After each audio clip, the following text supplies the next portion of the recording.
open this public hearing of the Parliamentary Joint Committee on the Australian Commission for Law Enforcement Integrity for its inquiry into the expansion of the Australian Commission for Law Enforcement Integrity, ACLI, jurisdiction and the corruption vulnerabilities of law enforcement agencies' contracted services. The committee's proceedings today will follow the program as circulated.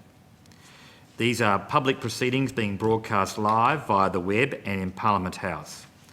The committee prefers evidence to be given in public, but under the Senate's resolutions, witnesses have the right to request to be heard in confidence, described as being in camera.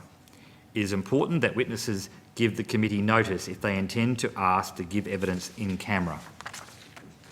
I remind all witnesses that in giving evidence to the committee, they are protected by parliamentary privilege. It is unlawful for anyone to threaten or disadvantage a witness on account of evidence given to a committee, and such action may be treated by the Senate as a contempt. It is also a contempt to give false or misleading evidence to the committee. A witness called to answer a question for the first time should state their full name and the capacity in which they appear to assist Hansard to record proceedings. With the formalities over, I welcome everyone here today. In addition to myself, today we have the following members participating.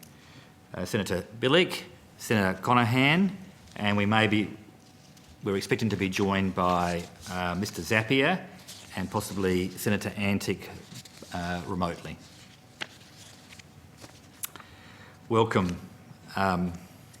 Professor, could you please state your name and your position, and then if you have any opening comments, please provide.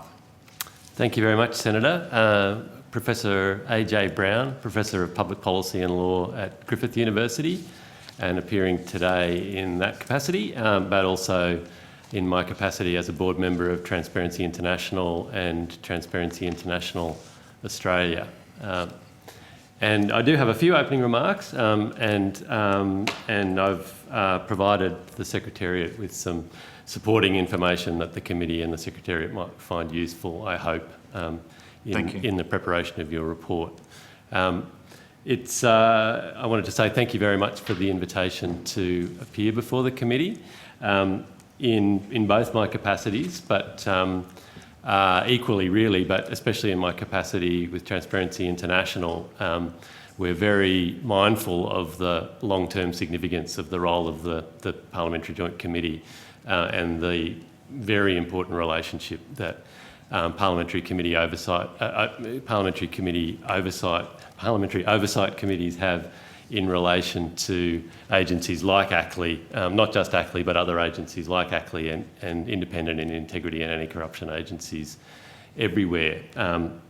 So it's with that, I guess with that perspective that we're very keen to assist the committee with its report on this inquiry because of the significance of the expansion of ACLI's jurisdiction, not just in and of itself, but for the sort of the long to medium or even short-term trajectory of the Commission as what is evolving into obviously being the Commonwealth's lead, central, dedicated anti-corruption agency, and obviously in its intended transition now ultimately into the larger Commonwealth Integrity Commission. I just wanted to emphasise to the committee that Transparency International is an independent, global, non-government organisation dedicated to fighting corruption, and we view ourselves as fiercely independent, non-partisan and independent, but also work very, very closely in partnership with governments and business and a whole range of stakeholders all around the world. And we regard ourselves as a particularly close partner with the Australian government for many years. The Australian Aid Program funds a partnership between Transparency International and other NGOs and governments, especially in the Asia-Pacific region, to fight corruption. Our Accountable Mining Program, which involves over 20 countries, is supported by the Australian government under governments of all political persuasion for many years. So we do regard ourselves as being here to help with these issues, particularly with a global and international perspective on anti-corruption. I guess I had 5 sort of main points that I was keen to get across on behalf of Transparency International Australia and myself. The first is, I guess, that there's a broad lesson from the expansion of ACLI and its jurisdiction over the years, especially this most recent expansion, which is so significant, about the extent of coverage of the Commonwealth public sector and its activities and operations by ACLI or an integrity commission. And I guess our overall submission would be that it's become increasingly clear and is increasingly clear that Australia needs to, at a Commonwealth level, pick up the pace quite substantially on that direction of reform that has been occurring very incrementally over a long period of time with the expansion of ACLI's jurisdiction. And I wanted to, in addition to sort of spelling out some of the key points that I think are lessons from the origins of ACLI and the very incremental but slow pace of its transition into where it is today, is the results of Transparency International's most recent Corruption Perceptions Index, which was released on the 25th of January. So I've provided the committee with that, and you'll find plenty of information on what's happened with Australia's position and score on the Global Corruption Perceptions Index. And I think some of the reasons that we ascribe to Australia's position, and indeed its significant fall on that, relate directly to this issue of the pace and the seriousness of the reform program that Australia needs to be on when it comes to national integrity institutions and frameworks particularly. So, I mean, just to summarise it, if you weren't aware, Australia is one of the biggest decliners over the decade now of the Corruption Perceptions Index internationally. It's fallen from a score of 85 to now a score of 73 over that period out of 100. What do you think drives that? Well, there's an analysis that the committee can have access to. The main thing that we know from the fact that Australia's position fell from 85, stalled at 77 for about 4 years, and then has fallen significantly again this year to 73. So that's taken us from equal 7th in the world to now equal 18th. Excuse me, Chair. How is that measured? Yeah.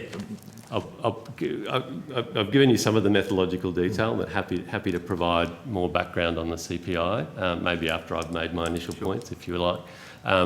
But the primary reasons which go to this first point is that in addition to the prominence of corruption issues generally in Australia having been higher in the first part of the last decade into the middle of the last decade, there was also a period where many of those corruption issues appeared to be being dealt with, and in the data collection period for this year's CPI, that's been less clear in relation to many of the prominent anti-corruption integrity scandals that have appeared.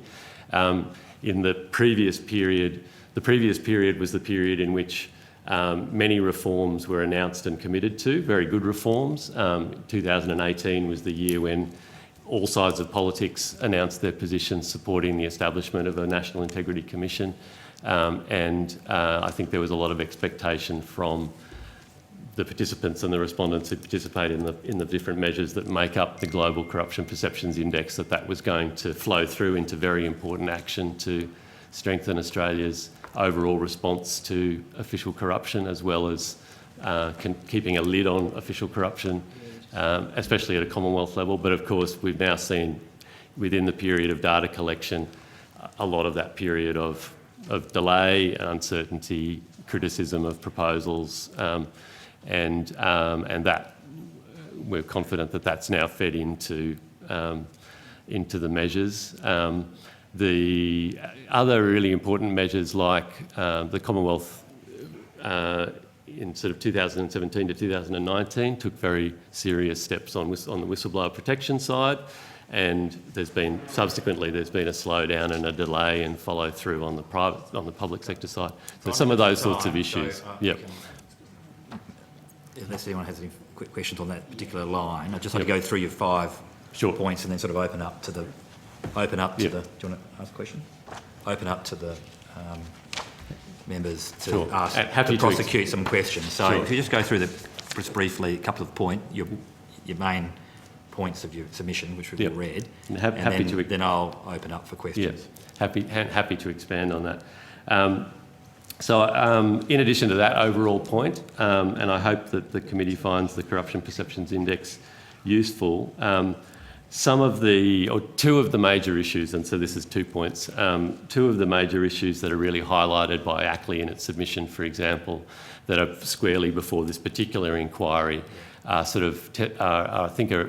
evidence of issues that we knew at the point of formation of ACLI were always going to be issues, and have slowed down the extent to which ACLI has been able to easily and efficiently build and expand its role. One was always the qualification on law enforcement functions as being a confinement of the jurisdiction of the Commission. Even with law enforcement agencies, the confinement to law enforcement functions has been problematic, and you've got many submissions pointing out that that's especially problematic as you expand to other agencies, where the line between law enforcement functions and other functions becomes really quite unhelpful and useless, in fact.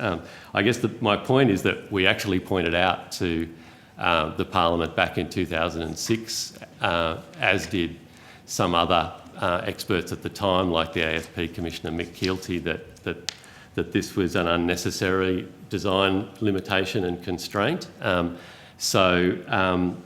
So that would be point one, and you've got other submissions that go to the practical implications of that now to draw on. The second is that the ACLI legislation has been very internally focused within the Commonwealth, and this goes to your terms of reference in relation to external service providers, that the definition of staff member, unless somebody can be brought within the definition of staff member, it can become problematic. And I guess there are solutions to that, and legislative solutions to that, which can either be pursued standalone or as part of the KIC reform.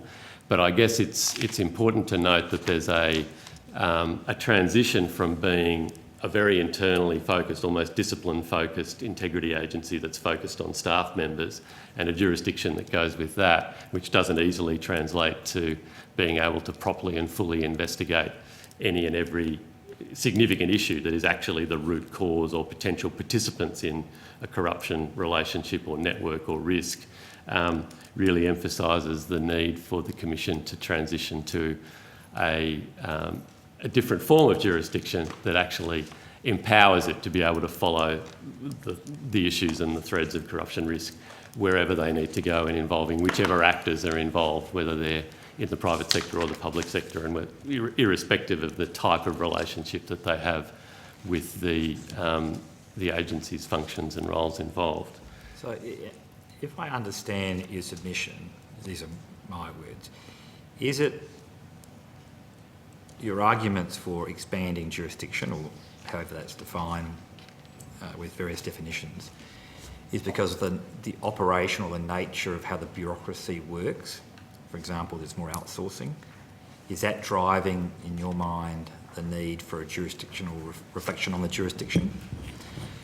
No, I'm looking for what's changed to also drive a jurisdictional a jurisdictional reflection, which is what we're doing now. Yep. So what's the seed? Is it because the bureaucracy is operating differently? Is it because government is operating differently in a more broader sense? Some other driver. Those two things are significant factors. They're very long-term factors. We've seen other types of integrity agencies, including ombudsman's offices and audit offices, their jurisdictions and their powers change as a result of those factors, their long-term shifts.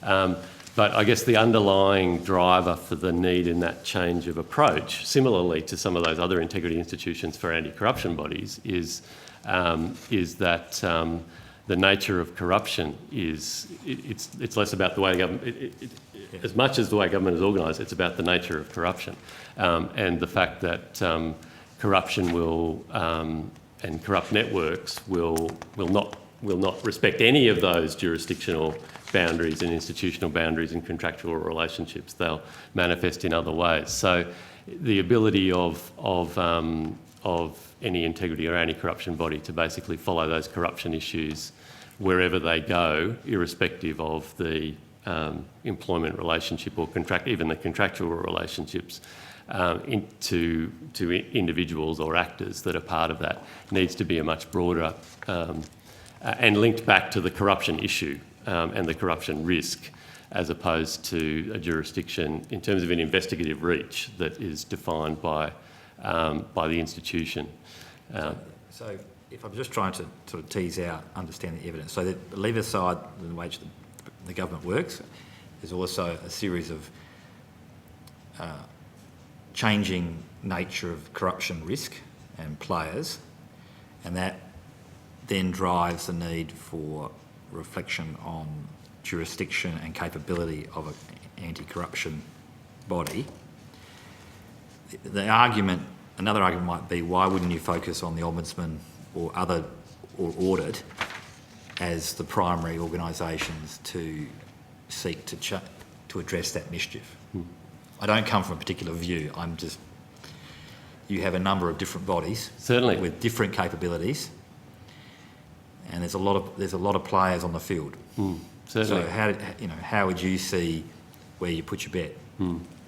Well, I mean, that's maybe all of them. Yeah. I mean, all of them, because they all have a different focus, and certainly the effective coordination and oversight of all of those agencies is critical. And in some of the analysis that we've provided to the committee in background, relates to coordination and coherence of the integrity system, and it's very important. And we could get into that in more detail, and it might be a subject for a future inquiry. I would suggest that would be very worthwhile.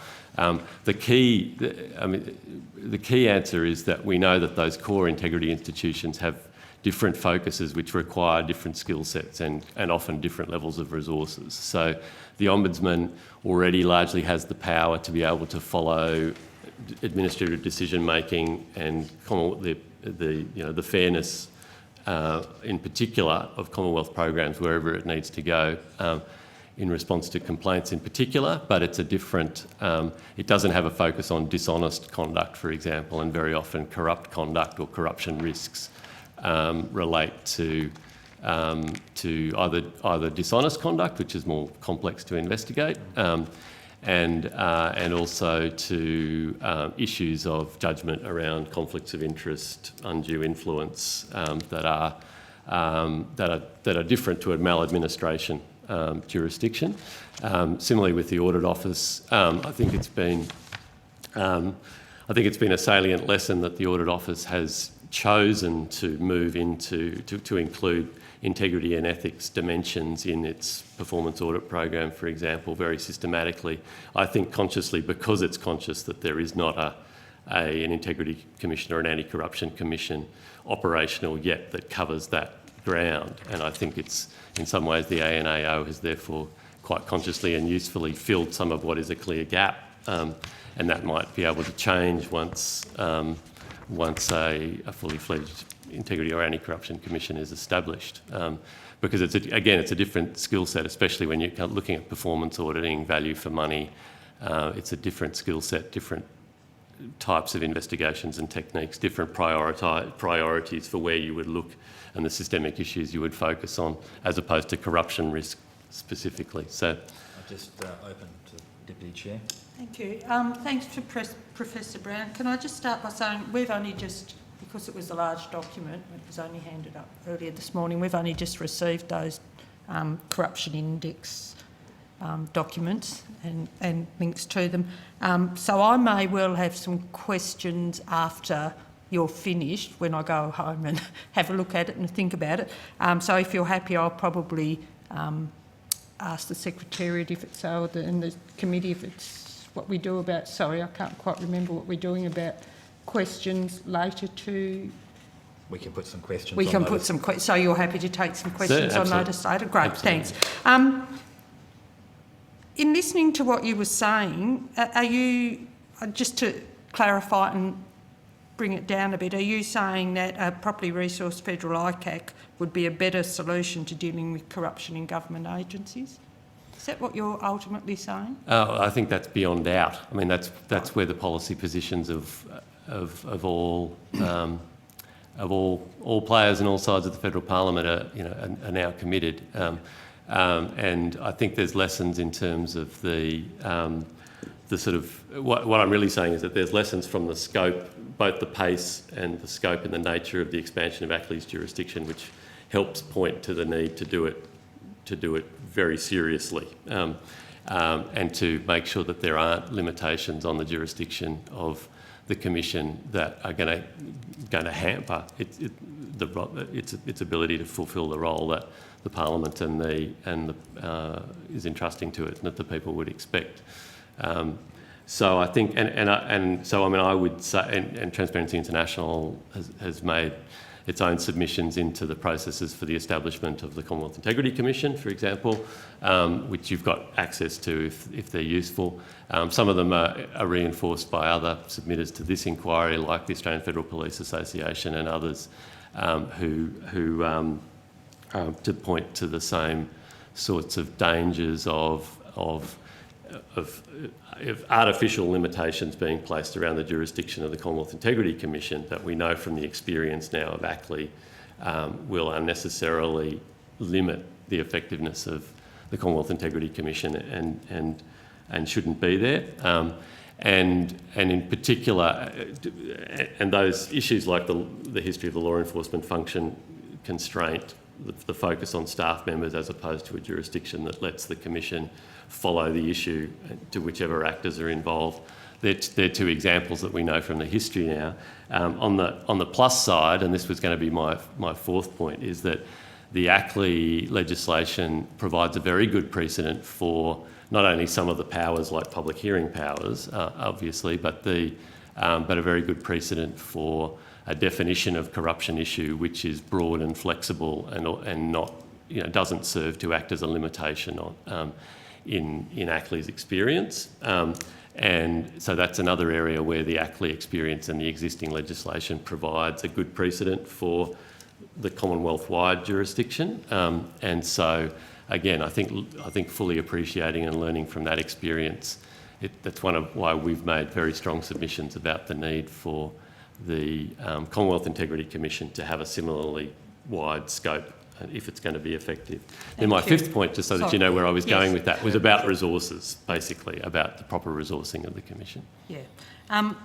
So can you just quickly talk to me about any concerns your organisation has in regard to law enforcement agencies outsourcing functions to private companies?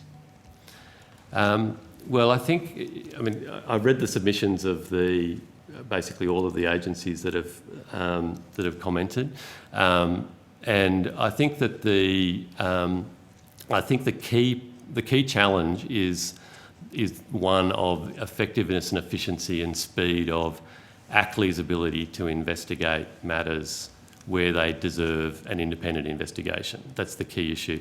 I think all of the agencies have quite accurately pointed out to you that they have very comprehensive risk management frameworks in place already, that they consider an enormous number of due diligence issues in their contractual relationships.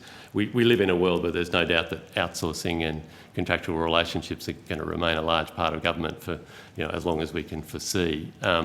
But the key issue, which isn't really covered so strongly by many of the submissions, is when it comes to the crunch and something needs a serious look, are agencies themselves necessarily always well placed to be able to do that review, that investigation? And the answer is no. That's where you would expect an independent anti-corruption agency like ACLE to be able to go in where necessarily quickly, where necessarily covertly. Independently is the key, one of the key reasons for the Commission, and that's going to be public confidence in the independence of an investigation has only become more and more important in recent decades and will only become more important. And as I understand it, the Act and the new regs don't actually cover for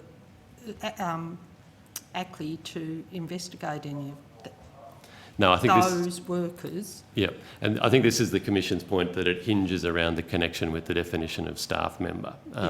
So I think the committee should be looking to recommend that it shouldn't be, that limitation should not be the anchor point. It's the ability to fully and independently investigate a corruption issue that relates to the functions, the activities of that agency or any program that agency is funding or contracting or whatever, whoever the actors are who are involved. Because you may find corrupt actors who are involved in a corruption transaction or network, international or local, who are not actually, the key actors may not be actually employed by the contracted service provider. They're another agent, if you like. It's and as Mick Keelty once famously said, corruption works on displacement. The nature of corruption, especially if it's sophisticated and higher risk and linked to organised crime and some of the really systemic, including transnational risks that we increasingly face because of the nature of the increasingly integrated world in which we live, will find ways to escape jurisdiction and protect themselves from scrutiny by virtue of staying outside those formal relationships. So I hope that that answers that question. And just quickly, because I know time's moving on and I'm sure other people have questions, are you able to outline for me, you mentioned Australia's declining level in the corruption index. Are you just able to quickly explain to me why you believe there's been a sharp drop in the score between 2020 and 2021, and for the significant drop from 2012 to 2021, where I understand we dropped from 85 to 73? Yeah, that's correct. And I think I already started to summarise some of those issues in relation to the Chair's initial question. The prominence of corruption or integrity sort of scandals, especially at a Commonwealth level, that appear not to be being resolved independently or quickly or decisively, compared to other corruption scandals, particularly at state level, where there may be corruption scandals, but there's also been decisive action, the prosecution of former government ministers in New South Wales like Eddie Obeid and Ian McDonald, and their conviction and jailing, etc.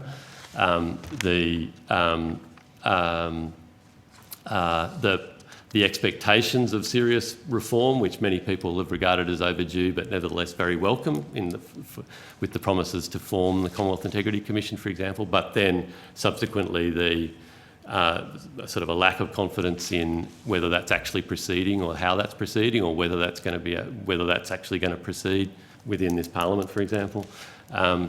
The whistleblower protection expectations, I mentioned very good reforms and commitments to reform, but then a delay in follow through, and also the very prominent Commonwealth prosecutions of a number of whistleblowers, and also the media freedom issues that many people still regard as unresolved because responses to those haven't been enacted.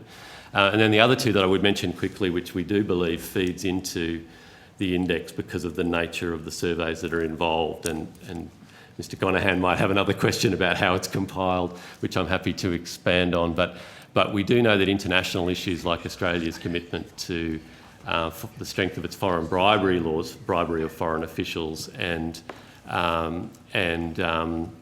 also feeds in, and there's been a long expectation that reforms such as the ones introduced by the government in the Criminal Law Amendment Combating Corporate Crime Bill would very much strengthen Australia's foreign bribery regime. It's a very important international indicator about how serious Australia is in its commitment to fighting official corruption anywhere, domestically or internationally.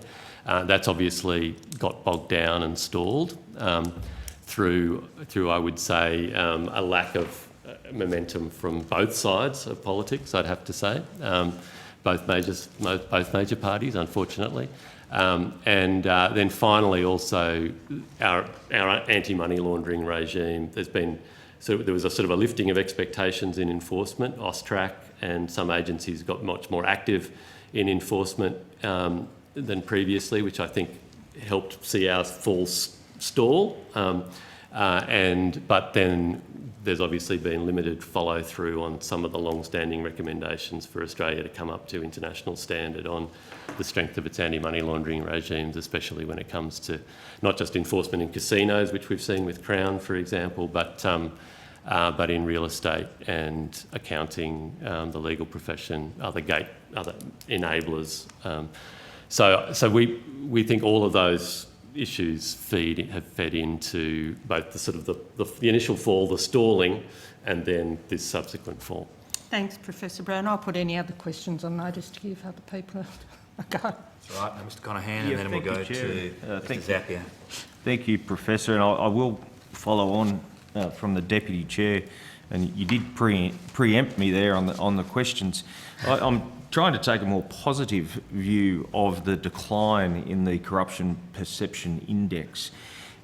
I'm just flicking through the material that we'll serve this morning.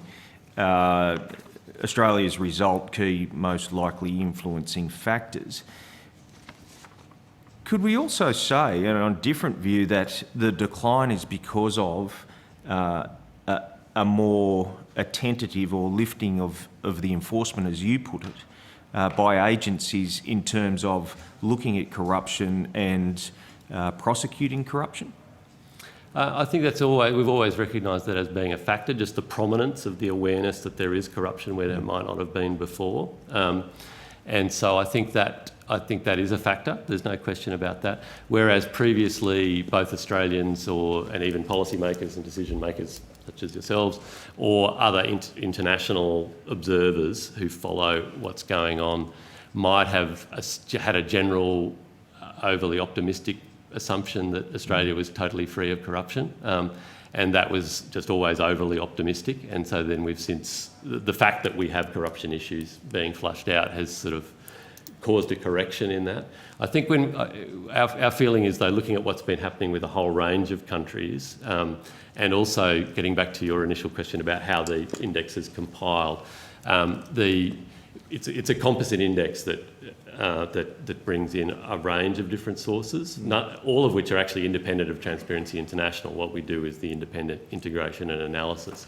But many of those sources are tracking opinions not just about the level of actual corruption, which, as you say, it might have been confirmed to have been a bit higher than previous naive or hopeful assessments, but also the strength of systems for responding to corruption, for prevention of corruption, for controlling corruption. So the way in which corruption is responded to and the perceived strength of those regimes that we were talking about also plays in. So I think it's a combination of those things. And we do have good reason to believe, from the way that where scores change over time, we do have good reason to believe now, and I think we've got other evidence domestically to confirm this, that people form their view about whether corruption is a problem based not only on whether they think there is any, because a lot of people, including experts, know that there is always some level of corruption, but how it's being dealt with and how it's being responded to. If it's being responded to, then it's less of a problem than if it apparently is being not responded to quickly or effectively. So they're both at play. So the data's compiled over a decade, over the past 10 years, and with the exception of 3 developing countries, which have increased on the scale, done better on the scale, all other countries have declined. Doesn't that indicate to you, and bearing in mind that we've got probably, and I'll, again being positive, better transparency, better reporting systems, greater scrutiny, doesn't that indicate that all those non-developing countries who have declined on the scale, that there is better anti-corruption measures across the board? Unfortunately not. Why? And I appreciate I've only given you this morning, but the CPI has been in the news a bit over the last couple of weeks. Quite a wide range of countries have climbed. Quite a wide range of countries have declined. A lot of countries have basically stayed within the same sort of range out of the 180 odd countries. So you can access those on the website. Roughly 23 to 25 have climbed significantly. I'm only going off what we've been served. Yeah. So I think if you look in there, you'll see a summary of some of those numbers that are slightly different to the way that you whatever you might have picked up that led you to that. What I think is indicative, when you look at some of those countries, you see countries like Taiwan or Korea that have been very actively strengthening their systems over a period of time are climbing into the top tier.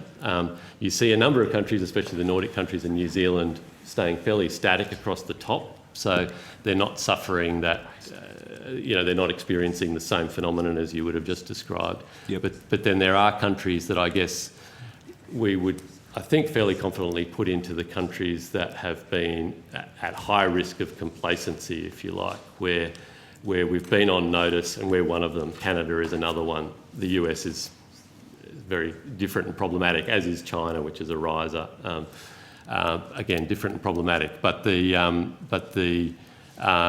know that our experience is matched by some other countries where the need for reforms to keep things as they were in terms of a general high integrity level, or to actually achieve that expectation we've already had, that there's been quite a period of time where a lot of those reforms have been identified and indeed committed to, but not followed through on. And I guess that's where we sort of stand now with the Commonwealth Integrity Commission as well. So I think Just ask you to wind up your question. I think that probably answers the question. Thank you, Professor. Thank you, Chair. So you can put questions on those if you choose. Mr Zapier. Thank you, Chair. Professor Brown, just two very quick questions. Do you believe that ACLEI has achieved its intent or its objectives? And do you believe that ACLEI is an effective anti-corruption agency? I think ACLEI's always been in a state of evolution. It's only relatively recently that it was given more than a very limited jurisdiction, and also more than infinitesimally small resources, even for the jurisdiction it was initially given over the AFP and what was then the Crime Commission, now the Criminal Intelligence Commission. And so I guess that's why I would emphasise that point about the significance of resources that a number of submitters have made. And there's some background information there which you can draw out about our assessment through our research about the scale of the step up in resources that would still be needed to provide confidence that both ACLEI and the other core integrity agencies are actually able to meet the challenge, comparing to other jurisdictions. Overall, I would say that ACLEI's made a very big and important positive impact. I think it's played its role and needs more support, including legislative mandate as it changes into the Commonwealth Integrity Commission, to really be able to strengthen its corruption prevention contributions, which in many ways its major contributions, working with agencies to strengthen the overall approach to preventing and controlling corruption. I think that's been very valuable, and I think that at the Commonwealth level and in other jurisdictions needs further strengthening and beefing up. That's been going in the right direction. I think the ACLEI is still largely unproven when it comes to larger, more complex, more systemic corruption investigations, which it will have to be confronted with as its jurisdiction continues to expand. There's no reason to believe that with the experience that it's had, that it's now not starting from a very good base in terms of its capacity. And that's the benefit of this very slow, incremental development, I guess, of the Commission. I guess the point is that we shouldn't expect it to be able to expand further to do its job properly with this expanded jurisdiction, and also if it then expands further as the Commonwealth Integrity Commission, unless it has these sorts of artificial jurisdictional restraints removed from it, let alone having additional complications through bifurcated jurisdictions, etc., imposed upon it, in effect, which could just make matters even more complicated and more difficult. We can't expect it to play its full role unless it's got the full suite of powers that it should have, which it's had, but which in some cases are untested for the law enforcement function, and we can't expect it to do its job properly without further expansion of its resources, if we really want to be confident about that. I'd also add to that we can't expect it to do its job properly unless the oversight regime of the Parliament is also very, very strong. So the role of this committee, or in its future equivalent, and things like the proposed parliamentary inspector model that is built into the KIC legislation. Those types of mechanisms are ultimately crucially important for the ability of the Commission to do its job properly. At the moment, its track record is as a fairly low-key in-house type of agency for the Commonwealth. It's not very prominent. It doesn't have much of a reputation in the public domain. In order to, I'm not saying it should seek to become the best-known agency of the Commonwealth in the country, but it will need to be able to, if it's going to take on more complex, larger systemic integrity issues, tackle bigger challenges, which is what it progressively is needing to do and will need to do, then it will be subject to more public scrutiny and attention. Its independence and the quality of what it does will need further reinforcement so that it can have the respect that it deserves. And this committee and the Parliament's oversight mechanisms are going to be very important to that. We're just about out of time. Tony, Oh, that's it. sorry, Zapier, anything else? Thank you for your evidence. The members may put some questions on notice. Before I wind up, there are two issues I'd like you to address, not here, but on notice. That is, given your reflections today, is that the most experienced jurisdictions in Australia are the states with ICACs. And I don't wish to draw you into the Crime Commission, the federal version of it, but in relation to ACLI and its expansion of jurisdiction and resources, could you give some, I would like some of your views on the fact that the states are reflecting on how their integrity commissions have operated and are in fact reflecting more deeply on the civil liberty aspects of them and have reshaped them, and particularly in my own state of South Australia have reshaped them recently.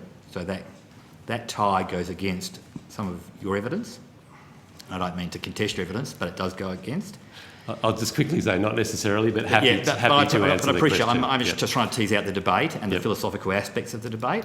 The second thing is, how does a parliamentary committee, if it encourages more resources, ensure efficiency within the organisation, which essentially has to keep its investigations discreet or confidential?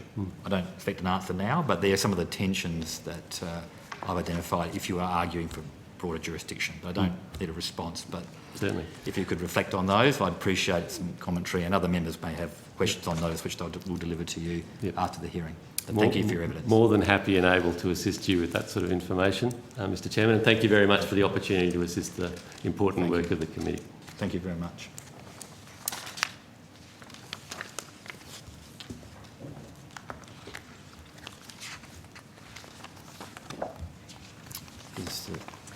He's going.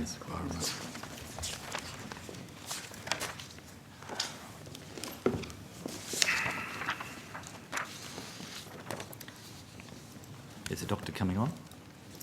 He was there a moment. He was there a moment ago. He might just be adjusting. Sorry, Chair. Coyne. Yeah, Coyne. That's correct. I now welcome Dr Coyne, who is joining us via teleconference. Thank you for speaking to the committee today. The committee has a copy of your submission. For the Hansard record, could you please state your full name and the capacity in which you are appearing for this hearing? My name is John Coyne. I am the head of the Strategic Policing and Law Enforcement Program at the Australian Strategic Policy Institute, Chair. I invite you to make an opening statement. Obviously, we have a limited amount of time, so I'd ask you to be relatively discreet because we have read your submission, and then I'll open up to questions. Look, in that case, Chair, I guess right from the start, first off, I would like to thank the Chair and the committee for the opportunity to present and be before you today. Secondly, I wanted to acknowledge the efforts of our police and law enforcement officers here in Australia, those who not only seek to continuously do the right things, but that go far and beyond doing so in serving their community, be that in pursuing child exploitation, transnational serious organised crime, or dealing with the hurls of abuses from protesters outside Parliament House and across Australia, across Canberra today. Secondly, I'd like to also acknowledge the work of ACLEI, and that the evidence that I provide today is not a criticism of ACLEI, but rather a clarion call for further thought. With that in mind, I think I'll leave my comments at that. You have my submission, Chair. Thank you. I'm going to ask the Deputy Chair to ask her questions. Thank you, Deputy Chair. Thank you, Dr. Coyne. Just quickly, because we don't have very long, a couple of issues. Sorry, I'll just find the right page. Sorry. Just too many pieces of paper and having said we don't have long. Actually, Mr Zapier, have you got questions before me? Just while I find the right... Yeah, I'm happy to go the straight right into it, page Chair. again. Thank Sorry. you. Dr Coyne, you may have heard my question to Professor Brown, and I'm going to ask you the same question. Do you believe that ACLEI has achieved its intended objectives, and do you believe that ACLEI is an effective anti-corruption agency? I believe that within the limitations of its resources and its limited scope to date, it has achieved what government intended. If your question is getting at, is ACLEI positioned to deal with the emerging and future threat of corruption in this country, then I would suggest to you the answer to that is no, and to the committee that the answer to that is no. I think, and as per my submission, I think the answer here is that we're seeing a fundamental shift in the nature of threat and risk in this country in terms of corruption, and in fact more broadly. So to the committee and its other works and other inquiries, there can be no doubt Australian law enforcement and Australian regulators have made Australia a tougher place for transnational serious organised crime to operate. The net result of that is that those organisations now need to have or need the impact of trusted insiders more and more in order to undertake criminal activities, undertake foreign interference and other activities similar to that.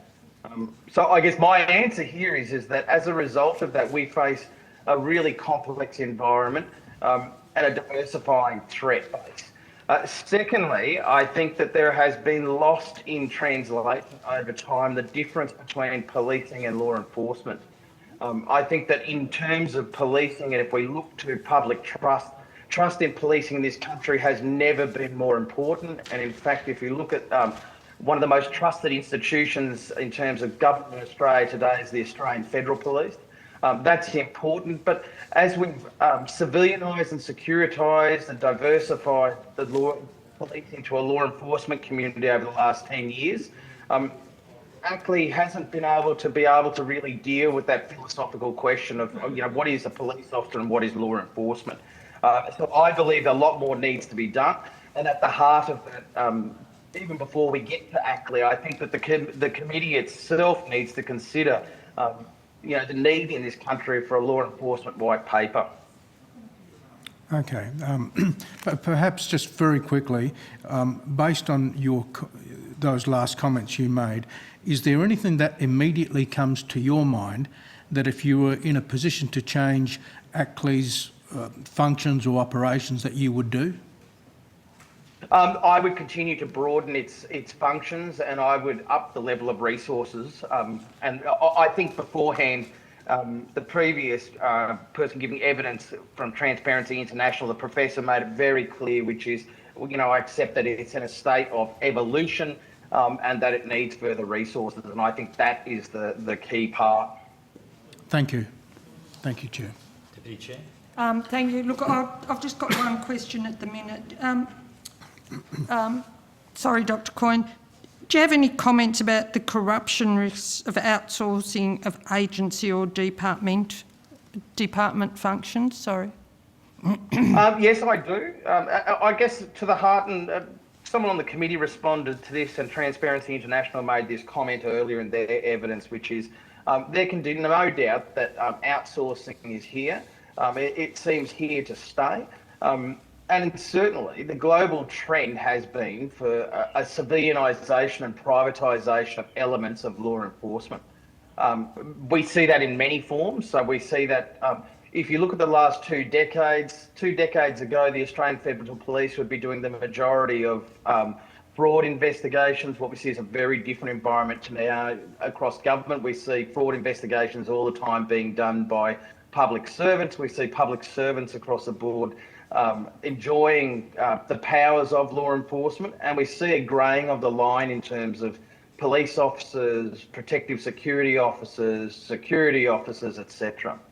Having been, and for the committee, having been one of the fundamental successes of the AFP in dealing, as an example, with the corruption risk is the intensive internal programs in terms of professional standards, which I'm sure you'll hear evidence from the AFP on over the coming sitting days.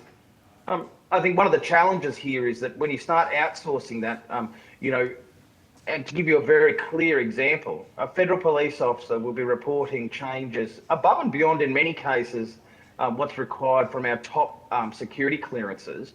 It's adhering and investigated by an intensive professional standards network. Those same standards are not applied across the public service, nor are they applied in the public service in terms of law enforcement officers, or those people identified as law enforcement officers, and they're most definitely not found in terms of the broader private sector. And there is very clear evidence in regards to infiltration of elements of certainly things like the security sector by organised crime. Thank you. Mr. Conahan, do you have any questions at all? Thank you, Chair. We have a few minutes to go, so I might ask a few questions. Does anyone, the members online, like to ask a question? They could indicate to me. But if I understood your evidence, your concern about jurisdiction and capability of ACLI comes from sort of the interface between those in the law enforcement that have the highest standards and compliance testing, interfacing and relying upon services where in the private sector the same standards are not enforced or required. Is that, if I summarise that correctly? Correct. And if you tease it a little bit more out, since we have a little bit more time, if you want to make a further comments. Yeah, thank you, Chair. I think what I'm saying here, and indeed it's the same for the public service. So, for instance, an ATO, Australian Taxation Officer, who is performing law enforcement duties, as an example, is not exposed to the same level of professional standards, checking, testing, review, and accountability as a police officer within the Australian Federal Police. And more broadly, where we have private sector, as an example, and I'm giving security here as a specific example, and we see this play out in airports, etc. We see at Australia's airports, we see multiple levels of accountability in terms of professional standards. So going from the extreme end, where our law enforcement officers are from the Australian Federal Police and State and Territory Police are open to all manner of accountabilities, through to a security guard who is not. So I guess to me that opens up vulnerabilities. The other part about this is understanding that on paper it looks like there's these separate organisations, there's private sector. The challenge is that, for instance, if you walk into a joint counter-terrorism team in Sydney, what you will find is these are symbiotic relationships, no different than whole of government policy. So this creates vulnerabilities in the law enforcement network. Having these people who are not accountable in the same way. Now, there are a range of impediments to reaching this sort of base level. One of which is that paying people to and general members of the public accepting as for instance an outsourced security role, accepting having to go through these rigorous tests. And rigorous background checking, reporting regularly about their connections to organised crime and their economic interests, etc. So, it's a very costly activity, but what we face is it's those vulnerabilities. I know it's a cliche to say that we're only as strong as our weakest link, but that's what I'm trying to emphasise to you, which is that, transnational serious organised crime groups, non-state and state actors are all looking for whether, in terms of corruption, are slowly developing their capability. in terms of money, in terms of methods of operation. So, whilst we may have the best protections in the world in a proactive sense for our federal police officers and our state and territory police officers, we're exposed elsewhere. Deputy Chair. Thanks. Obviously, the law enforcement community is an attractive target for infiltration itself. Can you just talk about how that... I understand that might be... Is that getting worse, or can you just talk me through some of that? Joe, look, I think it's getting significantly worse, and I think, the challenge for committees like yours is contextualising the work that you're doing in the broader organised crime and threat environment. I've just finished a lengthy analysis on a chapter for a book looking at the future of climate change for the Indo-Pacific, as an example. Now, with that, the chapter I wrote specifically looks at transnational serious organised crime in the region. We've been incredibly successful. When I say that, we, humanity, more broadly, but certainly Australia, in making it harder for transnational serious organised crime groups to operate. Unfortunately, what that means is they haven't stopped operating. They're in fact making more profits than ever. And in fact, if you look at the cost of organised crime in Australia at the moment, which the last estimate, and there's a new estimate coming out very soon, has it about $47 billion Australian a year. What we're seeing is that transnational serious organised crime groups, other non-state actors and state actors are getting, have more resources in terms of money available to them, and an increased and more sophisticated approach to corruption and foreign bribery.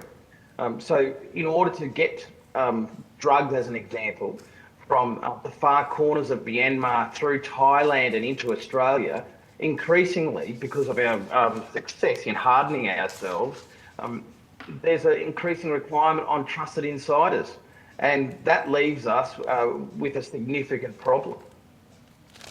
And do you think ACLI is suitably able to deal with that issue at the moment? I don't think so at this stage. I think there's a couple of components to it. As I said earlier, first off, there's a broader component on this in trying to contextualise it and getting the right resources and the right scope of effort.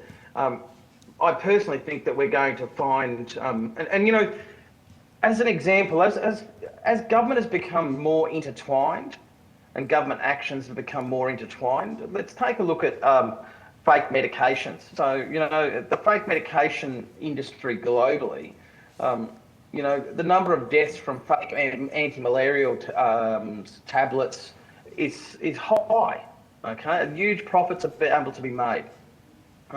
So what we see is an intertwining between the legitimate economy and the illegitimate economy.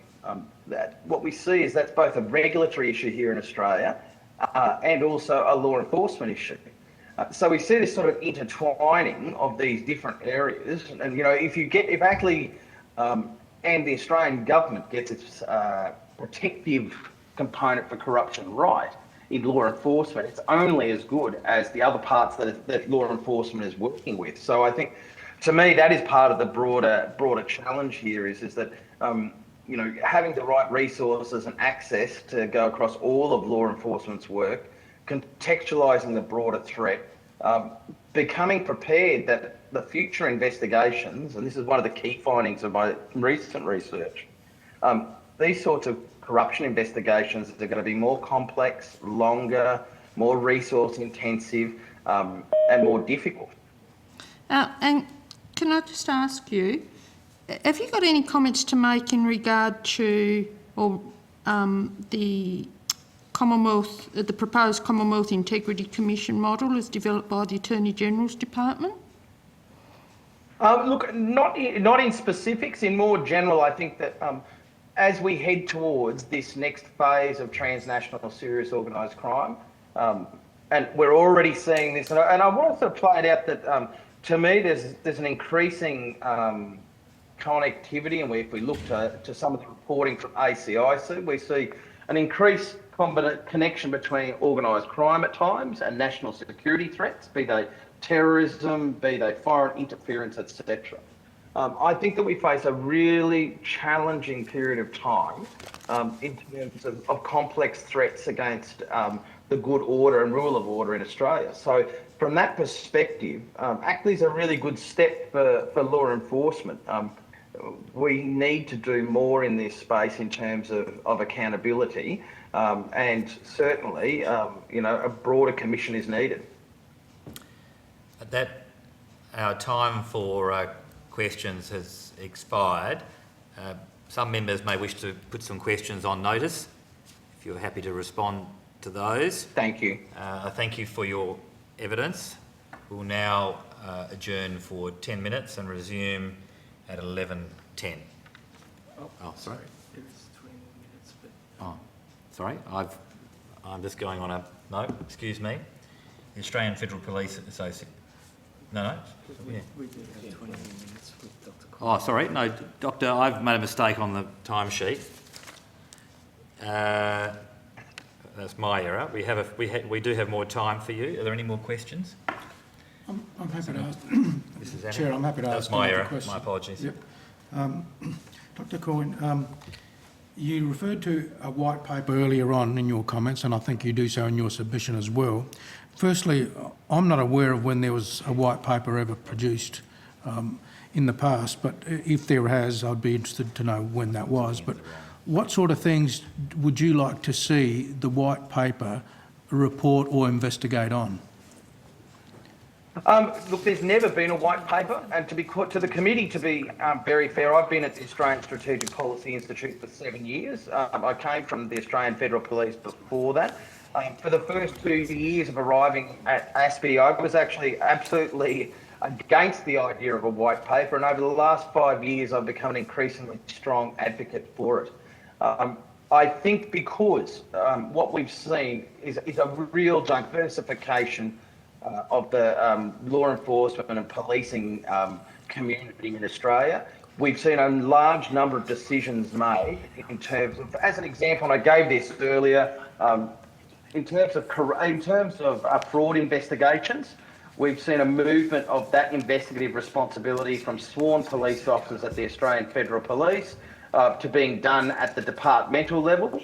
Now, that might be a good decision, but it was made without any real broader understanding.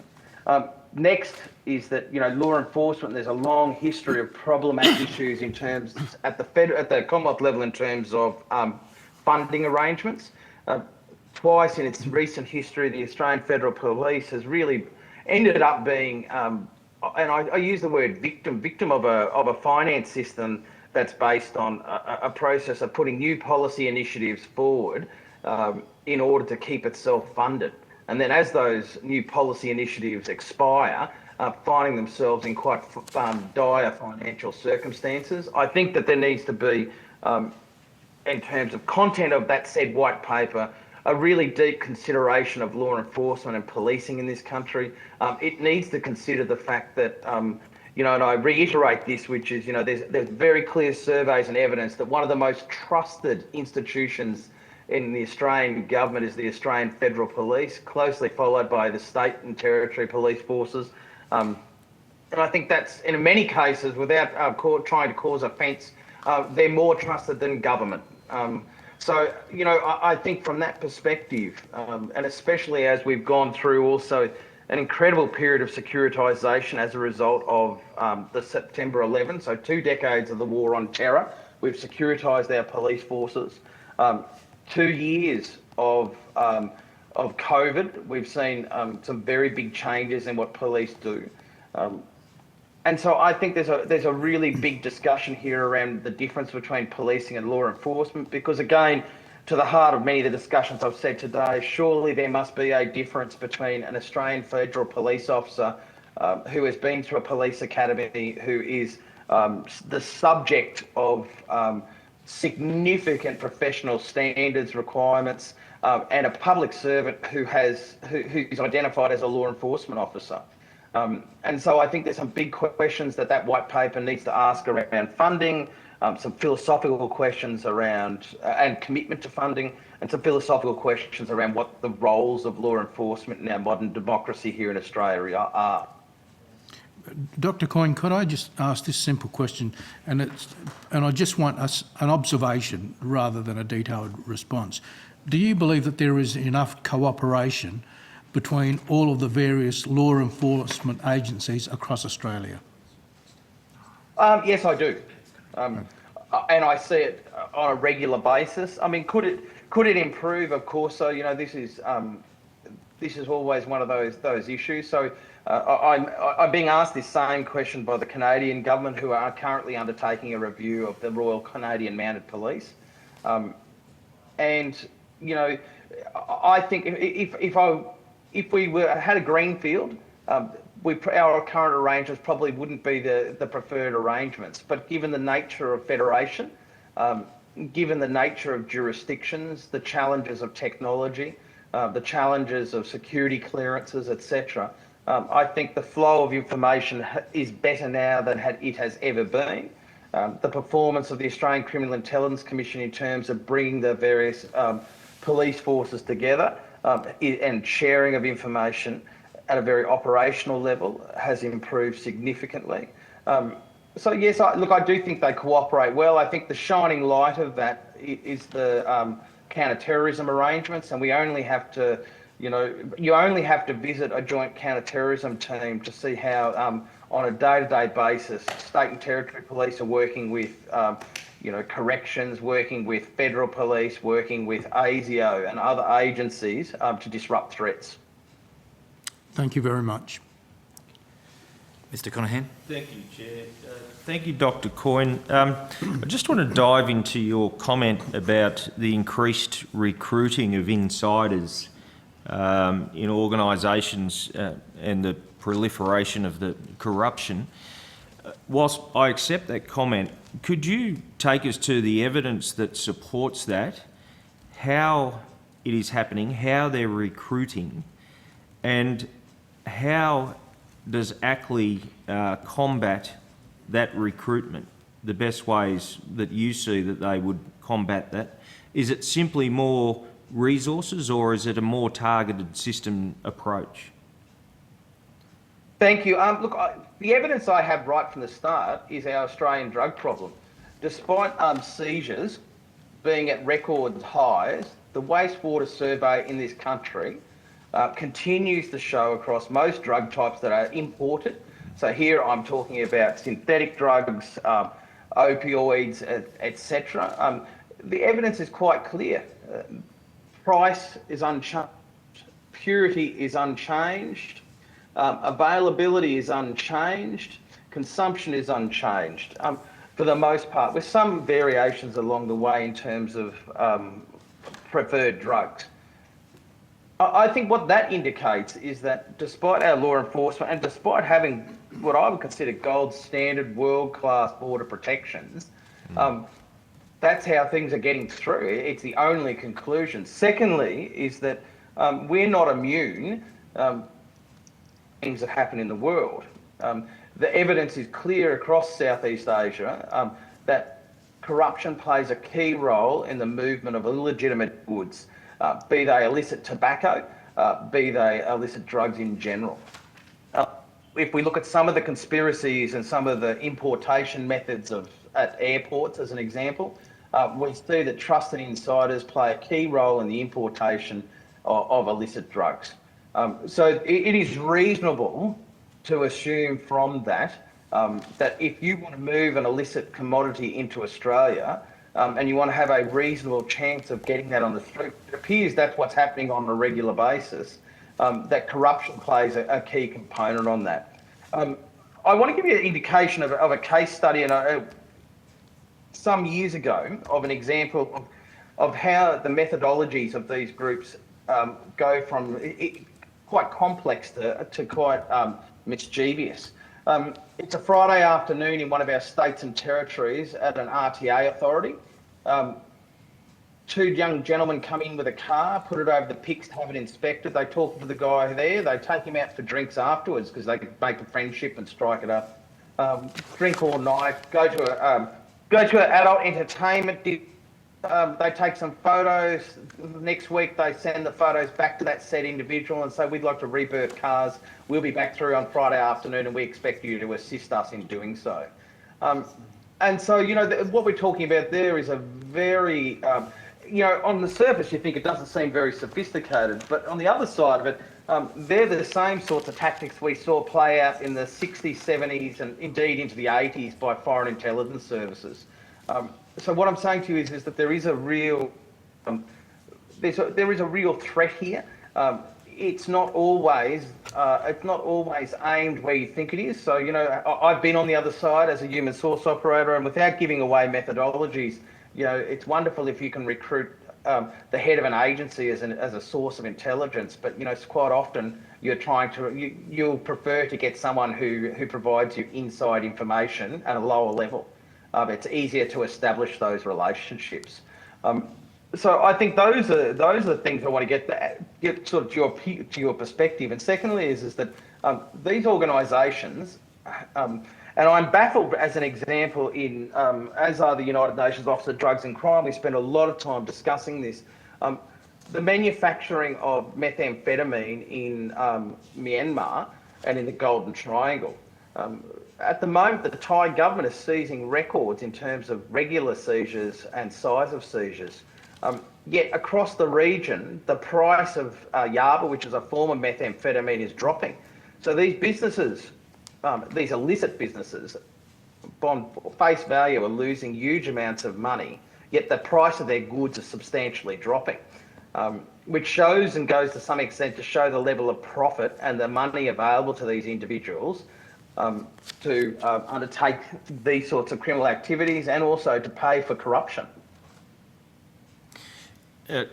Thank you for that. And just to round off, I have one more question after this, but I did ask whether it's simply a case of more resources for ACLI or the investigation bodies or a more targeted system. I think, look, I'm going to sit that normal fence thing that academics do and say to you both, but I think in the first instance, resources are key. It's impossible. These investigations are long, complex, difficult and expensive. They're not like, in terms of performance reporting, they're not like undertaking an investigation into, a local drug dealer or elsewhere. They're lengthy, complex investigations. If we look at the Standard investigation in about a number of years ago, that investigation went on for a number of years involving a New South Wales ICAC person and the importation of illicit drugs. It required undercover resources, etc. Now that was, that goes to some extent to show you, it's hard with these investigations. They're not a numbers game either. And so we do need to open up and free up resources for ACLI to be able to undertake those sorts of lengthy investigations, as well as undertake lengthy intelligence collection activities. Thank you. And my final question, I have a Fender, a Maton and an Ibanez sitting in my office. What's that one behind you? Sorry. You know what? It was a gift. My wife was the Australian Federal Police Force's senior liaison officer in Ho Chi Minh City. And so she got me a custom-made acoustic guitar. Very nice, very nice. Made there, yeah. Thank you, It is Doctor. fantastic. Thank you. Are there any further questions from committee members? Thank you for your evidence. Some of our members may have put to you some questions on notice, and we will sort of conclude your session and thank you again for your evidence. Can I now call the Australian Federal Police Association?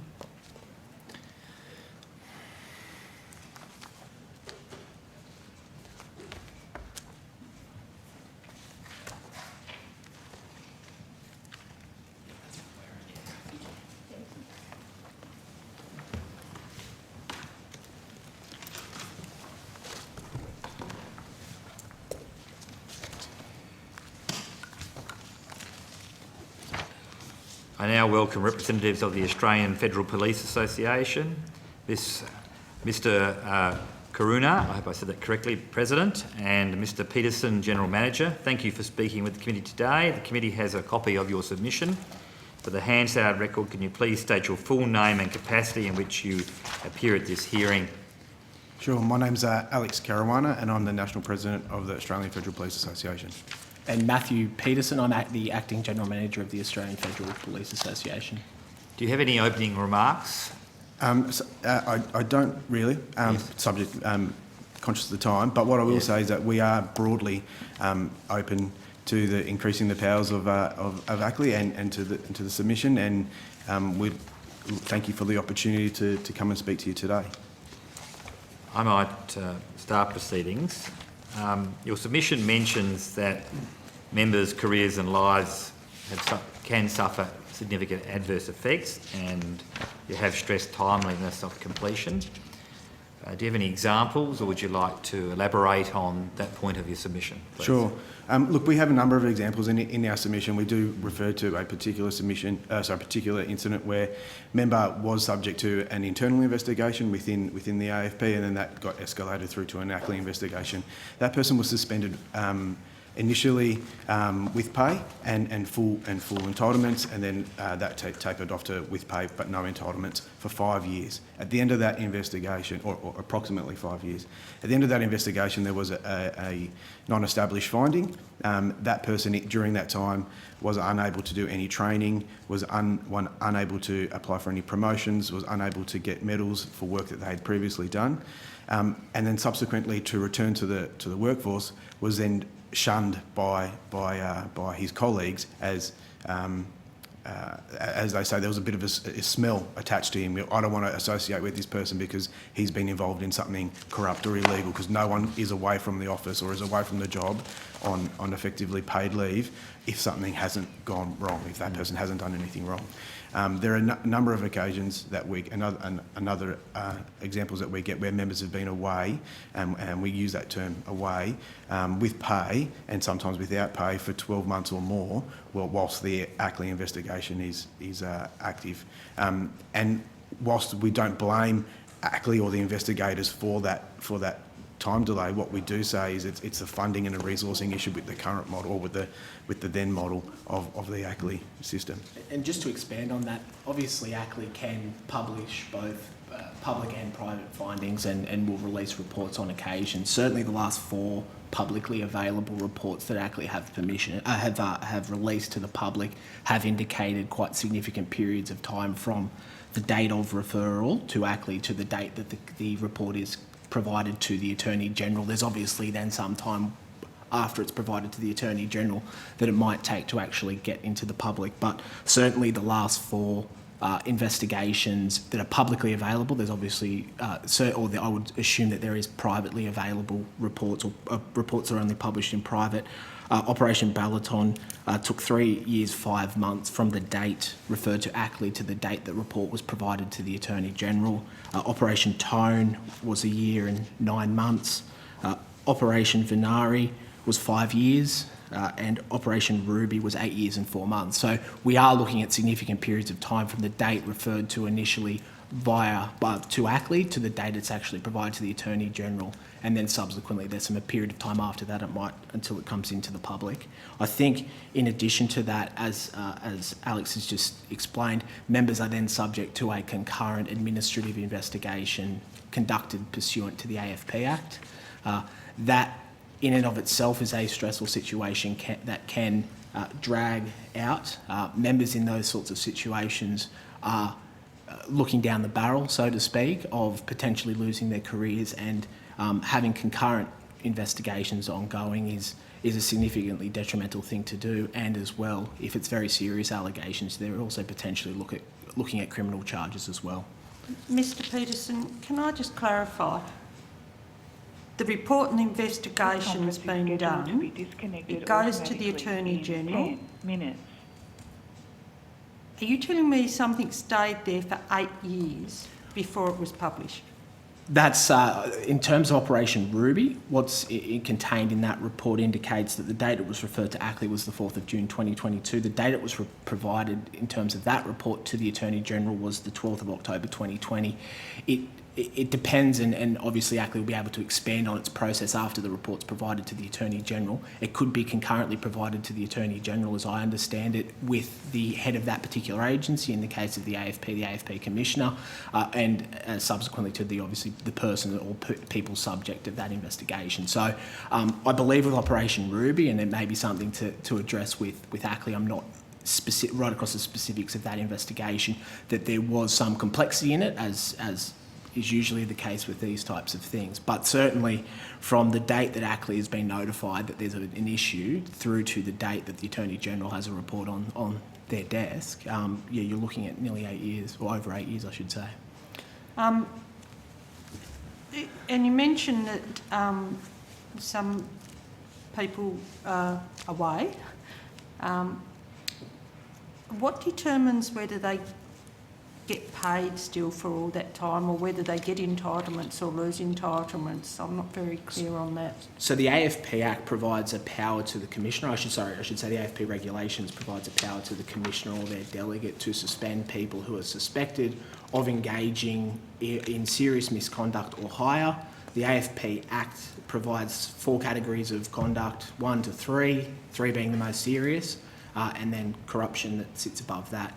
If the Commissioner or their delegate suspects that that person may have engaged in Category 3 conduct or corruption, that entitles them to exercise the power to suspend that person from duty. That can be with or without remuneration.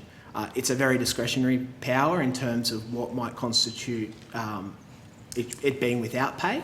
Generally, it's with pay. Certainly when we see allegations that amount to relatively serious criminal offences, we do see the Commissioner or their delegate tend to utilise the power to suspend without pay. Okay. And I just have to ask in regard to those that are suspended without pay and without entitlements, and then, there's no charge against them, and they're sort of found, not guilty, I suppose. Do they get those entitlements and back pay or anything? So if they've been suspended with pay and without their entitlements, no, because they were still getting their basic wage, but they're still missing out on things like we have a composite which it pays for certain activities that the members may do, overtime, night shift allowances, etc., which would all be going to the family budget and all be contributing to the family home. That's not back paid. Okay. It's hard to say. There's been certainly examples where we've seen people suspended without pay in the context of just AFP PRS investigation that doesn't necessarily involve ACLI intervention or ACLI oversight. It's just looking at a straight serious misconduct issue. I think by practice, on occasions, that the organisation has done that, but certainly there's no remedy provided for in the regulations that if it then turns out to be found not established, that there's a remuneration that might arise. So I don't have an exact example for you, Deputy Chair, but certainly it is an issue for us. It's one of the reasons we really like these investigations, both in terms of ACLI investigations and investigations conducted internally by the AFP's professional standard, to be done in a fair, judicious, efficient and quick manner, because these knock-on effects are really huge, both financially and psychologically. Yeah. Now, I just wondered if we could just quickly hear from you about your concerns about the proposed Commonwealth Integrity Commission, the CIC model as developed by the Attorney-General's Department. Can you just speak a little about the need for a National Integrity Commission applying equitably to law enforcement agencies, other public sector entities and parliamentarians? And do you have any comments to add about the level of resourcing at ACLI for me? Sure, I might start, and then Matt, I'll throw to you to fill in the gaps. So essentially the reason we would like it to be fair and equitable across the whole board is similar to what Dr Coyne was mentioning, is that we're only as strong as our weakest link, and I'm not suggesting that any of our partners and any of our colleagues are going to be subject to it, but there might be a case where that's going to happen.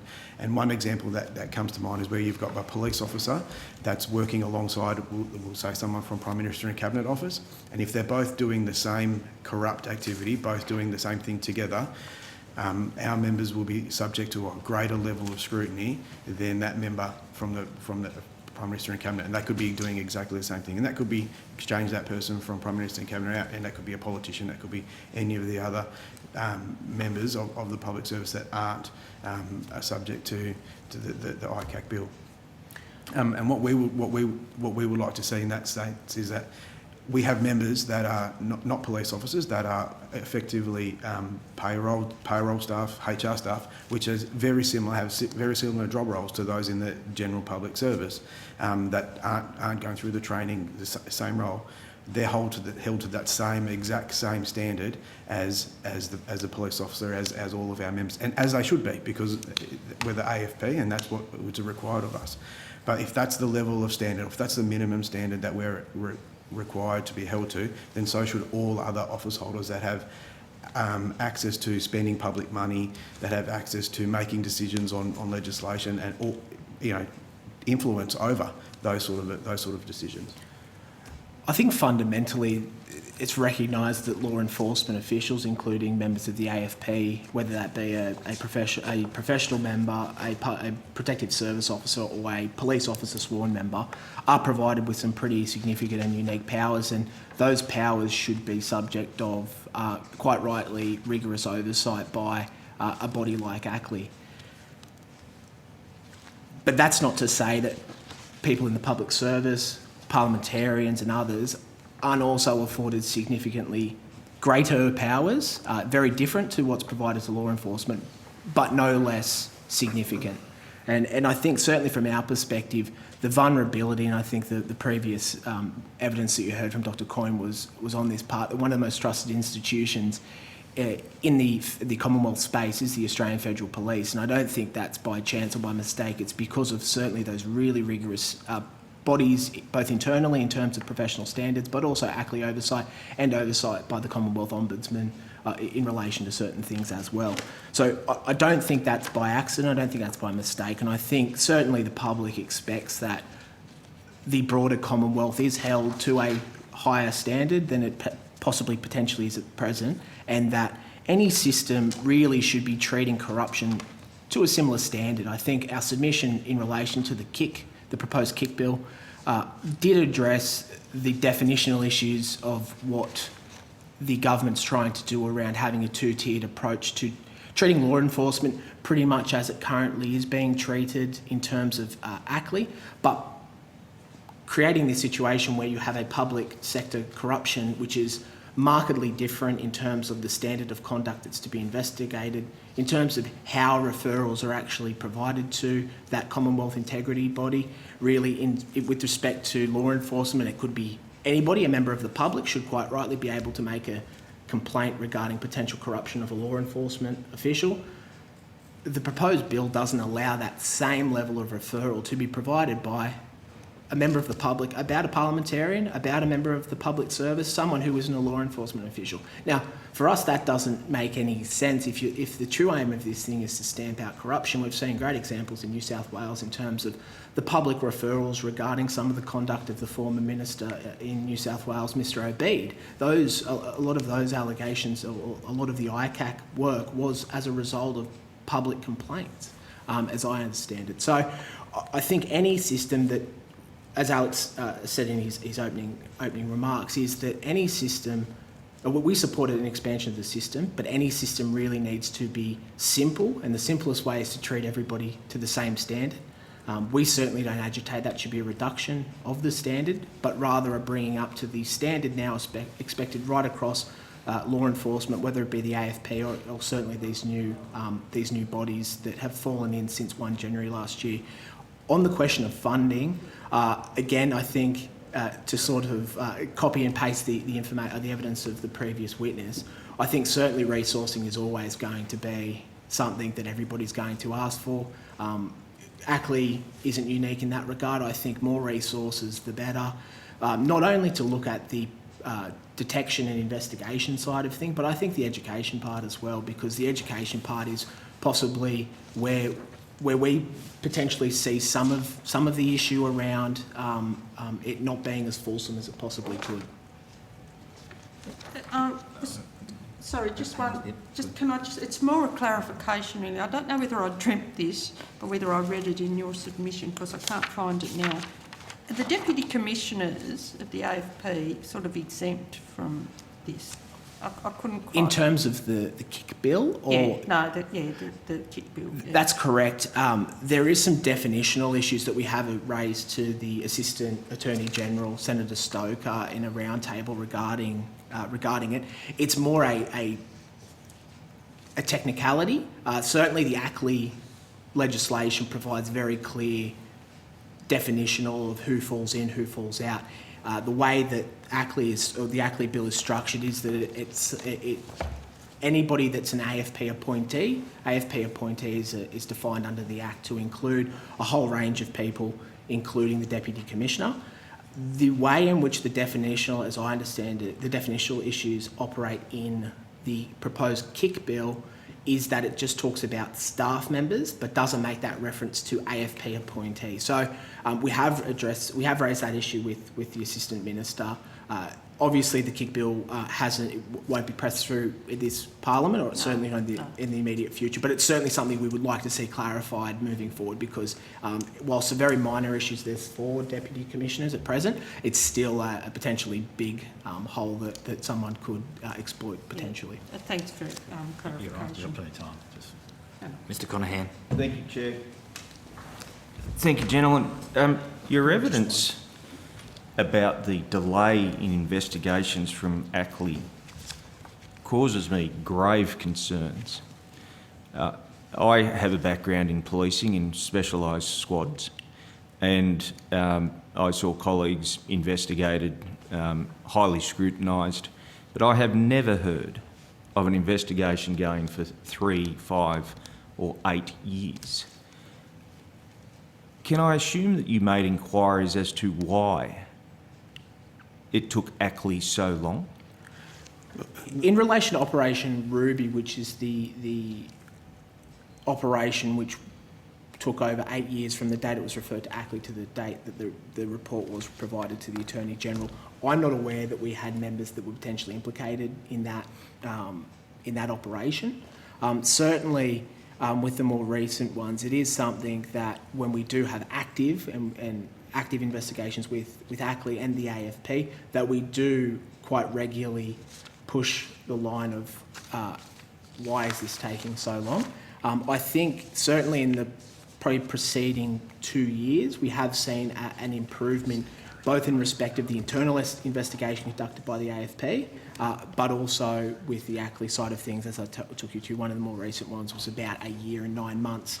Bearing in mind there is that concurrent investigation ongoing in the AFP where they are looking at decisions around termination or sanction. So they generally do take it quicker than the reports being, or the investigations being conducted by ACLI. Ultimately, the advice has been resourcing. You know, we've got X amount of jobs on and only X amount of investigators to be able to do them all. Certainly a case that I'm aware of is that particular person that was under investigation had 4 or 5 case officers. So when someone left the job, a new person's taken up the case, and then essentially had to backtrack a little bit before they came forward, and that was one of the reasons that was given in that particular incident. So that's why we are asking for if we're going to go down this path, that we are asking for a fully funded and an appropriately resourced ACLI to reduce those timeframes, because the mental health of those members while they are on leave without pay or leave with pay is significant. Marriages have broken down. People have attempted suicide, etc., and it's not good enough, especially when there is a not established finding at the end of it. I accept that, but I just want to be clear before we go and rip into ACLI and the investigators that in the case of the 8 years and the 5 years situation that you gave evidence about, I'm not suggesting you were misleading us, but was somebody off on paid leave? You've already given evidence now that it wasn't the situation with the 8 years, but the 5 years. Was someone off for 5 years? Yeah. Certainly with Operation Veneria, I can't say whether or not the person involved in that was an AFPA member and therefore had AFPA assistance. I'm not sure if any inquiries were made in that respect around following up, but also in relation to whether that person was suspended without pay or not. I guess the observation, the evidence given is that this is the publicly available information being published by ACLI around dates of referral to dates of reporting to the Attorney General. Certainly a lot of the commencement of those investigations predate certainly mine and Alex's time at the Australian Federal Police Association. So, as I said, I think over the past 12 to 24 months we have seen improvements, particularly around the internal side of investigations becoming a lot quicker. And just finally, dealing with the mental health of your members, Mr. Caruana, you gave evidence that once the AFP officer had been cleared and returned, he was, in your words, shunned or ostracised. Isn't that a cultural problem in the AFP? And what are you doing about it? Yeah, agreed. 100% agree that that it is a cultural problem within the AFP, and certainly I'm agitating for this to occur, is changing their culture, changing that to happen. However, there's still that stigma of a person. You know, that there's an old saying that if you throw enough mud, it's going to stick, and certainly in these cases, the mud sticks and it gets pretty thin, because whilst we don't talk about those sort of investigations, we're not allowed to talk about it, people know that, well, if no one's talking about it, then there must be something that's going on. So then there is that level of hesitant to then associate with that person, and even in the particular incident that member that I'm talking about, that person was even moved to change departments or change portfolios to another team because they weren't able to be people weren't engaging with them, so they weren't able to become a healthy person in the workplace. Thank you, gentlemen. Thank you, Chair. Mr. Zapier. Thank you. Mr. Caruana, I understand that the AFP does outsource very few services. Do you have any concerns about even those services that have been outsourced in respect to whether they should have actually been done by the AFP itself as opposed to being outsourced? And if so, can you provide any examples? Look, I think the AFP are really good at doing what they do well, and that's in the law enforcement and policing space. And I think when they're reaching out to some of those outsourcing companies, they are doing it for their level of expertise. I certainly think that when it comes to those bigger consultancy type firms, that the AFP would be better off spending their money internally for that consultation side of it. But with things like the commercial side of things, like criminal records, etc., I think that the current situation or the current arrangements are quite well and quite robust, and certainly those members fall under the current provisions of ACLI. So I don't have a concern about in that sense in the commercial arrangement. My concern is more around the amount of money that's being spent on consultants to form policy or form decisions, etc., which I think they could divert better internally or engage in other ways to get the same outcome at a cheaper outcome. Have you raised those concerns with senior management? I sure have, and it's my understanding that there is a rationalisation process that's currently occurring. Thank you. Do any of our committee members online wish to ask any questions? Thank you for your evidence today. Our members may ask some questions on notice, and obviously we'll receive your response through the Secretariat. So thank you for today. Thank you. Thank you very much. Thanks for your time. Thank you. I understand from our committee secretary that they need to collect our next witnesses, so we're going to just stick to the current timings, which is we'll reconvene at 10 past 11. Yeah. We're currently adjourned. It's adjourned. Welcome representatives from Serco Asia Pacific. Thank you for speaking with the committee today. The committee has a copy of your submission. For the Hansard record, can you please state your full name and the capacity in which you appear for this hearing?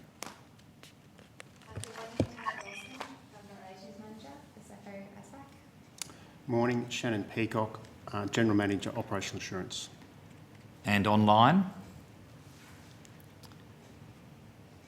We have a few. Morning, Chair. Brett Duffy, legal counsel for Serco Australia. We have two others online. If you could just give us your name and position. I think we have Rowena Powell. Yes, hi, Rowena Powell. I'm the Director of Operations for our Serco Services business. Hello. And Mr. Redhead. I think he may be on mute, Chair. Right. Anyway, I can see. I think Mr. Redhead. If Mr. Redhead responds to a question, I'd ask him to just make himself known on Hansard and his position. We've read your submission. Do you have an opening statement or any matters you want to specifically address before we go to questions? Thank you, Chair. Yes, I've got an opening statement. So good morning and thank you for the invitation to appear before this committee. Serco Australia's primary business is service provision to government, including the management of critical infrastructure, particularly operating in healthcare, correctional facilities, detention centres, education and defence facilities. We've been delivering these services in Australia for 30 years and employ some 16,000 people across all states and territories. The delivery of services and management of this infrastructure is a responsibility we take very seriously. I want to be clear that Serco is strongly committed to providing the highest standards of integrity in the services we provide to citizens on behalf of federal, state and local governments. It is from our values of care, trust, innovation and pride that we base all our activity. We have a zero tolerance policy to bribery and corruption. In relation to the Australian Commission for Law Enforcement Integrity, we have both a long-running relationship through our Immigration Detention Services contract and a more nascent one under the Australian Taxation Office contract, which is newly under the ACLI jurisdiction. Immigration Detention Services. Serco has been providing onshore immigration detention services to the Department of Home Affairs since 2009. There are very exacting legislative and policy measures around the delivery of our services which are under ongoing scrutiny.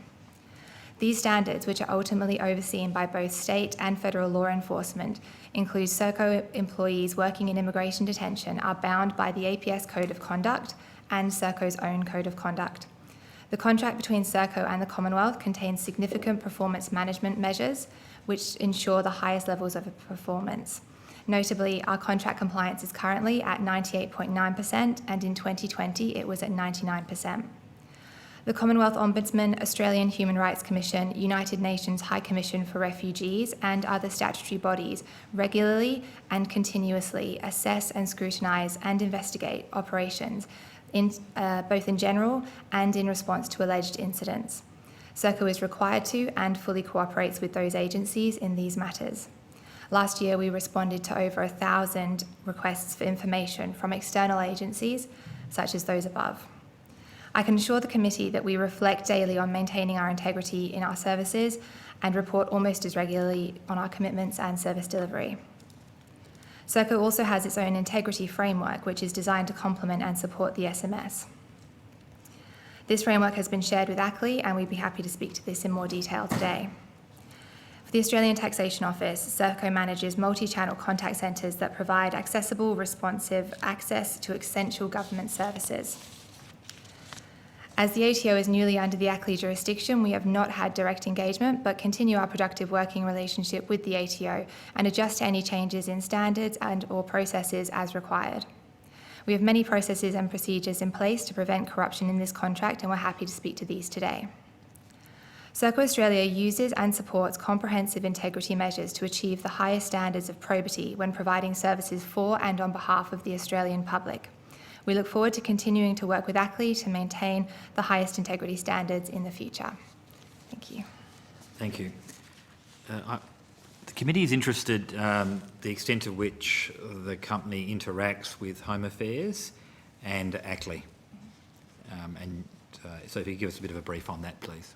Yeah, absolutely. So I'll pass to my colleague Shannon, who works with the Immigration and Home Affairs. Thank you.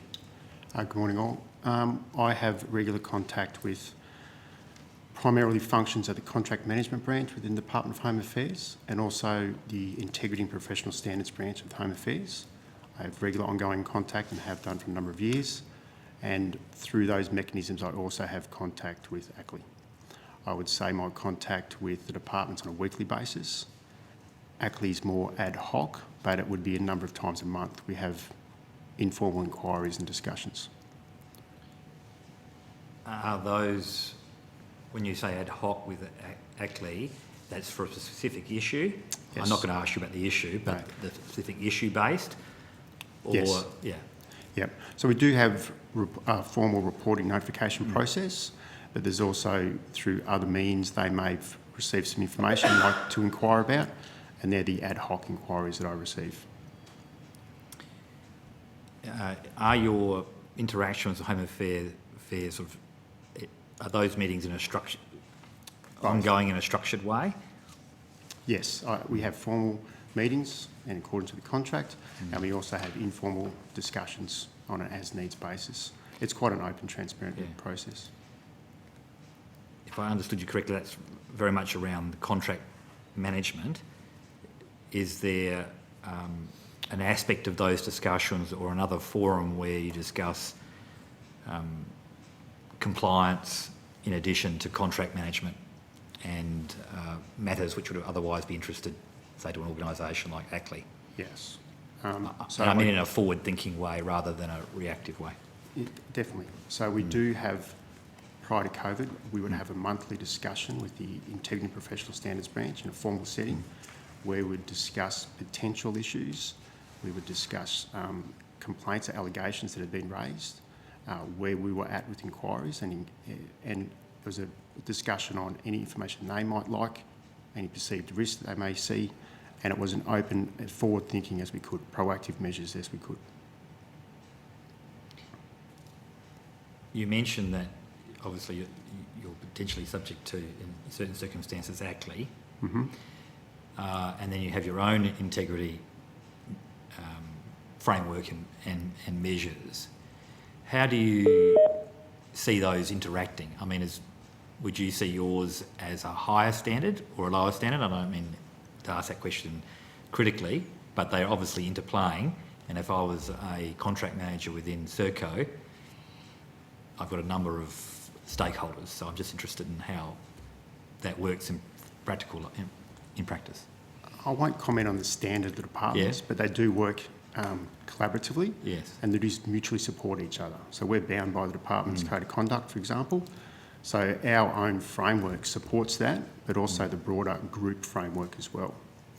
And the framework has developed over the years as the risk has evolved and changed, like any risk does. So the framework has adapted to that. The framework has been reviewed a number of times externally by the department and ACLI, always open for comment and how to evolve it, but at this stage it seems more than applicable. Yes. I suppose where I was coming from is it's always open to the company to impose a higher standard on its employees than is required by a regulator or, in this case, a government agency, which is your client. Yeah. So I'm not sure you wanted to comment on that. We are always looking for higher standard, undoubtedly. As the risks evolved, we always look to take that extra step to ensure we manage risk within our own organisation. And our framework has evolved pretty much every year on year to ensure it meets the highest standard. Deputy Chair. Thank you. I'm not sure who wants to answer this. Can you tell me how many Serco employees will be covered by ACLI's jurisdiction? Sorry, so because it covers two different contracts, we'll get an immigration perspective, and then I'll pass to Rowena as well to give the ATO one. Yeah. From the immigration perspective, the designated officers under the Migration Act are the ones that fall within ACLI's jurisdiction. That is, I don't have the numbers in front of me, but they're generally the... Average. Bearing in mind that people come and go from employment and all. Yeah. I think the immigration contract employs approximately 2,000 staff. A majority, I don't know the exact figures, but I can always get those if you like. A majority of those would be determined as officers under the Migration Act. I don't have the exact figures, sorry. Okay. Well, maybe you could take that on notice for me and get that information back to me. Yeah, definitely. Rowena, perhaps you could comment on the ATO?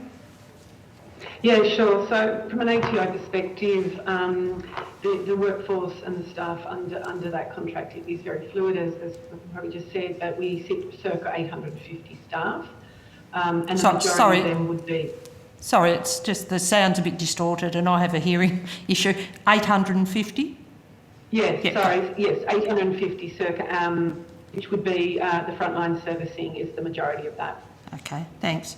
Have there been any corruption issues, say, in the past 10 years,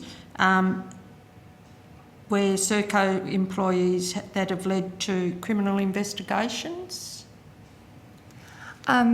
So for Serco, when we have incidents, obviously we see those as the systems working to try and find out, what's going on in our contracts and maintaining those integrity standards. Again, it'd be split across the two different contracts. So I'll pass to Thank you. Within the immigration contract, we've had a number of allegations of corruption type issues. That's generally mostly my interaction with ACLI.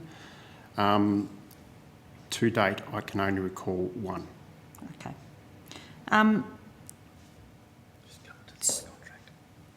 Sorry. Oh, sorry. Sorry. The other contract. Sorry, Ms. Powell. Is that up to me? Can you hear me? Yes, we can. From an ATO perspective and an incident perspective on our side, we absolutely haven't had anything material of any nature in terms of fraud and corruption. We've had a relationship or partnership with the ATO for some 14 years. Of course, as a large workforce, there are investigations that do come up, but they would be more so around data integrity or access to data.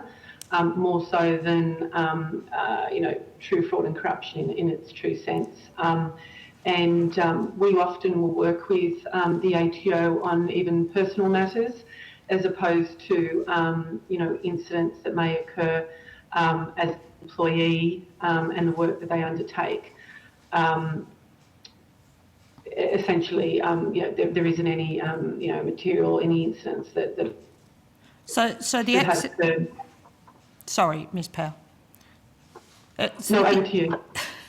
The access to data issue, are you able to take on notice and get to me how many people have, how many issues there's been in regard to that and what the outcome was? I'm presuming that anyone that contravenes the code of conduct goes out the door.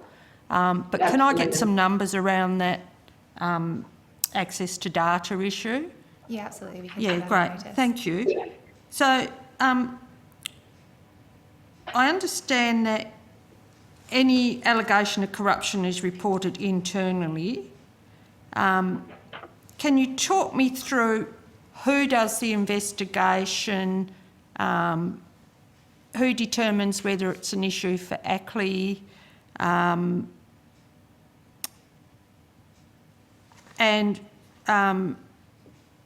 just generally talk us through that process. Does it just stay internal? Do you have external independent people or is it like politicians investigating politicians type of thing? Serco has its own code of conduct, which we take incredibly seriously. And to your earlier point, Chair, in terms of our standards, we would hope that our code of conduct would catch people before they end up getting to any external standards. So that's sort of the way that we operate as a business, first and foremost. Just while I remember, could we get a copy of that sent to the Secretary so we can have a look at that? Absolutely. Thank you. Yeah. So in that context, that's sort of the way we operate. That's our best place scenarios. However, when it does get to those different points, we'd have different interactions with each of the with the Department for Home Affairs, with Border Force, and also with the Australian Taxation Office. So there'd be different processes. I'll hand to my colleagues to speak to the differences and the specifics. Thank you. Within the contract, there is a mechanism that we have to notify the department if we believe there's corruption issues. But again, as an organisation, we don't want to see any of that ourselves, so we have our own internal mechanisms, and there's a triage process to ensure it's not a vexatious type complaint. We will investigate, but those investigations are open to the department to review and scrutinise if they believe necessary. If it does get to a point, we always inform the department's contract branch, integrity professional standards branch, it is the Integrity and Professional Standards branch who then would notify, if they believe it's a notifiable allegation, they'll notify ACLI, and then we work with ACLI in part of the investigation. And people are presumably stood down or something if there's an allegation, and then if it's how, you know, sort of, I'm trying to get to what is the timeline of your internal investigations, and do you let the departments know prior to determining it's vexatious, or do you wait until you've determined that it's vexatious or not, and then let the department know? From an immigration perspective, it's risk-based.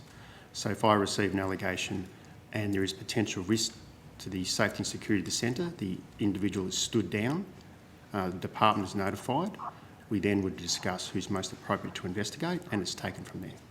Okay, and Ms Powell for the ATO? Yeah, look, it's a similar position for ATO in terms of how that actually is managed. You're absolutely right. In any allegation or anything that has been brought to our attention of that nature, would the employee or people with regards to that would be stood down immediately. There is an obligation where we would notify the ATO, or they would for us, depending on where it was identified, immediately as well. We would never manage an investigation like that internally in our own right. We work very, very closely with FPII, so the ATO's Fraud Prevention and Internal Investigations team, and often it can be two ways. So it may be something that they've identified, or something that often we may even self-report and self-identify. Regardless, we are working in partnership immediately. We absolutely have a zero tolerance, and that is really well understood both in our strong culture but also throughout the entire ATO, and that's been, the effectiveness of that zero tolerance culture has been absolutely well regarded and well understood in any of those sort of investigations. Thank you. Your submission also mentioned that you've developed additional control documents to affirm staff understand. I think there's a bit of typo there. I'm not being critical there, trust me. I certainly make typos. And agreements. I presume that means it's in the agreement. Is that what we're saying there? Sorry, I had a bit of trouble reading that sentence. For the ATO, I might head to Rowena in terms of the additional sort of measures that we have in place. Rowena? Yeah, sure. So we put additional controls in place, I should say, in terms of individual declarations and undertakings. So there's a number of what we call control documents and processes that, on the back of training and other controls, that we have our individual staff sign their acceptance and their declarations, for example, periodically. That is at a minimum monthly, to give you a sense of that. So there's some of the additional controls there, I think, that's being referenced. So, sorry, I'm just not quite clear what those additional controls are, though. They're a document that the employee signs to say what, that there's no criminal investigation about them, or that they're, trustworthy, or what's the actual document? Yeah, so there's obviously a huge range of practices and documents. It starts at the beginning with the pre-engagement security check, so that's just a given. But through the course of their employment, it can be anything from how they undertake their work. We have right down to the detail of penless and paperless environments, and how we manage data protection and security in any sense. Through to the role they play in terms of not being able to access, accounts or data unauthorised. So it goes through a range of, let's call it expectations, and they need to sign that declaration, as I said, at a minimum monthly, in terms of their understanding and acceptance of that. Quite often with corruption issues, and this is to anybody that wants to answer it as well, please. Quite often with corruption issues, they, and I'm just trying to remember the term, sorry, there's a link to people that might undertake nefarious actions, and in a lot of areas, obviously people have to declare they don't have, anybody like that around. Associations. So, yeah, that's it. Thank you. So I'm not sure if anyone, if you go to that depth or if that's a depth too far or whatever. So if someone could just chat to me about that. We do have a... We absolutely have a conflict of interest register. And again, that forms very much part of those protocols and practices on a periodic, regular basis. So that's very much an embedded, system and process as well. And again, we would work with the ATO on any conflict of interest that have come up, and they have done that in the past. Great, thanks. So Mr. within the Peacock, immigration contracts, yes, we have the conflict of interest form, but what we've also introduced is an access suitability clearance, very much like the Department's employment suitability clearance, which is a questionnaire which is a self-declaration on associations and any past criminal activity they may have taken part in. Great, thank you. Thanks, Chair. Mr Conahan. Thanks, Chair. That's gone towards answering part of my question. Does Serco hold all the private contracts for immigration detention centres? On mainland Australia, yes. Okay. My question was, how do you vet the employees, particularly for immigration detention centres and to a lesser extent the ATO? And the second part of that is, do you have targeted or random integrity tests for your employees? Through the recruitment process, we do have an AFP check, which is mandatory. We have the access suitability clearance, which is a self-declaration form among conflict of interest declarations. We do psychometric testing at the beginning of their employment. We have annual ongoing AFP checks and conflict of interest declarations, which they're required to review and sign. We also do a number of exercises and activities proactively throughout the network to ensure an ethical business. We might do desktop ethical decision-making processes. We will do social media checks as well to see if there's any activity happening outside that is open source. Things like that. I think that nature. Committee, I can add to that. We also, in addition to that, have a speak up line as well. So if other staff members think that a staff member is acting in an inappropriate way, there is an opportunity for them anonymously to raise that with management. Okay, thank you. And in terms of the ATO? Yes, certainly what the gents have said is absolutely applies to ATO. There's a number of internal processes that we've talked to there, but from a specific ATO perspective, they do need to pass the pre-employment engagement check, police checks and so forth before they come on to the contract. That is actually done within the ATO's vetting system, so that does not sit with us. And that also is needs to be renewed, so it does have an expiry date, and that is an absolute obligation. They cannot, they will be stood down immediately if that has been satisfied. How often do you review the employment contract? The individual. That particular pre-engagement check that sits with this particular contract is renewed every 2 years. Okay, so every 2 years, if I'm working for Serco, you'll check to see whether or not I've committed any criminal offences? You've got to go through that process again, yes. Yeah. Is that the same for immigration? Every 12 months. Every 12 months? Every 12 months is an AFP check done. Okay, great. Thank you, that's all I have, Chair. Thank you. Mr Zapier. Thank you. A couple of questions, and you've sort of answered them for me in some of your responses so far. But can I just get very clear in my mind? Does Serco carry out its own internal investigations when an allegation of corruption in respect to one of your employees is raised with you? In the immigration contract, yes. Yeah. Okay, and so by that answer, I assume that it changes from one sector to another. I'll let Rowena talk to ATA. I would say broadly, because we can't run, defence facilities, we run call That's centres, right. we do state and federal contracts, so the standards can be different. So, and it would be risk-based as well. But in terms of the two ACLI jurisdictions that we've got here, Rowena can speak to the detail of those two. But they would be standardised. There would be different standards depending on the sensitivity and the risk in different contracts, certainly. Yeah, different standards, but do you carry out the investigations internally as a first step?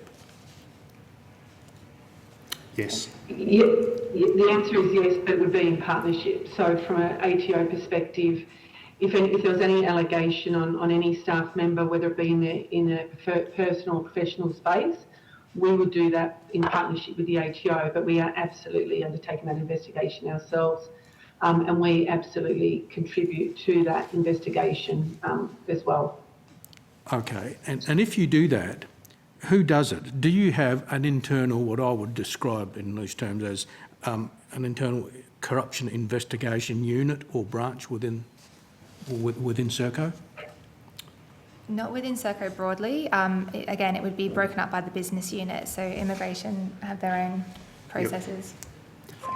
Sorry, yes, we do have our own internal investigation processes. We have You have a process, but do you have a branch that specifically you say, okay, here's some documents. It's a bit like, here's some documents, we're handing them over to you as, you might say, the policing agent within... Yeah, can I jump in? Yes, we do. Yes, we do. I understand exactly where you're coming from. We have an operation assurance team. We have a team of dedicated staff members within the immigration contract whose job, that's their job, is to respond to allegations of the type we're discussing here today and to carry out those initial internal investigations and to make that connection with ACLI or the department to the customer and then to ACLI. So yes, Senator, we do have a dedicated in-house team for that purpose, yes. And what are the qualifications of those people?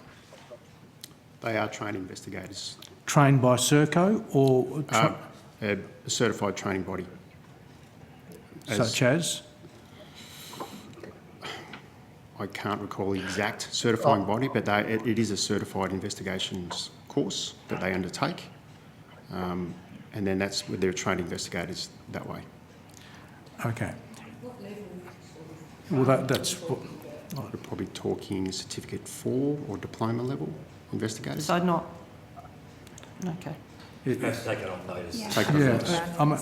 I guess I'm trying to ascertain whether those people are people that might have been former AFP officers or the like that would have what I call policing experience to then be able to carry out work for Serco.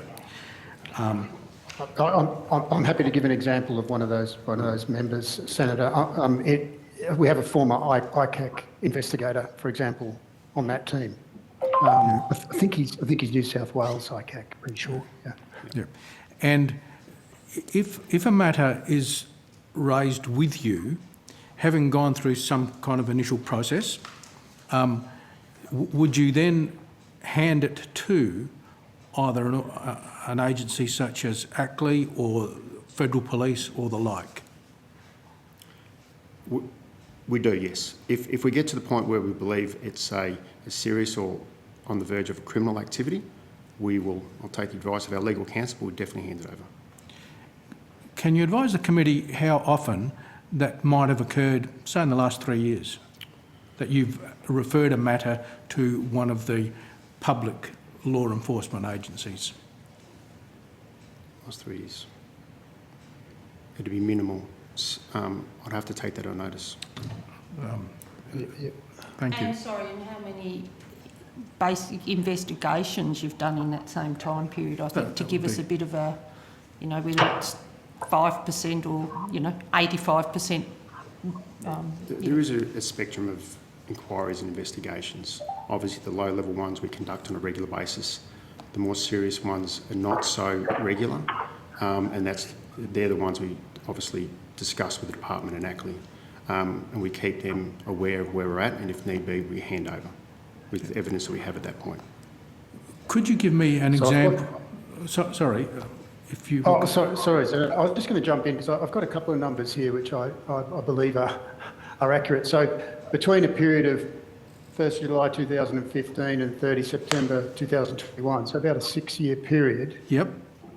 ACLI assessed 45 referrals or notifications relating to immigration detention centres as containing allegations, so I'll just emphasise allegations of corruption issues.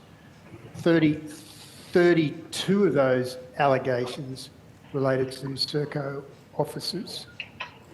23 of them have been closed, and I'm not sure if these two numbers don't add up, but I'll have to come back to you to confirm which ones have been closed and which ones are still open, if I may. But 32 of the allegations that relate to Serco officers. I just want to say that's within a pool of about 2,500 employees. Yep. So so the numbers are quite small, but we can come back with some confirm those numbers for you. And when you do, of the 32 Serco investigations that ACLI looked at, how many of those were referred to ACLI by Serco? Generally, they are through the integrity branch. We make the integrity branch of the department aware. We don't refer directly to ACLI. Okay. That is just a formal process we have in place. Can you give me an example, without mentioning names or specifics, of a serious investigation that Serco has carried out which led to somebody being prosecuted? We haven't carried out any that have been prosecuted. At that level, we will generally hand over quickly as we can. I'm aware of one instance a number of years ago that was handed over. We didn't investigate. It was handed over to the department and ACLI rather quickly, and that was resulted in prosecution. Okay. Mr. Chair, thank you for the time being. That's fine. Yep. Does any other committee member have any questions before? In relation to your codes of conduct and employment contract, it's more a technical question on how you do your quick assessment or low-level investigation. Does that require the employee to cooperate with the investigation? Because I'm asking simply for technical reasons. An administrative inquiry by an employer doesn't necessarily require the cooperation of the employee. The employee can say nothing or refuse to be interviewed at their peril sometimes. How does that work in respect to your employee relations? Are they required positively under your employment contracts, or is this a normal workplace where they can choose whether to participate? For our investigations, they don't necessarily need to participate. We just try and establish the facts, Yes. what evidence we have in place. It's up to the individual if they'd like to or not. Yeah, I wasn't asking by way of criticism, just as an old lawyer, curiosity. It's within the organisation's benefit to establish the facts the best way possible. Yes. Yeah. Perhaps I can hand to Rowena to speak to the ATO in the same. Yes. So our employees do participate. They have an obligation to participate. We haven't had any instances of that not occurring. We also, just as a side point on the Code of Conduct, we also operate under the APS Code of Conduct as well as our own. And we will use that in disciplinary management and hold our employees accountable to both. It's just an added point of context there as well. Your situation, from what I can tell, is obviously different from the immigration facilities because you're doing it in collaboration with the ATO. So yes. Because of that collaboration, in the first instance, does the employer have any positive obligations, either under law or contract, to cooperate with an inquiry? Or can they just remain silent? You can take it on notice if you want to. So their employment contract obviously sits with Serco. Yes. However, they do have undertakings, deed of undertakings and options that they sign acting on behalf of the ATO. So I can take that on notice in terms of the specifics. but yeah, the employment aspect sits with Serco. I think the legal counsel would like to say I think, yeah, sorry to jump in. I can't quite get the pace of the conversation. I didn't mean to be rude, but I think there's also the usual common law right not to incriminate oneself, which is available to staff too. Yes. So they may choose not to speak, and we can't enforce that that obligation them to speak. Yeah. My interest was there may have been positive obligations on contracts or some ATO legal requirement because of the nature of that contract, and therefore you might be receiving evidence under a positive obligation which then gets picked up by ACLI, which has another legislative regime which requires giving evidence. So I was coming from a technical perspective, but if after this there is you have further reflections, or please don't hesitate to advise the committee. Can I just... Yes, Deputy Chair, we have time. I just want to go back to the questions by Mr Zapier around that investigation group. So is that a defined group? I mean, is that those people's roles? They don't get pulled off somewhere else to... And if so, how many people are employed in that group? At the moment, we have 3 within the immigration contract. 3 in immigration? Can I jump in as well, Please. though, please?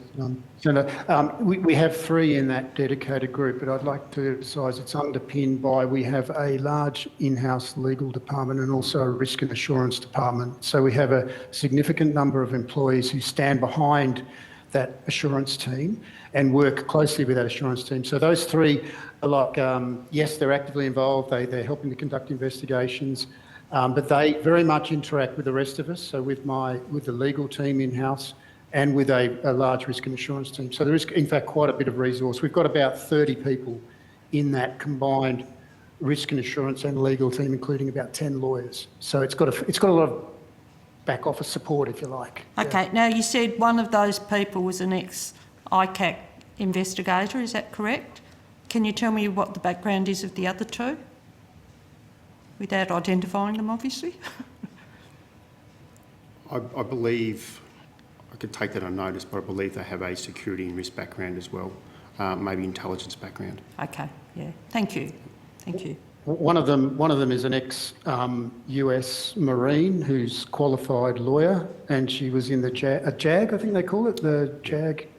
Oh, unit, yep. So she has a great background in that regard, yeah. Thank you. Any more questions from committee members? Thank you for your evidence. If there are any further questions on notice, they'll be supplied by the committee members through the Secretariat, and we look forward to your responses. Thank you for giving evidence today. Thank you, Senator. Thank you. Thank you. Thanks. Our next contributions coming from Veritas Engineering. Are they online? Mr. Inouye is ready to go. So we'll just wait a moment until we sort out the technology, and we'll have online a representative from the engineering company. Here he is.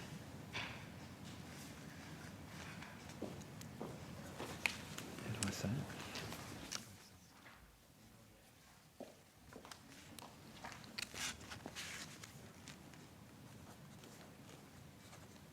If I'm wrong, he'll correct you.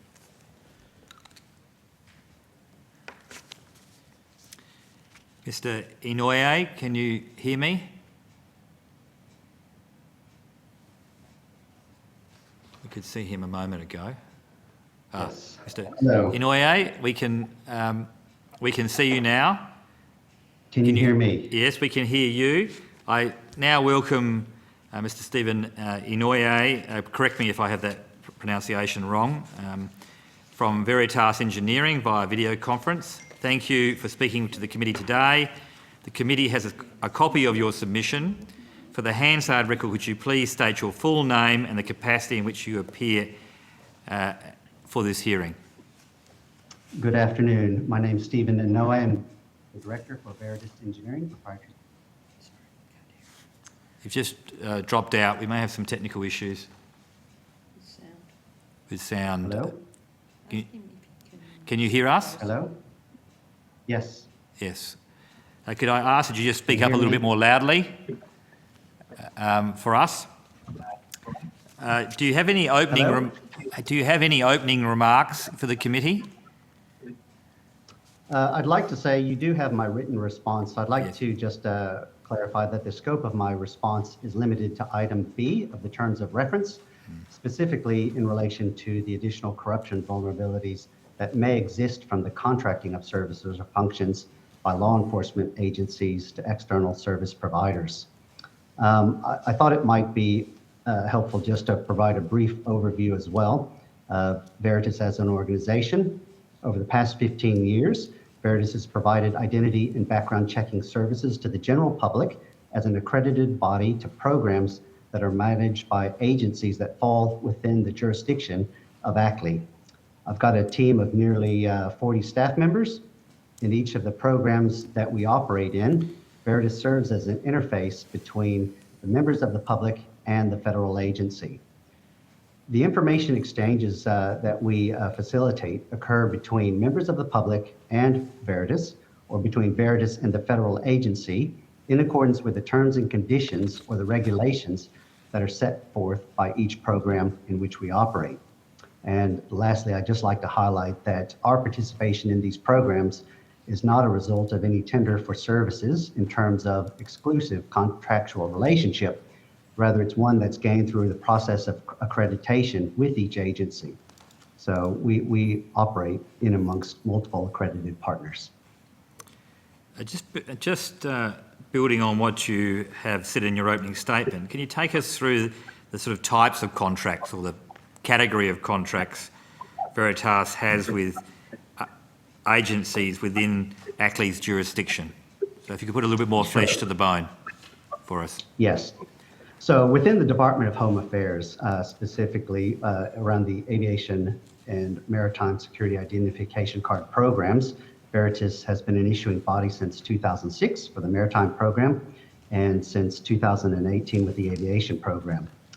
We are also accredited by the Australian Criminal Intelligence Commission as an accredited body for the National Coordinated Criminal History Checks or police checks. And we also are a broker for the Australian Federal Police for their Australian Federal Police checks. And do you have any interactions with ACLI direct? And if so, what is the nature of those? We have not had any interactions at all in the 15 years that we've been operating.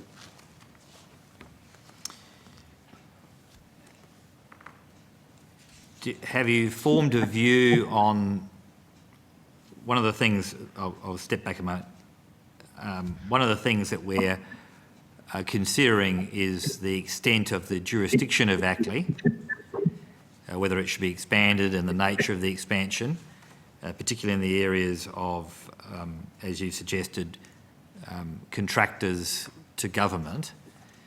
Have you formed a view on whether any reform or change is necessary from a policy or legislative perspective? I have, and what I'll maybe explain this is because we operate under a number of different programs with different agencies, I'll just from a high-level perspective share that I do believe that there is an opportunity for both industry and government to work collaboratively. And from the perspective of, from a security aspect or from a risk-based approach, being able to create kind of a defense in depth, and if you want to look at that as originally a military strategy that really seeks to delay rather than to prevent the advance of an attacker to really buy more time. And by the programs in which we operate, by working with industry, where industry has developed certain capabilities and is able to interact with the general public on behalf of the government for the same functions. Again, in terms of the item B of the terms of reference, I don't believe that there is any additional corruption vulnerabilities for having a program where both industry and government are working together. I'll now hand over to the Deputy Chair. Thanks, Chair. So You make some suggestions to address corruption vulnerabilities relating to external service providers, and one suggestion was that to increase the transparency of external service provider operations and delivery service. Can you elaborate on that for me? Certainly. In my submission, I've highlighted a couple of different ways to provide that as an example. One is from an example is really through the use of quality assurance to international standards. And similar to an audit program, ISO, whether it's for quality management systems or information management systems, which certainly covers the area and has some overlap with cybersecurity and privacy, or even ISO standards for anti-bribery management systems. This is international best practice, which meets the requirements for how the business operates, but it also requires independent assessors to come in and evaluate how the business is operating. I think the other areas, the programs that we operate in certainly have auditing regimes, and we do get audited by the different agencies. I think an extension of some of those audits might be not only in terms of having your own quality assurance and kind of self-regulating or self-auditing, but I think having an increase in the level of auditing by independent bodies, not just ones that the accredited agency bodies like myself select, but those potentially that the government selects, so that all industry participants are audited by a common auditor across the program. So, in regard to that basic greater vetting, I suppose, with the extension of audits and the international services. Sorry, that's right.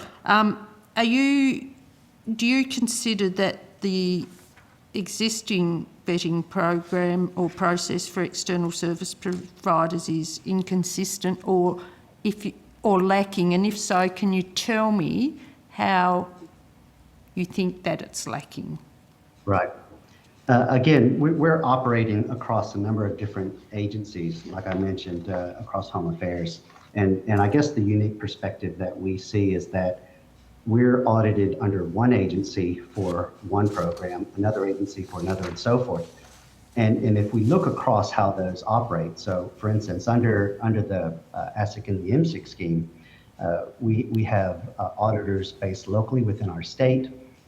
We have auditors that are nationally looking at us as well, or as part of the policy team, I think if I have that right.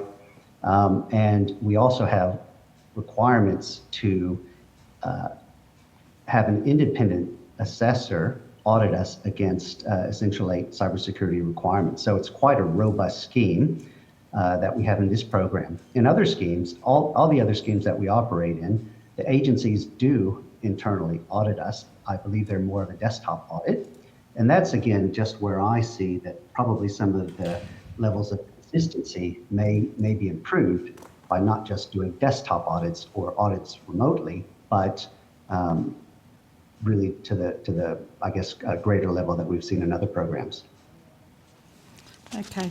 Your submission also appeared to me to say that as the oversight and compliance over external providers has increased, program from participation from external service providers has decreased. Can you expand on that comment for me? Right. I think that's what I'm highlighting there is it's really finding that balance. And in that particular case, what I was thinking about was cybersecurity. What we've seen in the program involving the ASICs and the MSICs is a directive from the agency around cybersecurity. And it required external auditors to independently evaluate each of the bodies. And because of the nature of the program, these are quite extensive and expensive audits, not only in terms of having conducted, but in terms of what the organizations, the industry needs to do to maintain that level of compliance. It's not a question of whether that's the right thing to do. It's just simply a fact of, in order to maintain cybersecurity compliance, it's an expensive proposition for organizations. And that's where we've seen over time that as the compliance and the auditing increases, those that haven't got the capacity or may not be focused on that, or for whatever reason, we've seen areas of participation decrease. I think on the other scale, if you have an extremely high level of compliance required, and the Trusted Digital Identity Framework is certainly a gold standard. However, it's such a high standard that very few, and I believe there's only one organization that has been able to meet that framework. And so somewhere in between enough compliance to too much compliance, or finding that balance in terms of kind of that risk, that level of risk, I think that's the challenge, because essentially we need it for oversight, but at the same time, we still have to operate as a society. Are you able to give me some examples of where you've seen it decrease? Like I've said, with the Aviation and Maritime Security ID card program, I think in December of 2018, there was a directive by Home Affairs requiring all issuing bodies, and at the time I believe there were 40 or maybe 50 issuing bodies, required them to meet level 3 of the Essential 8 cybersecurity requirements. And what we saw a number of issuing bodies, about a dozen or so, leave the market just simply because the amount of effort to be compliant or to ensure compliance against the standard was cost prohibitive, or for whatever reason, it's either cost prohibitive or was not something that business intended to do. Okay. And just my last questions. Where do you see the most risk in the contracting out of services?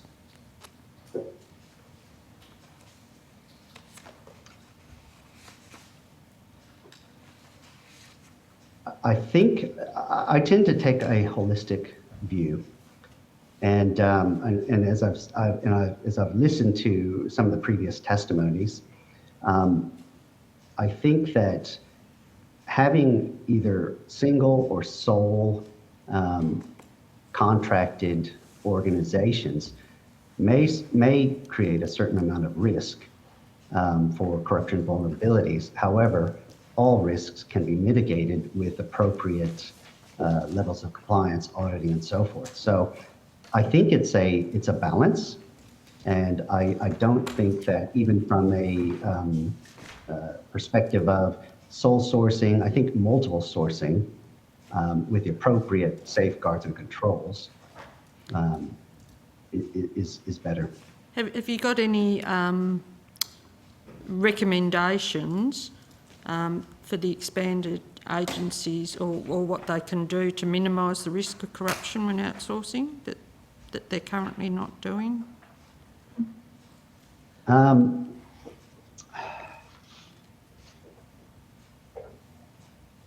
I think probably from a cybersecurity perspective, the Australian Cybersecurity Centre, I know has recently, in the past couple of years, has stood up. I think certainly better engagement with the ACSC is something that would benefit both government and industry. In the programs that we're operating in, we have regulations or terms and conditions from the agencies to maintain certain levels of cybersecurity. At the same time, like I said, in the ASIC and the IMSIC program, we are directed to identify an independent body to assess us, to identify the scope for which we need to be assessed, and that independent agency, which is a commercial entity, writes a report and we submit that to government. I think as ACSC, continues to grow in terms of its capabilities, being able to advise these government agencies, or being able to even provide that level of auditing for government to industry who's participating in these programs might be a benefit. So it's an agency that can work on behalf of the government, not an agency per se. And I'm not suggesting that industry can't self-monitor and self-regulate, but if we're really talking about ensuring levels of consistency across programs, and at the same time, just removing potential vulnerabilities, I would think that that would be a more appropriate way to move forward. And what we would also see as the agencies expand under the one umbrella, and particularly for large departments such as Home Affairs, where there's multiple agencies within there, I think what we'd also see is some efficiencies for both government and industry, and at the same time, be a guidance center per se that industry can seek support from to ensure that we're operating in accordance with the intent of the government. Thank you. Mrs. Zappia. Thank you. Mr. Inouye, just from your submission, my understanding of your service is essentially that you provide identity and background checks for employees of the government departments that you have contracts with. Without revealing really your sources, how do you collate the information about people so that you can then in turn provide security clearances? So what's common across all the programs that we operate in is that we actually do not conduct the background check itself. What we do is we verify the identity of the applicant. We have different techniques and procedures, and we operate in accordance with the terms and conditions of the programs. But we verify the identity of the person. Is the person that is presenting in person or who is providing those ID documents to us, is it the person that they say they are, and are the details that they've submitted, their names, etc., are they correct? We then take that information and we pass that on to the agency that's conducting the background check. The agency completes their assessment, and then they return that result to us, and then we deliver that result in whatever format that the program requires, whether that's a certificate, whether that's a ID card, or so forth. So I guess in my opening statement, this is where I said we work in partnership with these agencies. We are the interface between the federal government and the individual employee or the member of the public. Okay. And with respect to the inquiry that we are currently carrying out, and this is a broader perspective that I'm looking at, do you believe that there are risks with respect to other private entities that currently provide services for government departments? I can't comment directly on whether there's vulnerabilities with other providers. As a commercial entity, I'm certainly focused on my operations and operating within the terms and conditions or the regulations for which we're operating. If I could respond, though, in general terms, is I do believe that there's an adequate level of oversight and governance by the agencies. Like I said, all the programs that we operate in have auditing involved within our programs. There's a level of quality assurance as well. I think if, again, from the item B of the terms of reference, if there's any additional corruption vulnerabilities between working with government and industry collectively, I don't believe that there's any more additional corruption vulnerabilities. If I could use the example of if we're authorized to provide a certificate saying that the AFP has conducted a police check to an applicant. Now, once that physical piece of paper is given to the applicant, whether the AFP delivered that form or whether a commercial entity delivered that form, the same vulnerability exists. If I produce a card and it's to a set standard and template in a format and it has an ID picture, and a certain tamper evident feature on it, whether I deliver that or whether government delivers that or whether government has a contracted service provider to deliver it, those deliverables, the outcomes, for the general public will be the same regardless of whether government or industry delivered that. And your company has been providing services to the government, I think I read somewhere, for about 15 years or so. Is that correct? Yes, that's correct. And we started in 2006 with the Maritime Security ID Card program. Right. And how often is your, if I could use the word, contract with the departments reviewed or re-signed? Right. It varies from program to program. I believe it's 5 years with the Australian Criminal Intelligence Commission for police checks. It's 3 with the Australian Federal Police. And it's ongoing with the Home Affairs for the ASIC and the INSIC program. Okay. And lastly, have you applied for any additional contracts whereby you were not successful? Contracts with the government? Yes, with the government. Or who? Sorry? I'm sorry, contracts with whom? With the Australian government. With any of the government departments? No. The programs that we've submitted in terms of accreditation, we've become involved in. Okay, thank you. Does any committee member have any further questions? Thank you for your evidence. If in the event any member has further questions, they will forward them to our secretary, and he will be in touch with you. Thank you again for your evidence. Thank you. Great, thank you. We suspend for lunch, and unfortunately, Parliament bag isn't available any earlier. Committee members, we are going to suspend for lunch. The Department of Agriculture are coming in. Oh no, they're not available. Not available? No, they're not available any Yes, earlier. correct. They're not available until 1:15. the stated time in the schedule, which is 1:15. So we will reconvene at that time. We are now suspended. Good Chair, Now welcome representatives from the Department of Agriculture, Water and the Environment via video conference.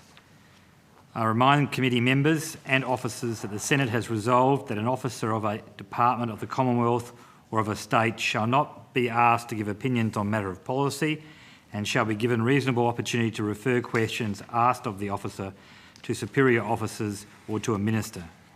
This resolution prohibits only questions asking for opinions on matters of policy and does not preclude questions asking for explanations of policies or factual questions about when and how policies were adopted. Thank you for speaking with the committee today. The committee has a copy of your submission. For the Hansard record, can you please state your full names and the capacity in which you appear for this hearing?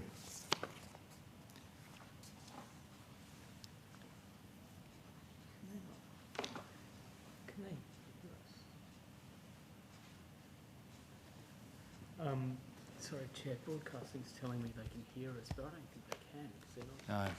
Are you able to hear us? It's Peter Timpson here, Yeah. First Assistant Secretary, Compliance and Enforcement Division. I can hear you now. Okay.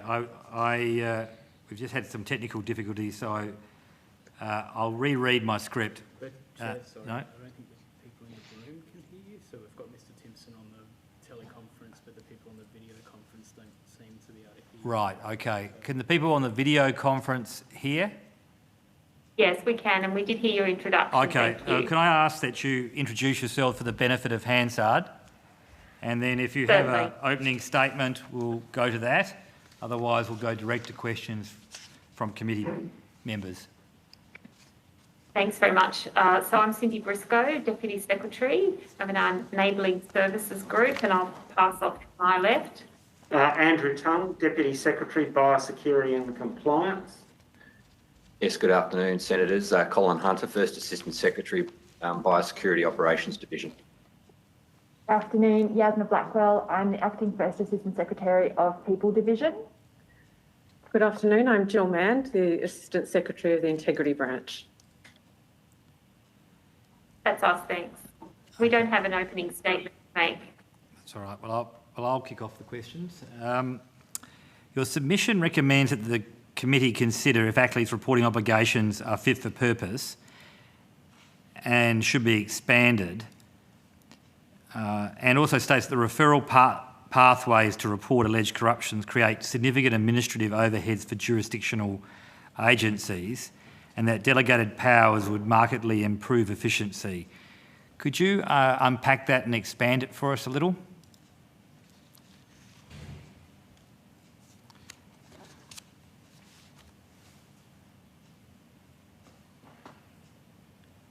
I think they're on mute, Chair. We can't hear you, so Apologies. that's okay. Can you hear me now? Yeah, we can hear you now. Thank you. Did you get that question? Yes, I did, thanks. Okay. So at the moment, the department operates under partial jurisdiction of ACLE, which means that around 2,000 of our approximately 7,000 employees are captured in the relevant part of the Law Enforcement Integrity Commissioner Act in the regulations. And so what that means is that when we have a matter come to our notice, corruption matter, we work with ACLE to determine if that particular matter fits the description in the regulations as to whether or not they're under jurisdiction. So one of the points we're making in our submission is that that can cause some greyness in terms of the definition, and full coverage of the department would certainly alleviate that. In addition, we've got people doing work in areas akin to those defined by that carve-out that would do similar work and therefore present similar vulnerabilities and threats. So for that reason, again, we felt the jurisdiction should be expanded, which would make reporting streamlined, I guess, in that sense. The second part of your question, Jill, did you want to just cover that? Yes. I'd ask Jill Mand to cover that second part. Thank you, Senator. Jill Mand. The reference there to some of the reporting obligations that I think you're probably referencing speaks to some of the formality of the arrangements under the LEAK Act. It's quite a formal process that requires a number of internal briefings, essentially for the reporting to go up through our department and across over to ACLE and back down to where it might reach its investigators. As I understand it, there are no delegated powers that might facilitate that occurring in a more expedited manner, and we think that would be helpful. So in a perfect world, you could go direct to the investigator and they had the burden of reporting back up to ACLE or something, a model of that nature.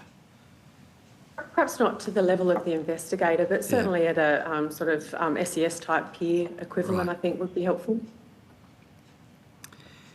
One of the matters we're looking at is the question of contractors coming within the jurisdiction of ACLE.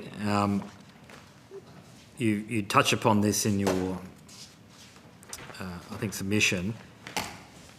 We'd be interested in sort of your views on how far or where you draw the line in relation to contractors. Would it be easier that all contractors come under the remit of ACLE or otherwise?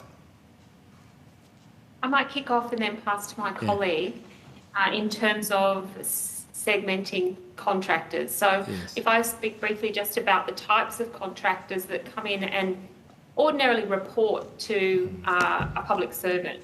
So that category of people, more and more we treat just like staff members in terms of the way we onboard, manage their performance and manage integrity issues. So more and more we're treating them like that. So it makes sense in that that they would be treated the same way.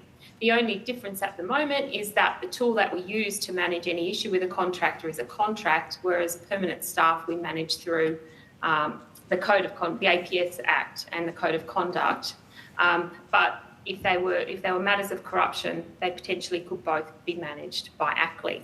But then there's other people we use, which we call more like service providers, which we touched on in our submission, which I'll pass to Andrew Tongue to cover. Thanks, Cindy. Yes, for us, the definitions here are really quite important. We have in our operational structure many thousands of what we call approved arrangements. They are essentially companies handling goods either at or slightly behind the border. It would be quite a stretch, if you like, to include all those private companies in the ACLI jurisdiction. Right now, if those companies did anything malicious with regard to border operations, that's a fraud against the Commonwealth and within the jurisdiction of the AFP. And we have extensive compliance and enforcement systems run by Mr. Timpson, who's online. Where the line is drawn for us is actually really quite important. If inadvertently some thousands of private companies were captured, that would begin to impact our operating model, we believe, because we'd start to draw in private citizens working in private companies into a world that is essentially crafted about public servants and their obligations within the confines of the Public Service Act. That one for us would require a careful consideration, particularly the definitions. Could you just set out for us your interactions with ACLI? Do you have a regular meeting? Do you have a sort of more formal process which is forward-looking as opposed to reactive? So yeah, we have a range of interactions with ACLI from formal to informal. So the Secretary of the Department and myself meet with the Commissioner on, I think it's every second month. And the branch head, Jill Mand here, meets regularly with ACLI as well. And then they're planning meetings, conversation meetings, progress meetings, talking about sort of future capabilities. But then, of course, we deal with them on matters or investigations. It could be in the process of referring an investigation or as we're working through an investigation. So there is a regular working level contact with ACLI as well. Do you have any data you could share with the number of referrals to ACLI? Yeah, certainly. So this financial year, we have made 3 referrals, and last financial year 2. However, there are a handful of cases that we're currently working on with ACLI, which may result in referrals. So another handful, another 4 or so that are in that sort of pre-analysis stage. We've heard from a private contractor to government earlier today about their processes as a contractor to government in identifying and resisting corruption by their systems. Do you have any sort of requirements for your key long-standing contractors where there's been identified inherent risk to mitigate their risk of corruption and reporting obligations to yourselves? Or you just, by the nature of the department, you don't have that need for that type of contractor relationship? For example, we were talking to Serco, for example, running the immigration. Oh. So it's I understand it's a completely different context, but there's inherent risks there. So I suppose really I'm asking, are there any sort of really substantial contractor relationships where there is obviously identified inherent risk by virtue of the activity? And if so, how have you and the contractor worked together to mitigate risk? Is Yeah, so we would have some in that category, and a few tools and processes at our fingertips. Firstly, there's sort of pre-checking in terms of police checks, as an example, but we can also seek that contractors are security cleared, so that goes through the Australian Government Vetting Service. So contractors, we may insist that they are security cleared in that way as well. We also ask them to declare potential conflicts of interest and record those. And then it's through sort of performance management processes, which we have in place through the contract as well. So what out of curiosity, what areas of operations, for example, do you require security clearance and police vetting? Yeah, there'd be some in the biosecurity operations area, so I might ask Mr. Hunter. Thanks, Senator. Yeah, Cole Hunter here.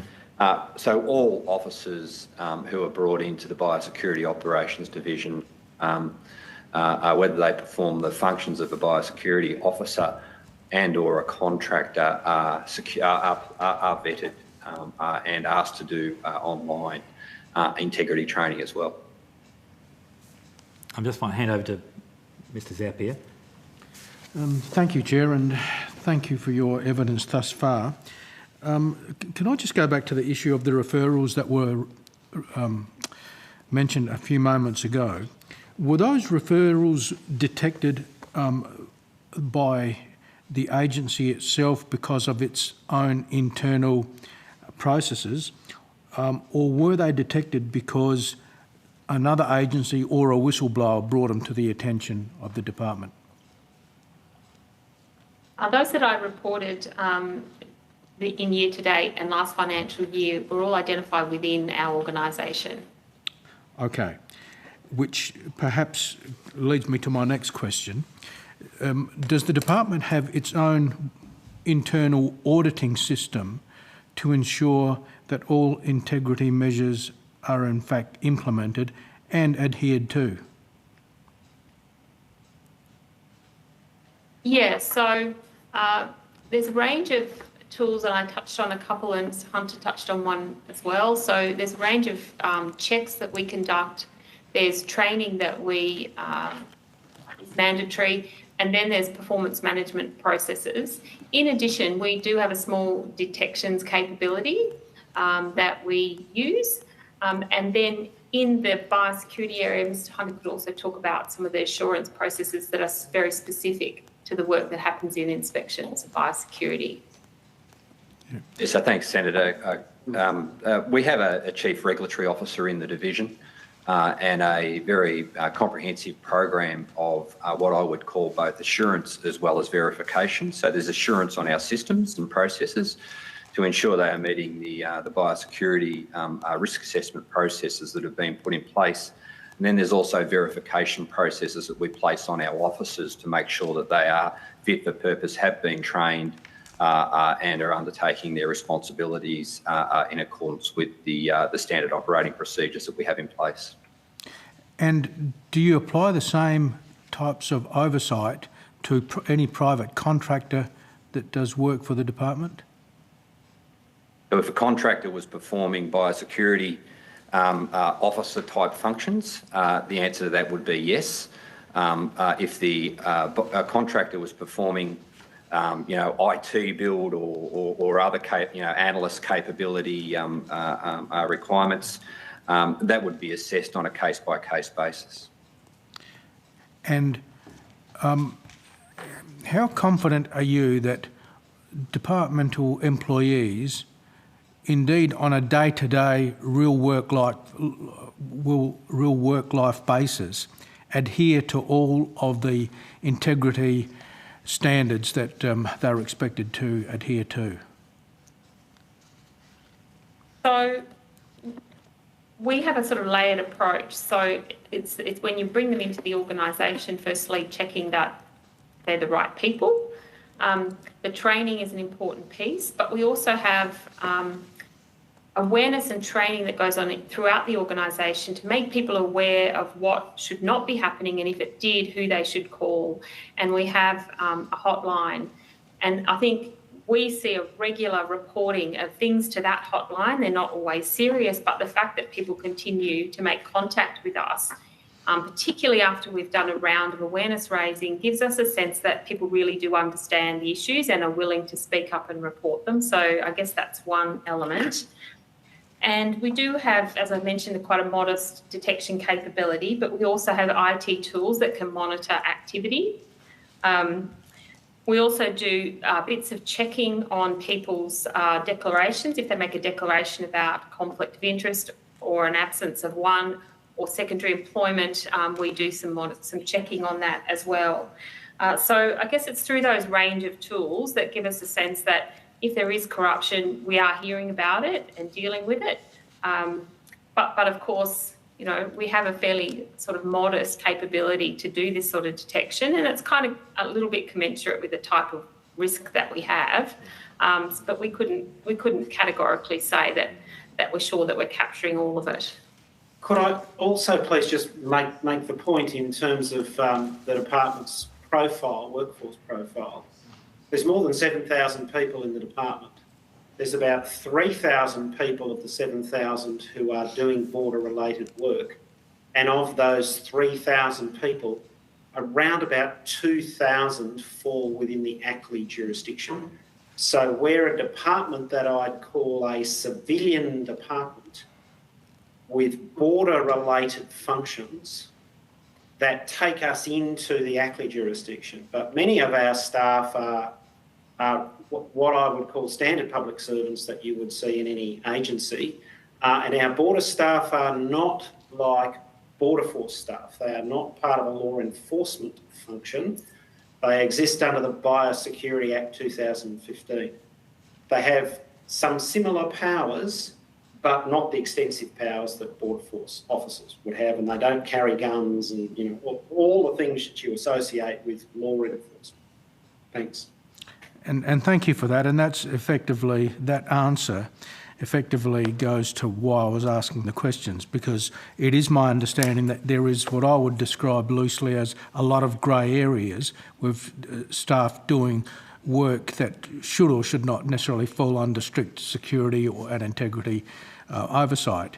But how do you ensure that there is no overlap where perhaps one person working in one area doesn't move into another area and have access to information that perhaps they shouldn't have, and things like that? That's, I guess, a difficulty that you would have to be dealing with on a regular basis. Yes, and we rely very much on the processes and systems that, as Briscoe talked about, to manage that. But we are very alive to the fact that there is a kind of grey zone, and we manage that actively. And Senator, if I could just add to that, there are very strict, if you like, I would call on and off procedures that relate to access to our border systems. So while you might have access to the department's email system, you don't ordinarily, just by virtue of that, have access to the border systems. Those systems, that availability has to be switched on, switched off for you, which is also intensely monitored within my division. Okay, and just lastly, has the department had cause to have concerns or doubts about one of the subcontractors who might have had a long-term contract in place? And if so, how would that be handled if something arose whereby a subcontractor raised matters of concern for the department? Or if the department saw the concerns and raised them with the subcontractor?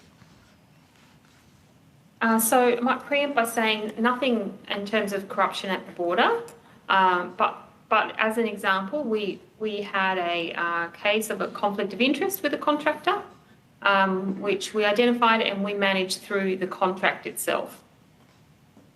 So it wasn't corruption, wasn't reportable to Ackley, it didn't meet a threshold to take to law enforcement agency. We managed it through the contract itself and the provisions in that.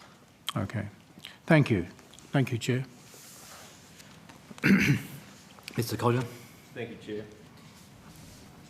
Just in terms, we heard earlier today from the Australian Federal Police Association that some investigations by ACLI took a number of years. Can you please give the committee just an overview or a generalisation of how you see the efficiency and timely investigations by ACLI in your experience? I might commence and then ask a colleague to also jump in. So it absolutely varies, and we have some cases that are in train after many years and are subject to court proceedings, and that can drag on. Then we have others that are passed back to us for investigation, and we have a very, very small investigative function, so they can also take some time. So it really does vary.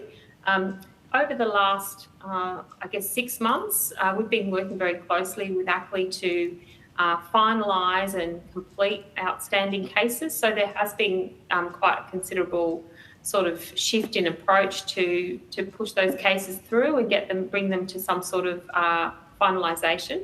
But I'll just ask Jill if she wanted to add anything to that. No, I think, Cindy, you've probably captured it there.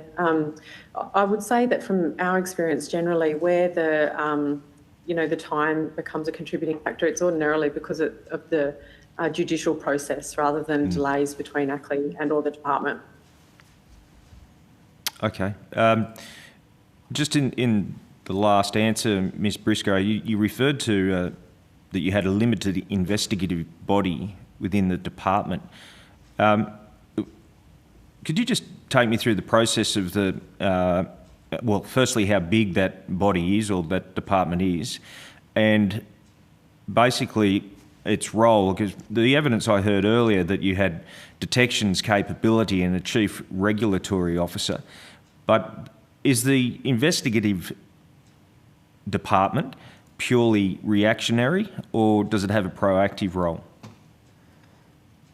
So I might cover it in a couple of parts. So if I firstly mention the integrity branch, which Jill Mand is the lead, that branch looks after the investigations of these particular cases we're speaking about, but it has a broader role and looks at integrity for the entire organisation, and that includes all our policies and processes to embed integrity in the workforce, as well as managing, important code of conduct matters around our APS Act. So it has a broader role than just investigation, and the investigative capability is a subset of that team.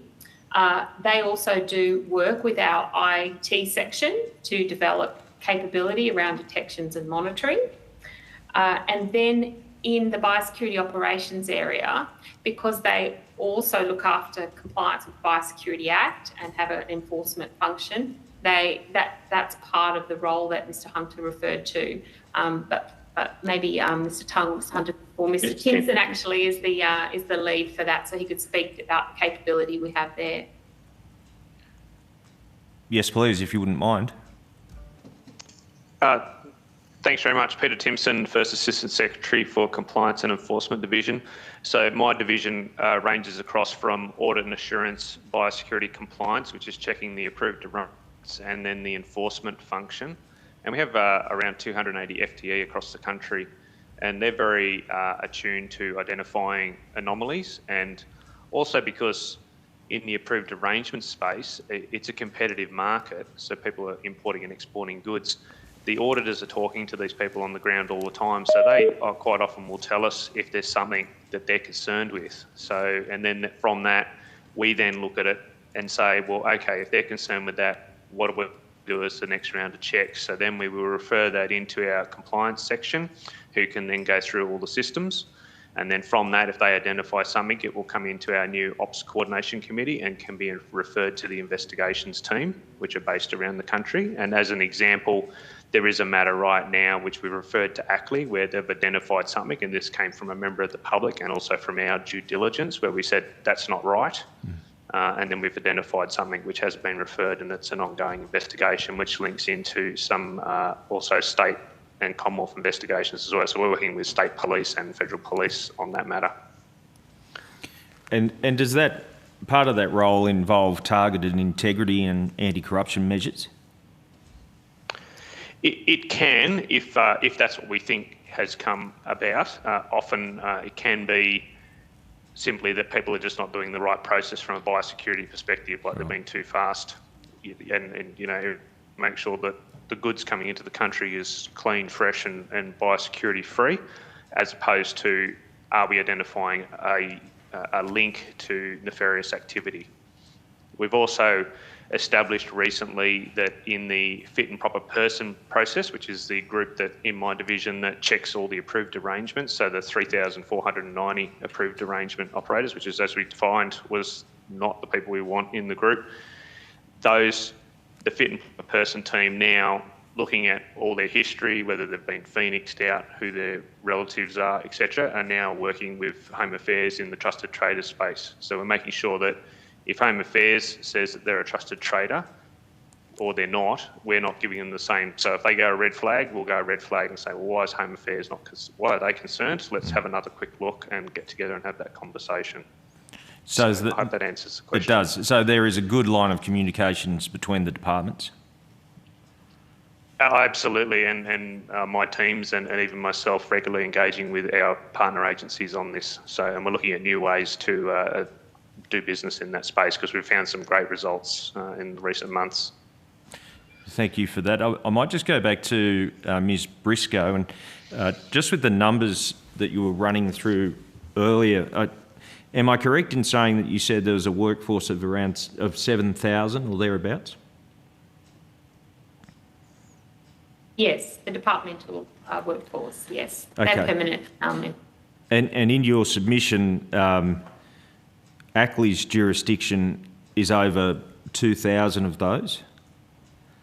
That's correct. Did I hear you correctly, or another member of your committee, that 3,000 are border-related workers?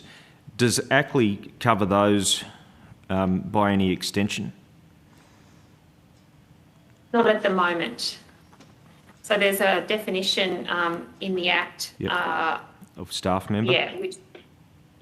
Of staff member and staff members doing a certain sort of activity or accessing the integrated cargo system.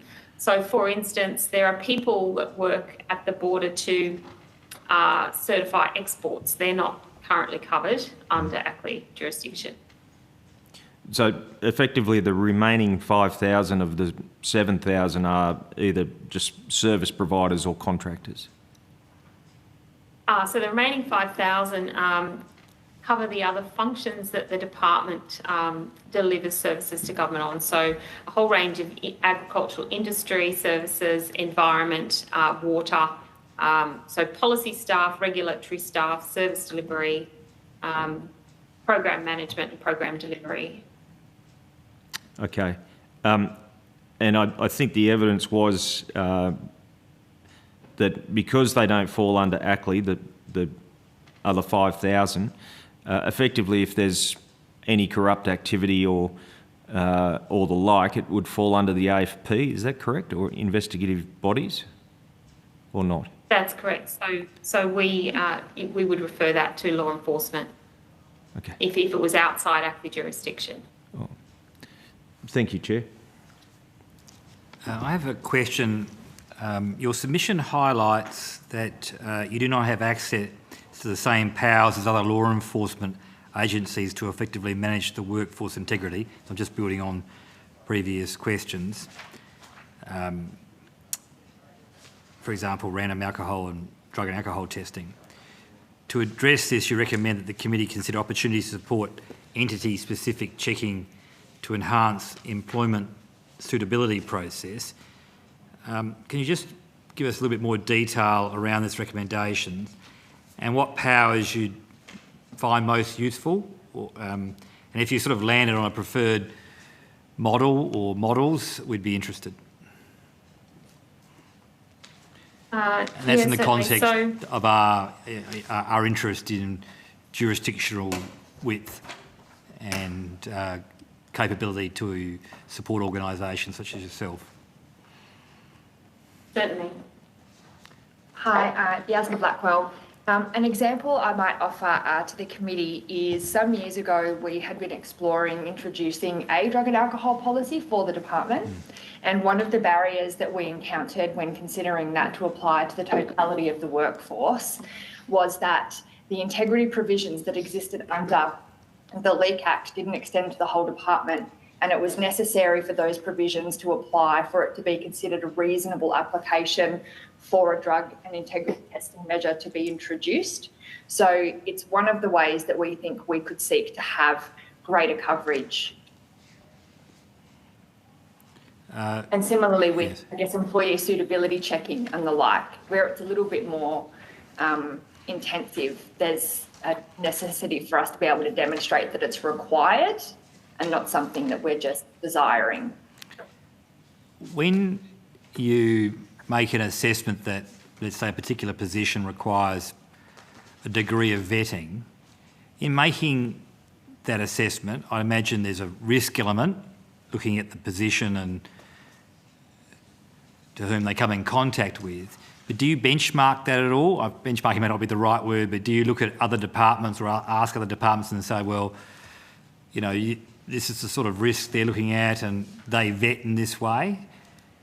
Perhaps I'll ask it, you know, and is there any consistency across the public service, or is there somewhere to go and so you can sort of get some comfort that your benchmarks for checking someone's suitability are in line with other parts of the bureaucracy that face similar threats or challenges? It's a very convoluted question. My apologies. That's okay. There's probably two elements. So we do police checking for everyone, and that's consistent with most APS agencies. There may be some exceptions. So we do think we're quite consistent there. The other part is as we sort of advertise a position, we make a determination on whether that person needs security clearance and would be vetted, if you want to use that term. And that decision is made really by the business area. So they're looking at the access to information that that person will have. So in effect, they're doing a risk assessment, as you just said. And again, that's based on the principles that are given to us in the PSPF, the Protective Security Protection Framework, I think is the right term. So we do believe that that's applied pretty consistently across the APS as well. Are there any other requirements you think you might want to place on staff that you don't currently have authority to consider? You can take that on notice. Yeah, so, it doesn't have to be answered today, but sorry, I cut you off. We've recently introduced an annual security declaration, so we probably do go a little further than some agencies in that sense. So it's a mandatory declaration and it covers conflict of interest, plus secondary employment, then maybe other elements as well. But that's, I think the area that we would potentially go further is around things like associations and information sharing with other agencies on employees. Now that suitability assessments that happen in the likes of Home Affairs are something that our framework doesn't allow us to do to our existing employees under the Public Service Act. We don't have that provision. So that is something that I think would be considered a useful extension. Does any other committee member have any other... Sorry? Did someone have another contribution? If I might add, Senator, I think the value in some additional power there would be that at the moment our position is very reactionary and that we need to wait until someone has, effectively done the wrong thing, and, we can manage that issue through the Code of Conduct, for instance. We are limited to the Code of Conduct or underperformance proceedings under the Public Service Act. So were we to have some authority to manage those types of risks a little more proactively, say, for instance, in the example that Ms Briscoe gave around the checking that we do through that annual declaration process, we would be able to manage risks identified through that far more actively. Thank you. Does any other committee member have any questions? No, Chair. We may put a few on notice when we're reflecting on what we're going to put in our report. thank you for your evidence today. Just bear with me for a second. Can we have a brief suspension? We're just trying to locate. Yes, thank you for your evidence. You can sign off. Thanks Thank very you. much. Bye-bye. Committee, we're just going to have a brief suspension. We're going to just organise our next suite of witnesses, representatives from the Department of Home Affairs, Mr Wright and Mr Somerton. Welcome. Thank you for speaking to the committee today. The committee has a copy of your submission. For the Hansard record, could you please state your full name and the capacity in which you appear for this hearing? Ben Wright, First Assistant Secretary, Integrity, Assurance and Security Division. Ryan Somerton, Assistant Secretary, Integrity and Professional Standards Branch. Would you like to make an opening statement? No. Or raise any issues?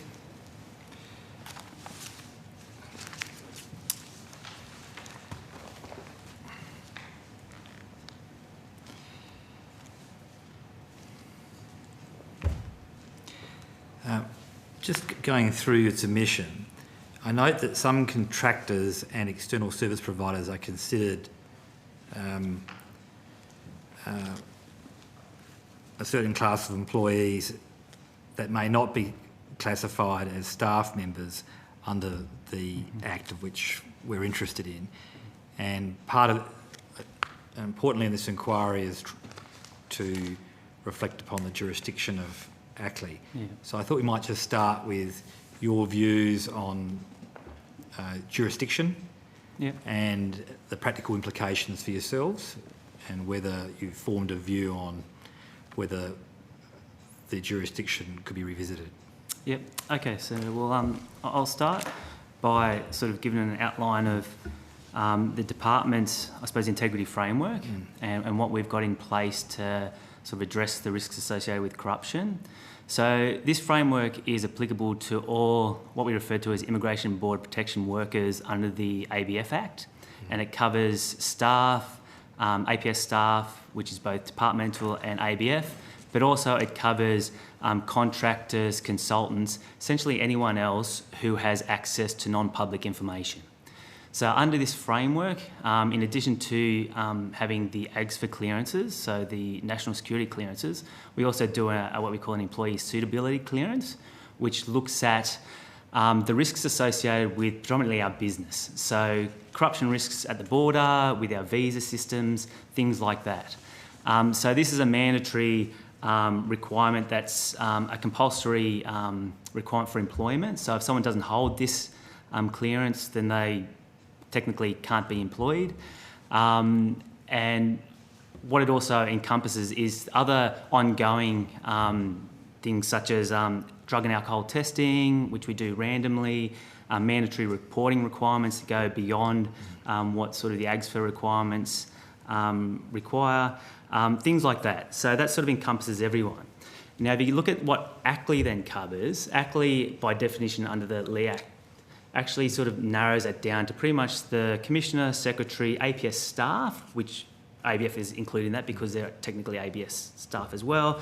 But then it narrows down contractors to pretty much those defined under sections 4 and 5 of the Migration and the Customs Act. So it narrows it down quite further. So a good example or illustrative example of this is, I noticed you had Serco on before. They're our provider for our immigration detention centres. In the centre, only a proportion of them are actually covered by ACLI's jurisdiction. The other half or the other portion aren't, because there's only certain jobs that would be covered under the Migration Act by the definition of the Minister's instrument. So as that plays out practically, if we get an allegation in of corruption, which in the centres is generally associated with bringing in contraband, selling of contraband, things like that in the centres, depending on who the allegation is about, will determine whether ACLI actually has jurisdiction, or alternatively, if it's something that we need to investigate ourselves or refer off to federal police or state and territory police, depending on who has jurisdiction at the time. So there is this disparity between who's in and who's out. For us, I think that the risk is really around the fact that I did some sort of looking at the numbers yesterday, and so we've got about 14,000 staff. We have roughly about 1,200 contractors, about 60, 70 consultants, and about 4,000 external service providers. So there's a gap of around, I think, 5,000 potential individuals who have access to our systems, our premises, who don't fall within ACLE's jurisdiction. And we've had a number of examples, especially around ICT contractors, where we've identified there could be potential for corruption. So for example, they might be trying to get information outside department systems.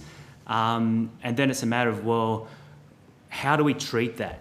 Do we treat it through the contractual mechanisms? Do we investigate it internally? Which there are limitations, the biggest one being our powers to investigate are predominantly limited essentially to those under the APS Act. We can't refer to ACLE because it doesn't fall within its jurisdiction, and so then our options to refer it to other law enforcement bodies really depends on whether it reaches their threshold, because they've got sort of scarce resources like most people, whether it meets their threshold to warrant an investigation or not. And I think the biggest risk that we have is that we can see what people do within our systems. We can identify when people are looking up things they shouldn't be, when they're going places they shouldn't be going. Where it becomes really difficult is trying to identify the intent of what they're doing, and whether it's for something more than simply just, oh, I want to send something home because I'm going to a meeting tomorrow and I need a copy of it or something like that. Because we don't have powers to search, we don't have powers to do warrant activity. And I think my experience in this role, most of that stuff is contained on personal devices and they're obtained by other means that we just don't lawfully have the powers to do. So I think that gap is something that, for consistency, if nothing else, should be captured by ACLE. And I think it also gives us a bit more clearer picture around, how do you manage corruption issues holistically, rather than having these quite these instances where you sort of almost, well, the person resigns, if they're a contract, ICT contract, they resign, go elsewhere. And there's not really much we can do about it. Another try to figure out where they're going next to try to advise the next government entity they go to that, hey, you might want to pay attention to this individual because we've had some suspicious dealings with them. No, thank you for that comprehensive answer. So if there's so just to build on, take your answer a little bit further and unpack it a little, the process of a complaint or an allegation, can be both. Yeah. Would then have to be assessed. So that's that go to the legal department to make an assessment.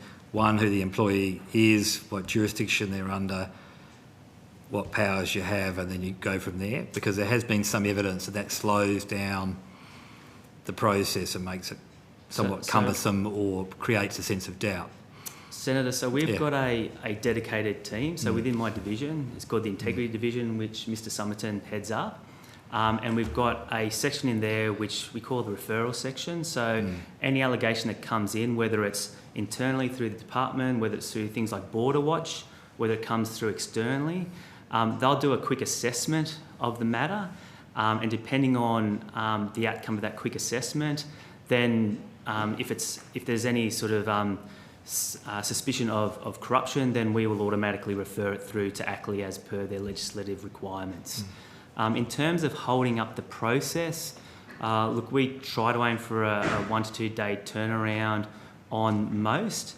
Some are more complex, obviously, if it's, depending on the amount of information you get, because the allegations can range from everything like someone in your department is corrupt, literally that's what the allegation is, through to something that's a bit more substantive that we can then say, okay, Betty's been looking up visas for Johnny, and as a result, Johnny's paid a $5,000. So we can quickly go into the system to see, well, what has Betty been looking up, and is there any sort of substance to that allegation?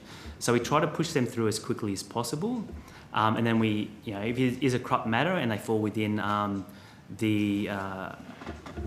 jurisdiction of ACLI. Yes. We pass it through as required. We're required then to stop investigating anymore until ACLI decide what they want to do with it. And we have a fairly close relationship, so we'll assist them with information gathering and anything else they need. Alternatively, if it falls outside of ACLI, then I've got a team of investigators that will look into it further. Biggest issue there, obviously, one, constraint resources, but two, it comes down to that access to information. So we can only look internal, and again, we're limited by the powers pretty much of the APS Act. Can I just take to another issue? We've had evidence from Serco this morning. From your perspective, in the contract management, from an integrity perspective, yeah. And obviously it's one of the performance obligations, but leave aside that you've got to run the facility. From an integrity perspective, how do you benchmark from your own perspective that you're asking best of breed practice from Serco? You know, do you have an evolution internally? Do you look outside? Do you get consultants in? I appreciate it's part of a negotiation, so I'm not looking at it out of context, but how do you get assurance that you're asking a contractor for a service provision that has a number of risks associated with it, that you're getting best of breed of compliance from your civil contractor? On that one, Senator, putting aside that obviously during the contractual negotiations, we expect standards and that there's frameworks and stuff in place.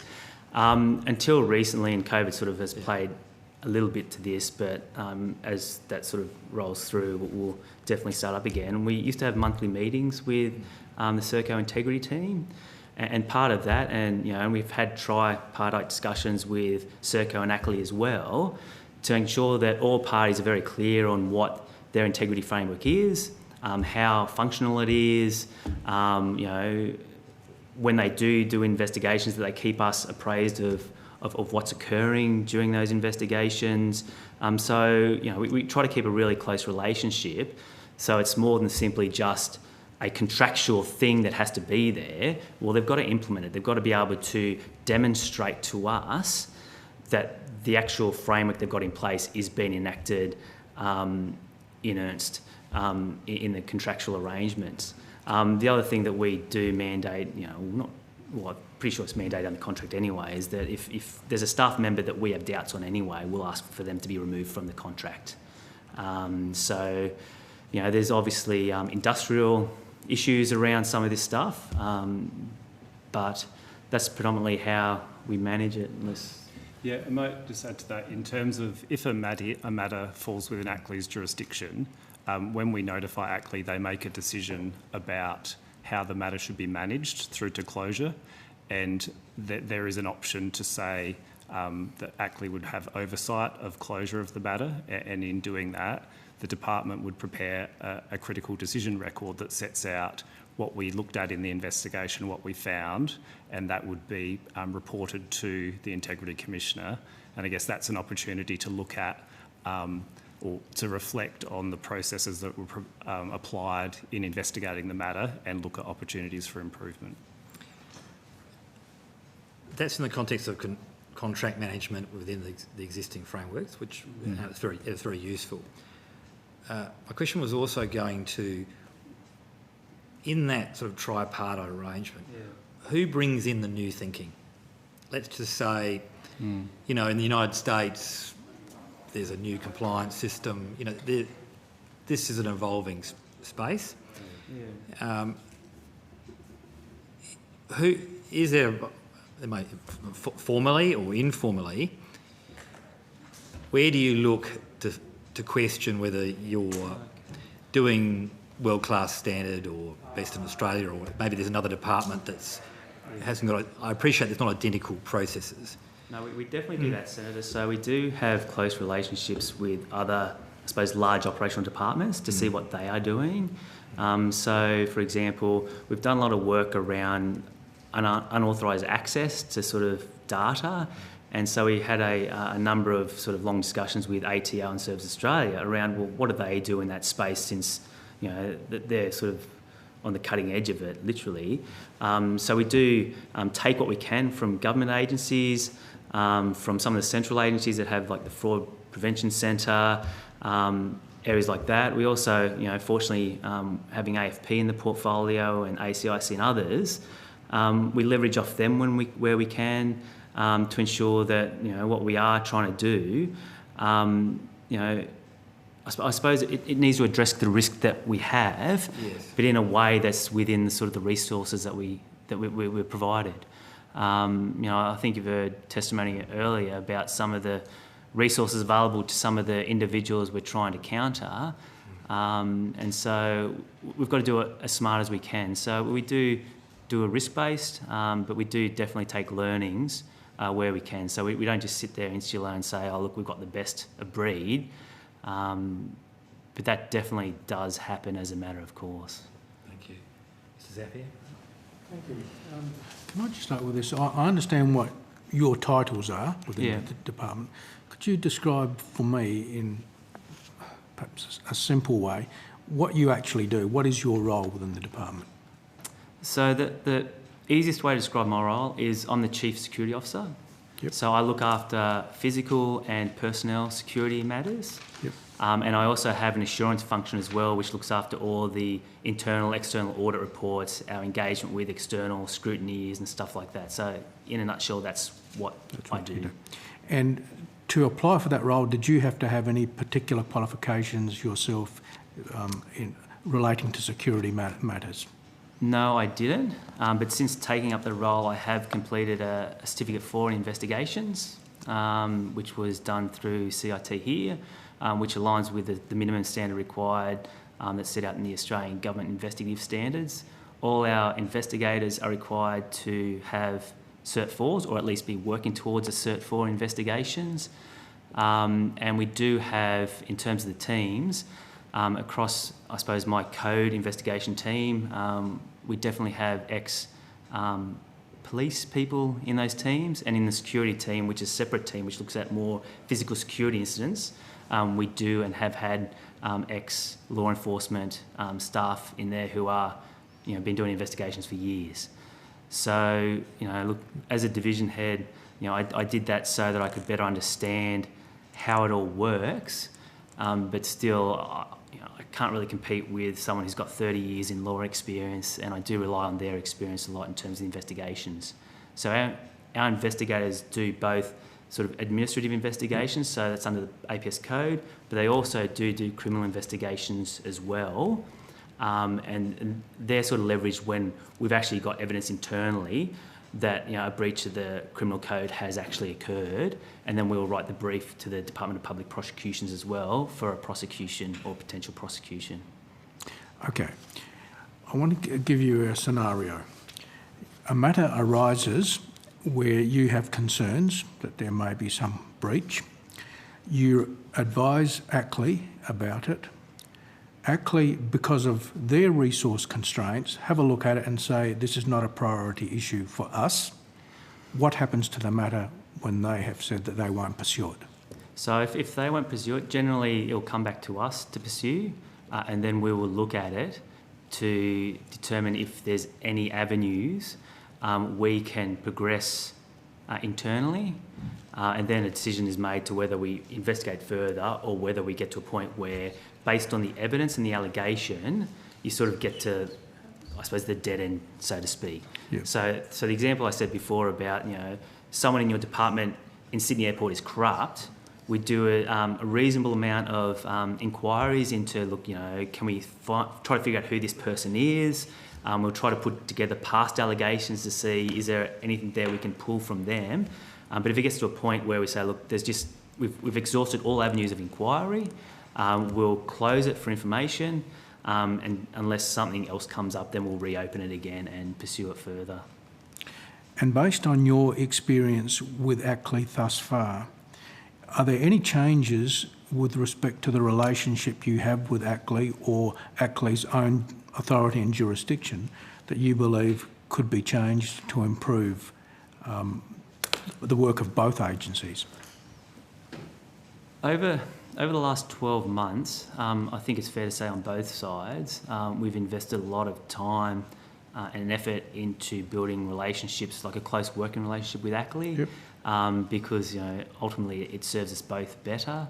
I think definitely over the last 12 months, I'd say the performance on both sides has improved a lot because of resourcing increases, and I think you'll note that ACLI's produced a number of reports in the last 12 months relative to previous. So we are cleaning up a bit of a backlog. We're trying to work smarter, noting that you can get bogged down in writing reports on low priority matters because you've always got to prioritise what's the highest risk, what's the what's best for the public in the public interest, so to speak. So look, I do think expanding the jurisdiction to cover, in my words, anybody who has non-public access to information and premises would definitely assist and probably remove some of those issues around, well, are they in, are they out? Because there has been a couple of cases where we've sort of, that's taken time to try to figure out, well, are they in or not? But other than that, look, again, it'd probably come down to, the more resources you put towards this, the better you can, investigate, really.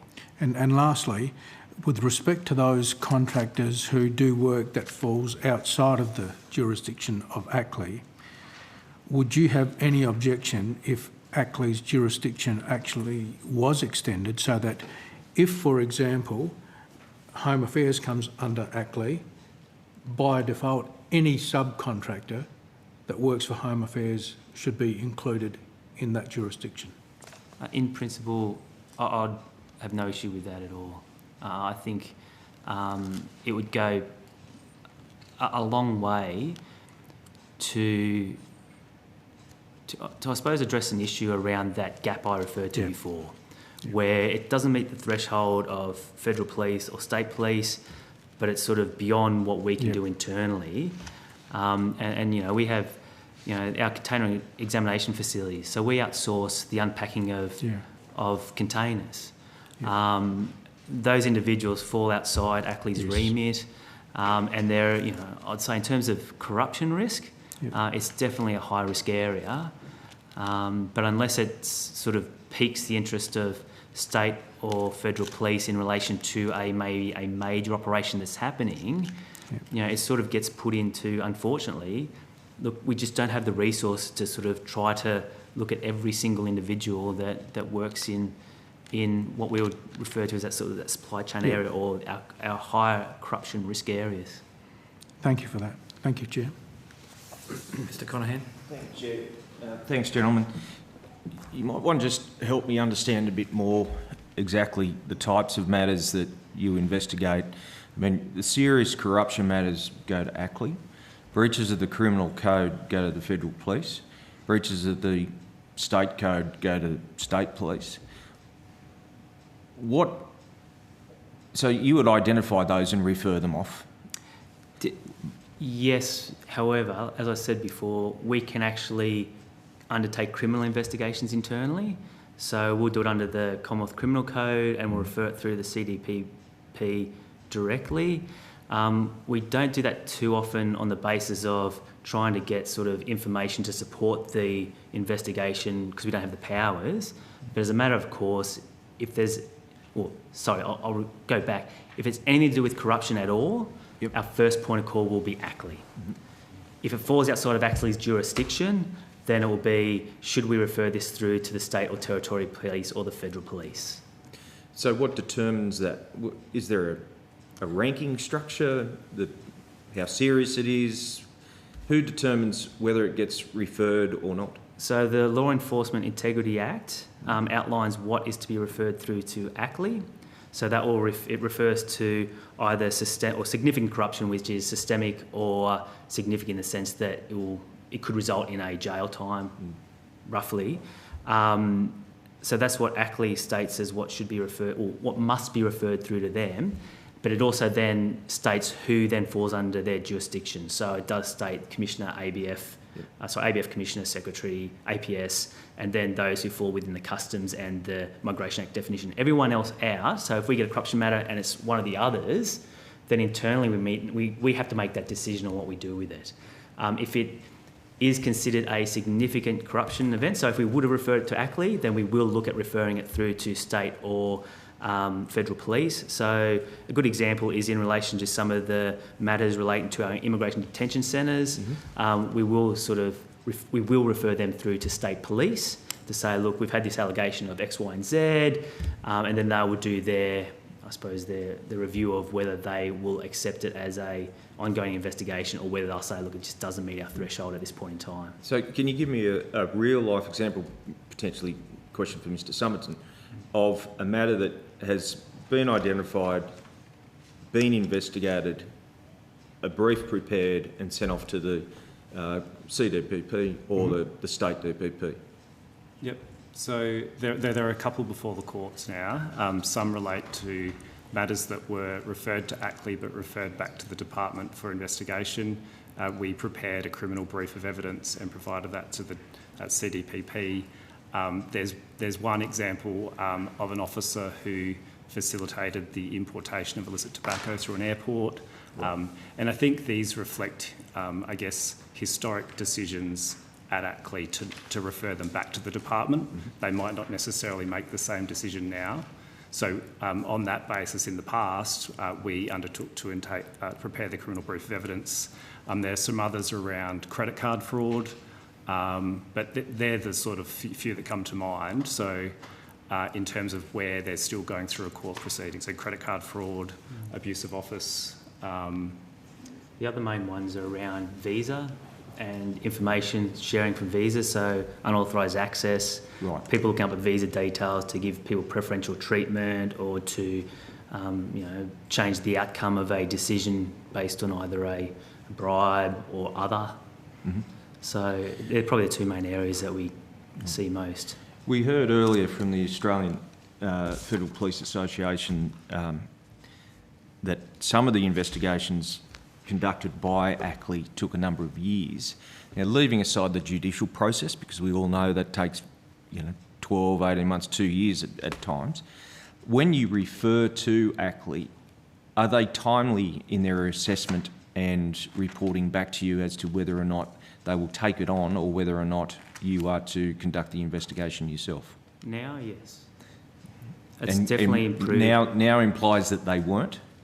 Yeah, historically, there has been issues, but in the last sort of 12 months, timeliness has dramatically improved. And again, as I think I mentioned earlier, resourcing on both sides played a part to that. It comes down to you've got so many investigations and so many people, people turning over. There was probably cases, I know at least in our side, where investigations, depending on what they're prioritised as well. So if they're a low priority, it's one of those things that the higher ones just keep on coming over the top. But definitely in the last 12 months, the timeliness has dramatically improved. And I think from ACLI's part, just the number of reports that have been coming out recently, I think just go to highlight to the effort that's being made to actually finalise these sort of outstanding matters or new matters. Mr. Summerton, you're the head of the Integrity Unit. Yes. How big's the unit? So the branch has a number of functions, so it's about 70 people or 70 FTE. In terms of the investigative teams, I have 16 funded positions for code of conduct investigations and criminal investigations, and then 12 people in the team that Mr. Wright mentioned earlier that assesses the integrity referrals that come into the section. Is it purely reactionary? No. Or do you do any proactive? So there's a few things, I guess. We have an integrity strategy that sets out a range of initiatives for training and awareness, early intervention and prevention of corruption. There are a few things that maybe we could mention in terms of initiatives that we've undertaken from that strategy. So in 2020, we ran an unauthorised access detection campaign, which looked at unauthorised access to information. So it's looking at records without a genuine business need. From that, I think in 2020-21, we referred 172 matters to ACLI. So they were instances where an employee had accessed information without a business need, and that covered about 5 or 6 years of data. So that's an example of an active program to look at misconduct within our systems. Okay. Just in terms of the aviation and maritime security identification card and background checks, can you walk me through that procedure and whether or not you think that is sufficiently watertight? I'm going to say I can't. That process is done outside of, I suppose, what I'm responsible for. Yep. I think the reason why we highlighted it in our submission was more around the fact that the supply chain is a high-risk area of vulnerability. I understand that evidence has been put before Senate estimates previously around initiatives that go to try to close that up. But I believe the ACIC or others might be able to provide more information around how that exactly works. From my perspective, the areas I'm really interested in is sort of those that are captured under the concept of IBP workers, which would include some of the biometric contractors. So having them in scope, because they do have access to data, to information, to influence, from that sort of that internal corruption perspective, is definitely something that I think ACLI should cover. But I'd probably have to take on notice any questions related to the detail around the issuing of MSIC ASIC cards. If we just go back one step, putting the aviation aside, what trends are you seeing in terms of referrals and, information that you're receiving for Home Affairs in terms of illegal access, criminal offences? It varies. As Mr. Somerton said, we did a lot of work around access to information. So this is stuff that we've obtained internally. We do rely a lot on people making referrals through. So internally we get around 700 referrals a year on average. But they range from everything from, Betty's behaving badly or Bobby's behaving badly all the way through to, I think, someone's facilitating the importation of illicit substances. We get a number of referrals or requests for information from our state and federal colleagues in the police force. So, as I said before, and I'd probably say next Monday, because we're Senate estimates next Monday, the ABF do a lot of work in their enforcement command around supply chain corruption matters that go beyond sort of the department on the ABF, and they work closely with state and federal police on that. So we often provide assistance in terms of information requests. So they'll come to us and say, look, we're looking at this person, he's a person of interest.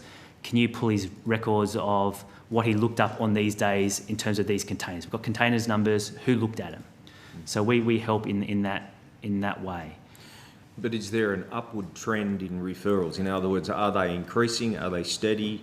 Let's say over the past 5 years, and if there is an upward trend, is it because of better reporting systems or better investigative systems? Do you know? Well, in terms of internal referrals, there's actually been a bit of a downward trend. So in 2018-19, we had 1,210, 19-20, 1,045, 2021, 700. Look, we have spent a significant amount of time and effort in internal education programs, trying to teach people what they can and can't do. Surprisingly, there's still some people that don't understand that accessing someone's private data is not like Facebook.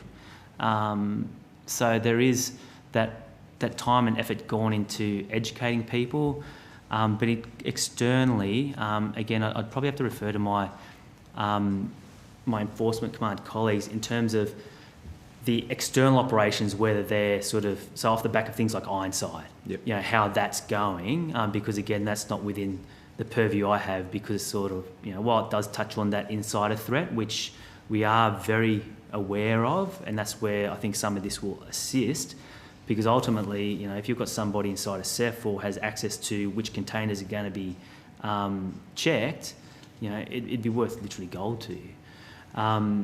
So again, I'm happy to sort of take questions on notice around that side of the business, because my focus is really around the internal corruption risk, not necessarily what's happening in the broader supply chain continuum that extends beyond simply our contractors and external service and providers. that was my following question.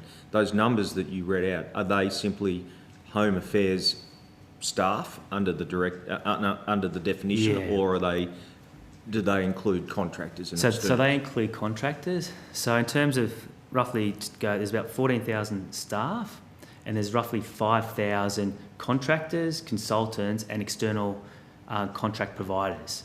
So, for example, Serco is a good example. They may have, I don't know, a couple hundred people working shifts on our detention centres, so there's a whole group of them. Our guarding contract, so we've got hundreds of guards, and each of one of them we would consider need to be cleared internally by us because they have that non-public access.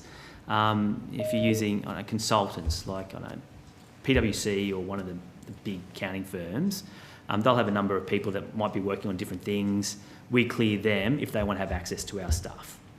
But beyond that, we have no visibility internally of who's working in what space. So, for example, baggage handlers. I know that's been raised previously.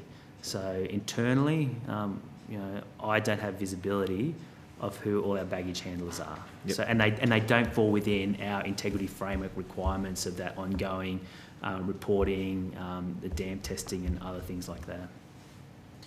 And just finally, communication between yourself and ACLI and also the Department of Agriculture, Water and Environment. Would you say you have good lines of communication, and how often would you meet and discuss the issues that? Regularly. Look, I'm not sure whether we have defined meetings, but we're constantly in contact with ACLI, be it over a specific matter or whether it's more strategic in terms of how we address, I suppose, patterns that we see. Again, a good example is around detention centres. So we've got, Serco, us, ACLI together say, well, what can we do in that space to try to address some of the stuff we've been hearing?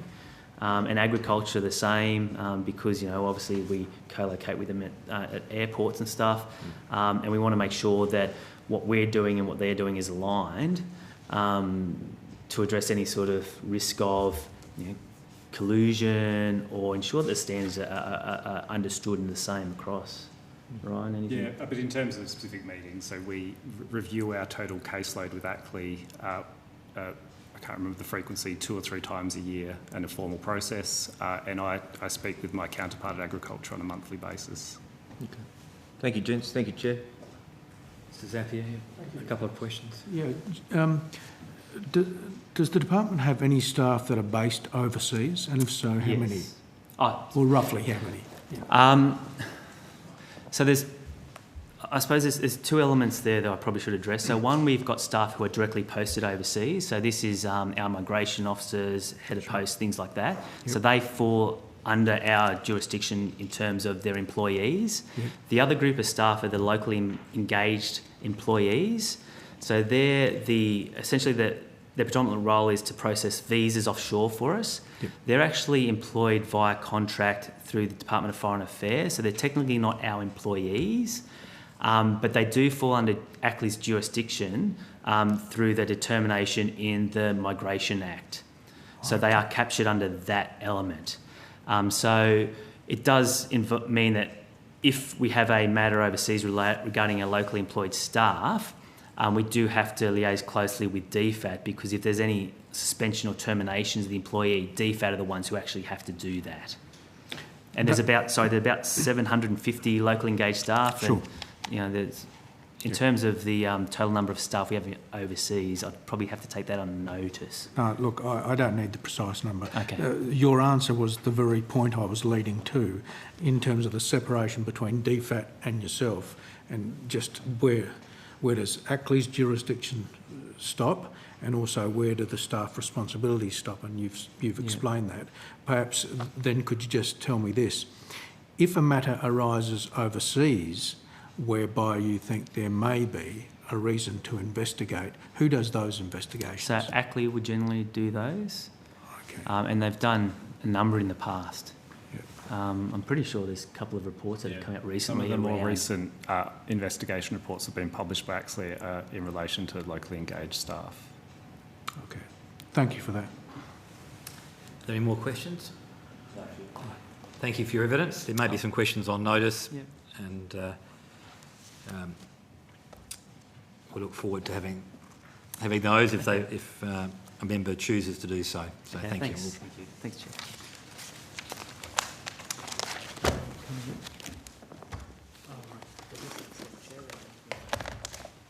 Witnesses just coming in through the door. Can I just ask committee members to give me some guidance? At the end of the hearing, I'll need to give a date for questions on notice. The Secretariat have recommended Friday the 25th of February. That's fine by me. Can you just move that? Yep, happy to do that. Okay, that's resolved. Thanks, Tony. And Chair, if the committee wants to skip afternoon tea, more than preferably the commissioners here. Now, we can skip afternoon tea because the Commissioner's here if we choose. Happy to do that. So I might just have between these witnesses and Ackley, a 5-minute leg stretch. Okay. And then we'll go straight in. You okay with that? Yeah, I'm content with that. Okay. I don't want to work you too hard. I know it's going well. You know, new regime. New regime? Good. Good.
We're right to go? I'll just do the introductions. I now welcome representatives from the Australian Federal Police, the Australian Transaction Reports and Analysis Centre, and the Australian Criminal Intelligence Commission. Thank you for speaking with the committee today. The committee has a copy of your submissions. For the Hansard record, can you please state your full name and the capacity in which you appear for this hearing? We'll start with the Assistant Commissioner. Thank you, Chair. Assistant Commissioner Nigel Ryan. I'm the Assistant Commissioner of the Crime Command for the Australian Federal Police. Thank you, Chair. Acting Commander Phil Eagles from the Australian Federal Police Professional Standards Command. Chris Collett, Chief Operating Officer, AUSTRAC.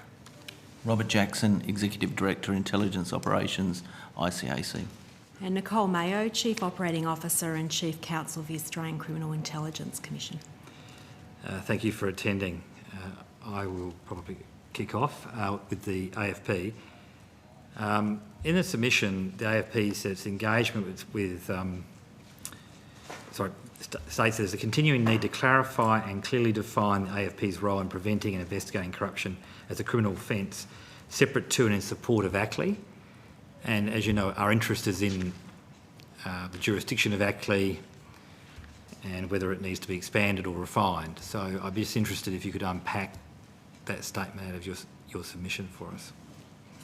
Yeah, thanks, Chair. Well, obviously, the AFP has dual roles in relation to the work we do in fighting against corruption both internally and externally. For the internal part, we do work very closely with ACLI in relation to investigations that arise out of the Australian Federal Police, and those can either be significant or non-significant corruption matters. And then more broadly, the AFP is responsible. We have jurisdiction where we can work either with ACLI or investigating Commonwealth agencies in our own right, where there are issues of corruption, bribery and those types of things. Do you see the need for any legislative clarification? We work quite well at the moment with ACLI. We currently have MOUs and agreements that we've signed up to with ACLI which enable us to go about our business.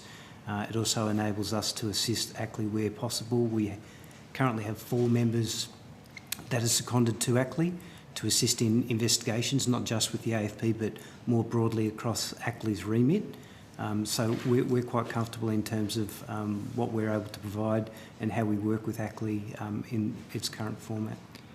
When you're assisting in an investigation, are your staff seconded to ACLI, or are they operating seconded as AFP officers to ACLI, or are they operating as AFP in conjunction with ACLI? And are they exercising powers outside of the AFP under the ACLI Act? It can actually be both, depending on who's been investigated. If it's an internal investigation that relates to AFP members, then they can actually do investigations alongside ACLI or with the oversight of ACLI to investigate our members, usually for non-significant corruption matters. But when it goes to external agencies, our members are seconded into ACLI so that they can use the full suite of powers to assist them in investigating other Commonwealth agencies.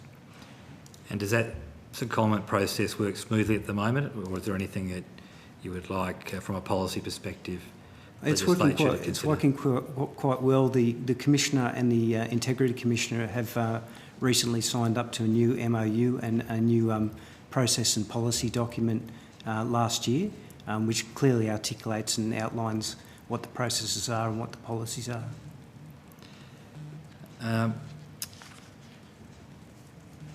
The AFP's fraud and anti-corruption business area, are there any trends or types of corruption that the committee should be made aware of which are emerging? Generally? Just generally, yes. I'm thinking in the context, because we're actually looking at, obviously, ACLI's jurisdiction, maybe around contractors, if that's a particular trend. Yeah. The issues that we commonly see usually relate to, abuse of office or misuse of authority, bribery type matters. Those are the types of matters we're looking at, and of course, the AFP is set up with a number of partners in the fraud space, with a number of different task forces where we target frauds against the Commonwealth in particular, where we work with our partners in that regard as well. That's my last question. We've had evidence where there's been frustration, to be putting it too high,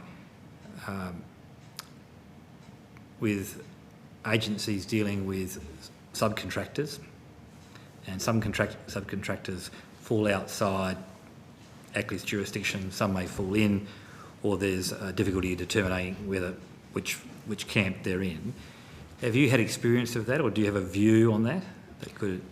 No, we actually, from an AFP perspective, we're quite comfortable because everyone that comes into the AFP, whether they're contractors or seconded, they actually fall under Part 5 of the AFP Act, and if they're brought in under Section 35 of the Act, then they're deemed to be an appointee. So all the prerequisites in terms of being brought into the AFP, the security clearances, the mandatory obligations to report, all those types of things apply equally to everyone that comes into the AFP because they're deemed to be an appointee under the Act. Thank you. I'll hand over to Mr. Zapier. Thank you. And my questions go to anybody who wants to answer them. All of you represent law enforcement agencies with a great deal of experience. What additional powers and perhaps ability does ACLI have that you wouldn't be able to have if a matter arises where it needs to be investigated? I mean, I would have thought you would have had all the expertise, and perhaps even with respect to the 4 members that have been seconded to ACLI, that tells me that there's expertise that ACLI doesn't have that you folks perhaps do have. And so I'm just trying to get it clear in my head whether there's anything that ACLI can do to increase the investigative abilities that you currently don't have. I don't mind if anyone wants to add to that. And I'm aware of the interrogation powers of ACLI as well, which might be one of them. I think that was the point I was going to make. I think it probably cuts both ways in terms of ACLI leveraging off particularly some of the specialist capabilities that the AFP has in terms of how we might be able to collect evidence. But the difference for us really is that coercive nature of the hearings that ACLI are able to conduct that the AFP don't have. So in some ways there's a complementary relationship in terms of the specialist capabilities, the investigative capabilities, and when you marry that up with the coercive nature of ACLI's powers. From AUSTRAC's perspective, unlike the AFP, we're not an investigative agency, we're a financial intelligence agency and an anti-money laundering and counter-terrorism financing regulator. So while we can and do provide financial intelligence to ACLI, as we do the AFP and to the ACIC and national security partners and so on, it's a very different function. And the Assistant Commissioner, I think, has neatly covered those core responsibilities that ACLI has and needs to have. So my understanding is from the Act that if a matter arises, that you have to notify ACLI that a matter is under investigation. Yep. But if that is the case with respect to your agency, who would you go to first to investigate the matter, the AFP or to ACLI? So from AUSTRAC's perspective, it would depend on the circumstances of the matter at hand. We have a integrity and personnel security unit, as most public service agencies. You'd look at the specifics of the matter. Is it within the ACLI Commissioner's jurisdiction? Is it within the AFP's jurisdiction? Of course, we have a relationship with both of them, both as in the case of ACLI, an oath-decided body. In the case of the AFP, they're our local police service as much as they are anybody else's. But they're also our partners in the intelligence work that we do. So it would be a decision based on the merits of the individual case. Right. And just going back to the AFP members that were seconded to ACLI, whilst they were at ACLI, I assume that they would have access to all of the resources, information, support that they would have had they stayed and operated from the AFP. Or is it that once they go to ACLI, they've only got whatever ability that any ACLI officer would have to access information and support? I would say it's dual abilities, but the other bit that sort of falls outside that is that the seconded members are actually investigating more than just AFP members who might be accused of some sort of significant corruption. So their remit would be much wider in terms of their ability to access and use ACLI powers, but they're still AFP members and they retain that rank of constable to discharge their powers. Yeah.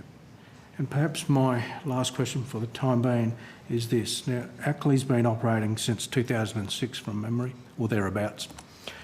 Over that period of time, have any of your agencies formed a conclusion as to whether ACLI's powers should be extended, whether their jurisdiction should be extended, or whether in fact they're an overreach and they should be limited? Do you think we've got the balance about right? That's in essence what I'm asking.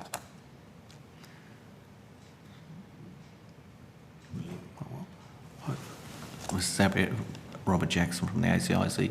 It's probably more a policy question than anything else. I mean, we're very much like AUSTRAC as far as they're an oversight for us from an integrity perspective. So it's probably beyond, we can only see it from the investigations that we've asked ACLE to undertake rather than the broader scope of ACLE. Okay. Thanks, Chair. Mr. Conahan. Thank you, Chair. A great deal of evidence has been given in terms of the definition of a staff member and the extent to which ACLE has jurisdiction over those staff members. The problem seems to be with your external service providers or agencies in terms of being able to keep on top of them and corrupt activities. I note the submission from the ACIC, and I'll ask Mr Jackson or Ms Mayo to address it. You make a submission that the ACIC has a robust framework of control in place to mitigate the potential corruption vulnerabilities in contracting external service providers. The other witnesses today expressed their lack of ability to be able to do that. What is it that you have in place, and could you explain to me why that can't be done across other agencies? So the first part of your question, so Nicole Mayo, ACIC, we have a unique legislative framework that applies to both our staff and by virtue of extension to essentially anybody and everybody who comes in to do work for the ACIC. So we have provisions around secrecy which do attract criminal liability for breach, which means that for any consultant, contractor, subcontractor, if they're coming into the agency, as well as undertaking the usual minimum security, AGS for security requirements, and undertaking our own organisational suitability assessment and requirements. In addition to that, they are signed up under a legislative provision, Section 48, as a consultant or contractor, which essentially makes them a member of staff. That's what we need to do to be able to share information with them, because they're not Australian public servants as such. And under that framework, the legislative framework means that they fall within the jurisdiction of ACLE as a matter of being a member of staff of the ACIC. So it's the way the legislative framework operates for the ACIC that enables the capture all. Thank you for that. Mr Collett, does AUSTRAC engage external service providers? We do, and perhaps in two broad categories that I might unpack if that will assist in answering your question. The first are contractors that perform the sorts of services that many organisations would have. A classic example would be an IT specialist contracted to provide expert services on one of our data systems. And we have in excess of 100, 120 contractors of that sort of nature. But they're engaged subject to the same agency vetting, the same security clearance requirements, the same training around integrity, the same monitoring that we apply to our APS staff. And so we manage the risks with that sort of individual in the same way as we'd manage an APS officer. We'd also be able to consider those individuals for referral to ACLE if that was warranted under the AML-CTF Act. If an individual is providing services to AUSTRAC that go to the CEO's functions under the Act, they're then captured. That's part of the conditions under which we would refer a matter to ACLE. And so if I was envisaging a hypothetical scenario, whether it was an APS officer or an IT contractor, it wouldn't affect my decision on referring that matter to ACLE. Where there would be an exception would be somebody, a contractor providing building support services, plumbing, that kind of thing. We certainly don't vet or security clear those sorts of individuals, nor would I believe we would have the legal foundations to refer them to ACLE, but those type of individuals only access our buildings under supervision, under escort, and leave at the end of the completion. So it comes down to where's your focus. I assume it's on the former, and on that basis, under our legislation, we have a neat path to manage that. And so you talk about managing the risks the same way if it's external or internal. How do you manage the risks? What do you have in place? Sure. So we have There's quite a number of aspects to that question. Broad brush. Broadly speaking, so as I mentioned before, AUSTRAC has an integrity and personnel security unit. Their responsibilities cover everything from the entry of staff to our agency. We run our own agency-level vetting requirements that are conditional for engagement. We also use the same sort of security clearances that other public service agencies do. As an intelligence agency, we operate from sort of protected right the way through to top secret, and that varies depending on the nature of the role. We have a raft of policies and procedures around the training and education of staff when it comes to obligations around integrity, anti-corruption and so on. We have a fraud and corruption plan, risk assessments that sit behind that link then into our broader agency risk framework. We also manage personnel security as part of our broader security architecture along with FISEC and information security. That's overseen by an agency level security group and managed under the PSPF policy framework. And then, of course, you've got HR-type mechanisms that are relevant when you're dealing with issues at the other end, all the way through to referrals to ACLI or police or whatever it may well be. Thank you, Mr. Collette. A question to Assistant Commissioner and Commander. Does the AFP engage external contractors to any large degree? We certainly do. As I explained to the Chair, everyone that comes on as a contractor to the AFP actually is designated as an appointee under the Act. Right. So the same rules and regulations and requirements that we have of a sworn officer, for instance, will be applied to a contractor. And obviously there are other safeguards, the same as my colleagues here, in terms of how we compartmentalise access to information and systems, parts of buildings, for instance. So, but they're subjected to the same regime, and they're also required to comply with our code of conduct and the mandatory obligations we have in terms of reporting breaches of the code of conduct, and similarly they can be referred to ACLI as well in terms of being an appointee under the Act. Thank you. We did hear from the Australian Federal Police Association this morning, and they expressed concerns with the efficiency or the way in which investigations are handled by ACLI, in terms of some investigations took 3, 5 and 8 years. It's interesting that your colleagues are seconded to ACLI, but just in terms of and I'll ask each organisation to comment, do you find that generally ACLI's investigations are timely? I might speak from a historical point of view, and perhaps the Commander has a view. I previously worked in the professional standards running that unit. At the time that I went in there, I think in early 2018, there certainly was a backlog of investigations that, from our view, probably needed to be progressed at a quicker rate. But since that time, there's been a lot of work done by ACLI in terms of increasing the efficiency and speed at which they do their investigations, and we work within benchmarks within PRS in terms of how long we set benchmarks for an investigation to be completed. While some of those benchmarks don't apply to ACLI investigations, we work very closely with ACLI in terms of ensuring that those investigations are done in the quickest possible time with the resources that are available, and of course with the competing priorities that we may have. Thank you. Commander, did you want to add to that?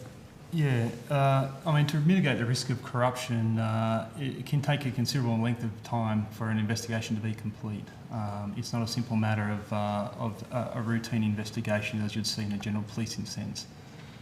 In regards to the timeliness, there is no, as the Assistant Commissioner pointed out, there is no timeliness benchmark for an investigation to be complete. But members subject to investigation sometimes aren't aware, in most instances aren't aware of they're actually subject to that investigation themselves. So these matters aren't, they're not aware of the matter, and they're not obviously concerned about the length of time frame because they're simply not aware. In regards to our referrals back to ACLI, we've referred 53 matters in the last calendar year, 47 of which have been referred back to the AFP for investigation.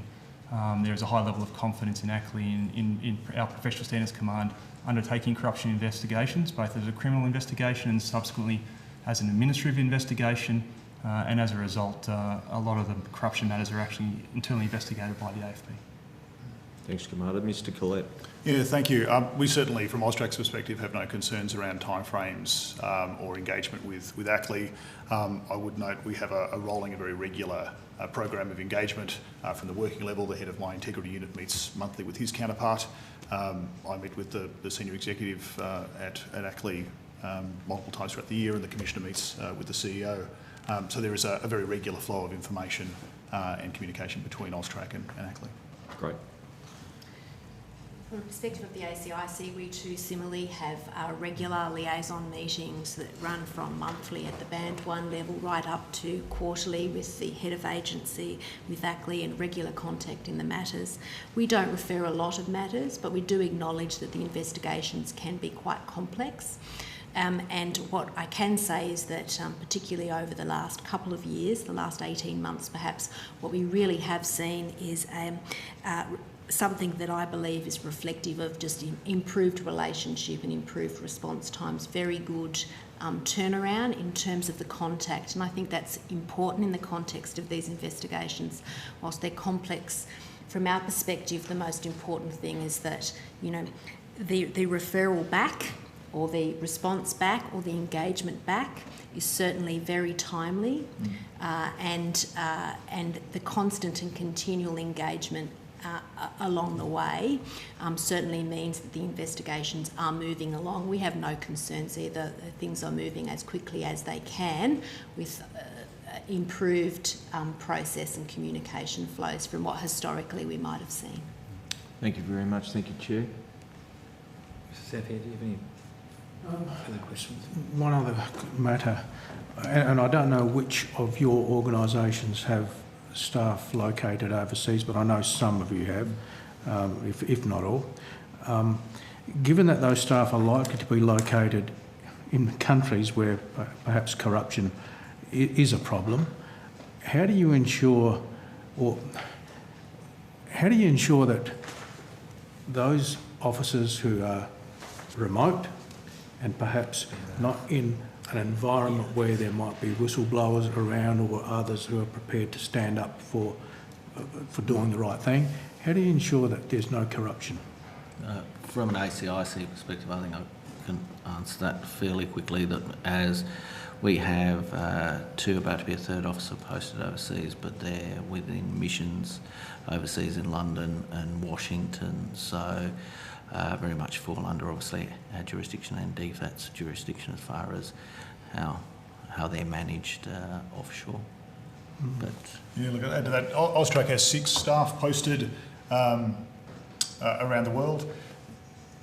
There's a range of aspects to your question when it comes to both the selection and preparation of an officer. These are issues you need to be considering right from the start, and not just from a vulnerability to corruption perspective, but you have people who by definition are working remote from head office, and so the need to assess resilience and confidence is crucial. We have a good deal of preparation for our staff in sending them off. A lot of that is supported by DFAT, who provide excellent services, not just to Austrac, but to Australian government agencies who are posting staff overseas, and ensuring that there is a whole of Australian government approach to that. In country, ongoing supervision and monitoring is managed within our regular frameworks, but with a focus for the peculiarities of posted staff, and then you've got debriefing and support at the end as you're rotating staff through postings. Right. The AFP? Well, certainly we have a large footprint. We're in, I think, about 30 countries around the world. Similarly, everyone that's offshore is subject to the same requirements and environment in terms of their work, what they're supposed to do, what they're supposed to comply with, what they're supposed to report, as if they were in Australia. So the same regime around the code of conduct, the mandatory obligations to report, they're in play. Plus there is pre-deployment training that is given to all of our officers before they deploy offshore, and some of those things actually cover issues around the code of conduct and working in environments where they may have a different view to corruption than we will, but our threshold for this type of thing is quite low, so we deal with it at the first point at that code of conduct point of view. So even things like fraternisation with locals in different countries is deemed to be something within our code of conduct that could lead to employment suitability and definitely bringing them back from any post. So we have a very low tolerance for any sort of behaviour in that regard. And perhaps another question, and it is to the AFP, because you'd been in the best position to know. Given that we've expanded ACLE's jurisdiction to cover a number of other government departments, from your own understanding of law and order issues and investigations that you've probably been involved in over the years, do you see a role, or do you believe that ACLE's jurisdiction should be expanded further, and if so, to what extent and to which departments?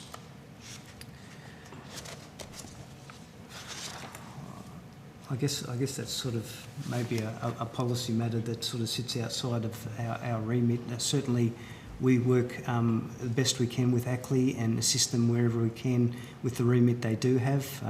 Obviously, any expansion would have a resource implication and a prioritised implication which would need to be addressed. But from an AFP perspective, we'll continue to support ACLE in any way we can with our investigations and our specialist capabilities to investigate all those matters where we're required to assist them. Yeah, but perhaps, and I appreciate that it puts you in a difficult situation, but perhaps I'll rephrase my question to say this. Are there investigations from time to time when you would say to yourself, we wish we could refer this to ACLE because they would have powers to do things that we can't? You know?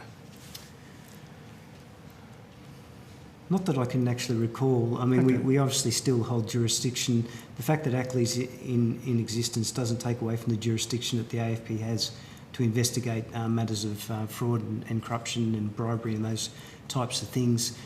Ultimately, for us, it would be a matter of prioritisation as to whether it meets the threshold for AFP to use their, finite resources on those types of matters. So there'll be issues and times when ACLE will most definitely be the most appropriate agency to investigate things, but at other times the AFP still holds jurisdiction to be able to do things. So it's, in some ways, like I said before, I think it can be quite complementary.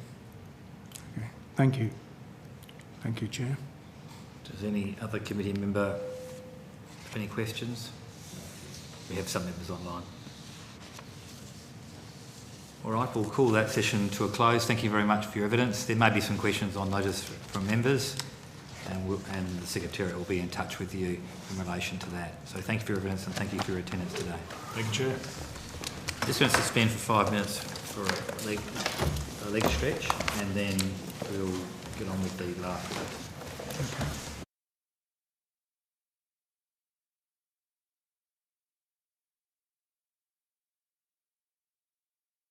Well, thank you for being able to get on a little bit earlier, because the chair is flying back. I now welcome representatives from the Australian Commission Law Enforcement Integrity. Do we have some officers by teleconference? No. Lucinda Atkinson and Peter Ratcliffe, I think, are joining us by video conference. I understand Ms Atkinson and Mr Radcliffe might be coming in, but... by video conference, I had understood. I will just make sure that they're... Are you happy to proceed? I'm happy to proceed, absolutely. Thank you for speaking to the committee today. The committee has a copy of your submission. For the Hansard record, can you please state your full name and capacity in which you appear for this hearing? Thank you, Chair. Jarla Hinchcliffe, the Integrity Commissioner. Judith Lind, Executive Director, Operations, Northern.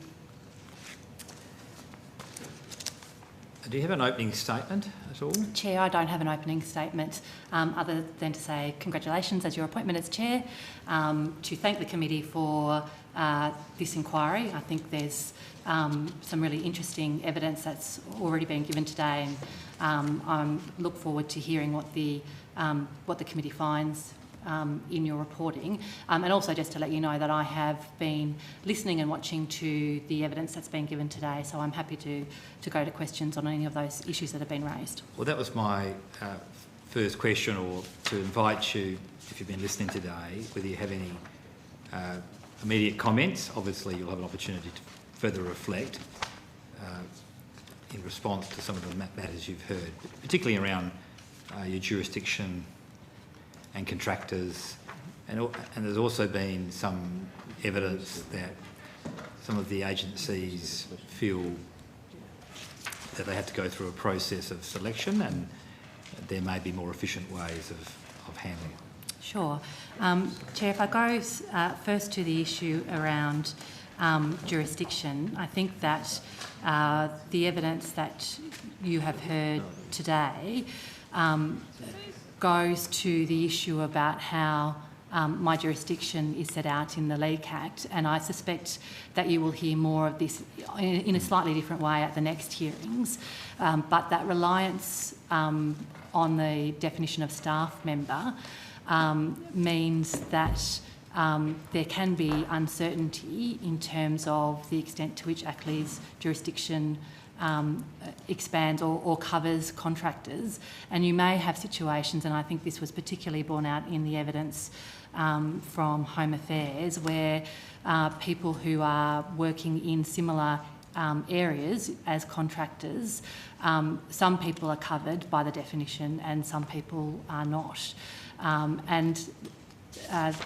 That is caused by the way that those definitions of staff members have been drafted in the past, and I think probably reflect the fact that they were drafted at some time in the past, and that things have changed in the way that agencies are doing their business and bring on people. So some of the ramifications have been unintended in relation to that. So Serco, for example, is an interesting example of that there are some members of Serco that fall within my jurisdiction because of the way that they are appointed under the Migration Act, but there are some members of Serco in detention centres that are not covered by my jurisdiction.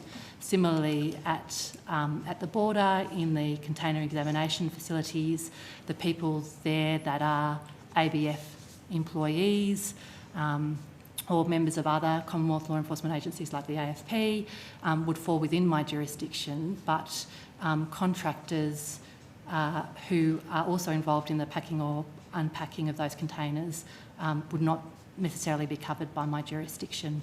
Access to the similar kind of information, so the same corruption risk applies, but there's a disparity about whether or not they come within jurisdiction. So that would be my first point. I think it's an issue. It's a historical issue, as in I think it's probably to do with the age of the Act, and so that's why I think it's really timely that the committee is looking at it now to think about how can we bring some consistency and what recommendations could be made there. I'm also conscious of some comments that have been made today around the timeliness of ACLE and the timeliness of our investigations. And this has been a matter that this committee has considered and looked at in the past. Historically, there was a point in time in which ACLE were carrying too many investigations, and this committee called that out. And the former Integrity Commissioner before me, in the last few years of his term as Integrity Commissioner, spent some time reviewing those investigations and bringing that back down to a much more manageable level. I have done further work in that space and have also spent a lot of time and thinking about our governance and our processes and procedures to make sure that we are as timely as we can be. I am conscious of the fact that there will be investigations that will take a significant amount of time because of the complexity of them, but where investigations can be completed quickly, they should be completed quickly because they impact on people. And so there's been a range of initiatives that we've put in place to ensure that that can occur. One of the things that has been discussed this morning was particularly in relation to a matter called Operation Ruby, and that was the matter where there was a discussion about the 8 years between the investigation starting and the reporting. This goes to a slightly different matter than the age of investigation. This goes to the backlog of reports that we had, which I've discussed with this committee before. So in the period of time that I've been Integrity Commissioner, in the last 2 financial years, I've provided 21 reports to the Attorney-General, and I have published not quite that many because there's a bit of a delay in getting them published to go through that secondary procedural fairness point. But there was a significant backlog when I became the Integrity Commissioner, and I have put resources onto getting those reports done. And as a result of that, you can see a delay between when the investigation was finished and when the report was actually done. That is something that we are working on. We are nearly through the backlog, but is a position I don't want us to ever be in again. I think, Chair, the other thing that you raised was the processes for referrals, and I think that goes to the issue that the Department of Agriculture raised about processes for reporting as well. Was that the matter you were touching on?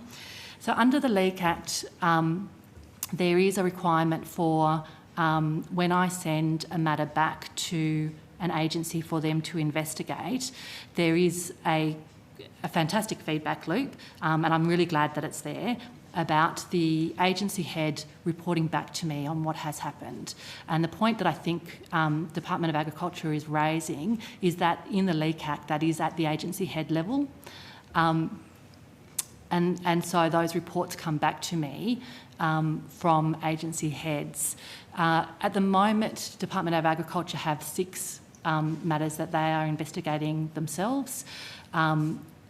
They've raised an issue with you about the internal processes that mean that they have to send those reports up through their department to send it back over to me. I think, and the Leak Act seems to be saying, there's an important part for agency heads to oversight the integrity of their own agencies. So I think there's an important part of agency heads seeing what reports are coming back to me so that they can have confidence that matters are being dealt with properly within their agency. So I think there's an important purpose to that. But we are continuing to work closely with agencies about their own investigation load to make sure that they don't become overwhelmed by that as well. You have the ability to make recommendations for legislative change. Have you formed a final position on any of those areas? Jurisdictional or definitional, like staff and things like that? In terms of the jurisdictional issue, I would point out to the committee, as we have in our submission, that the law enforcement test that applies to the new agencies, because they've come in through regulation, is taking a period of time for us to work through on individual matters, and that I've said to this committee before that I had thought that what we would see is some matters that were clearly in and some matters that were clearly out, and then we would see some grey matters, and that is absolutely what we have seen. That, of course, would be overcome if those agencies were brought fully into my jurisdiction through legislation rather than through regulation. And I'm conscious that that is what would happen through a broader integrity bill. In terms of the reporting arrangements within my Act, I'm not convinced that those reporting arrangements need to be changed, but I will continue to discuss that with Department of Agriculture. I'm just interested in the practical effects of the law enforcement definition. There was evidence to us that in this instance, from a corruption perspective, you could have someone doing law enforcement, but then someone assisting the person doing law enforcement who falls out, or let's just say in grey, or falls out for the purposes of this discussion. So if the law was changed, they were incorporated, in effect, that would give you line of sight over the whole organisation. Would you look at it from a corruption risk perspective about which matters you took, or would you still impose upon yourself a law enforcement side? So we currently have full coverage, for example, of Department of Home Affairs. Yes. There are a range of people in the Department of Home Affairs that don't hold what we would traditionally call a law enforcement function. For example, visa decision makers. And you'll see from the work that we have done that we have seen corruption risks in that space, and we have investigated that. So the view that I would take is that if an agency is fully within my jurisdiction, they are fully within my jurisdiction, and we would prioritise those matters based on corruption risk. The reason I ask that question, you'll probably be aware, is that in essence, if you take that approach, the current regulatory restrictions are in effect an artificial boundary, or so I'm interested in your comments on that, because if you've got the whole, if in fact the new organisations that are under your remit don't have that restriction, they would operate more normally like the other ones. Yeah, and I think that in effect, for example, the fact that we have the whole of Home Affairs within our jurisdiction shows that that's where our jurisdiction has moved to. Yes. And there was evidence from Department of Agriculture today about the limits of our jurisdiction in relation to their agency, which has been carved out to particularly look at people on the border, but on the importing side of the border rather than the exporting side of the border work. And that has, for the department, become an artificial difference, and means that people who are doing similar work, one person might be in and one person might not be in. There are efficiencies about having the whole of a department in rather than not. That's what's happened now with the Department of Home Affairs. I'll just take you to the world of contractors.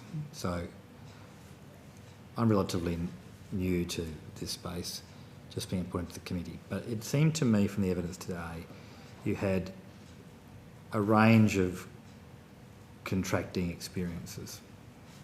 So you had the higher end Serco, which has a completely different risk matrix from a corruption perspective, and you had quite considerable attention to it, and from what I could gauge, sophisticated management from both sides in relation to it. Mm-hmm. But I can imagine other parts of Australian Federal Public Service that may be contracting has some risks, and so would be advantaged by having your oversight from a contracting perspective, but may not have the same regulatory regime because not the same degree of focus. And Home Affairs is a particular type of department that is used to that sort of compliance, since there's a law enforcement aspect. So have you formulated some views on your jurisdiction from a contractor's perspective more generally? So, because I suppose, but let me just rephrase the question a bit. You've got Serco up here at one end, you've got water here, which is, again, is ripe for corruption since it has value, but you could have a whole series of other departments which have intermittent risk of corruption, and how do we sort of address those in relation to your jurisdiction? Sure. So you're right to talk about this in terms of corruption risk. I think that's entirely appropriate. The types of vulnerabilities that we generally see are access to decisions and access to information. The information that the Commonwealth holds, particularly in the agencies that we oversight, is very valuable. And you've had some examples today of spaces, contracting spaces, where people who are contracting have access to that type of information. Similarly, access to decision making, and we see that risk in around procurements and have seen that across the Commonwealth. They're the types of risks that I would be looking at in the way that you might want to frame the way that you're thinking about this issue. Just see if any of my colleagues have anything they wanted to add in relation to that. I might add, for the benefit of Hansard, we have been joined via video conference. If I could ask your officers who are by video conference just introduce themselves for the benefit of Hansard. Hello, Chair. Lucinda Atkinson, Executive Director, Corporate Services and Governance.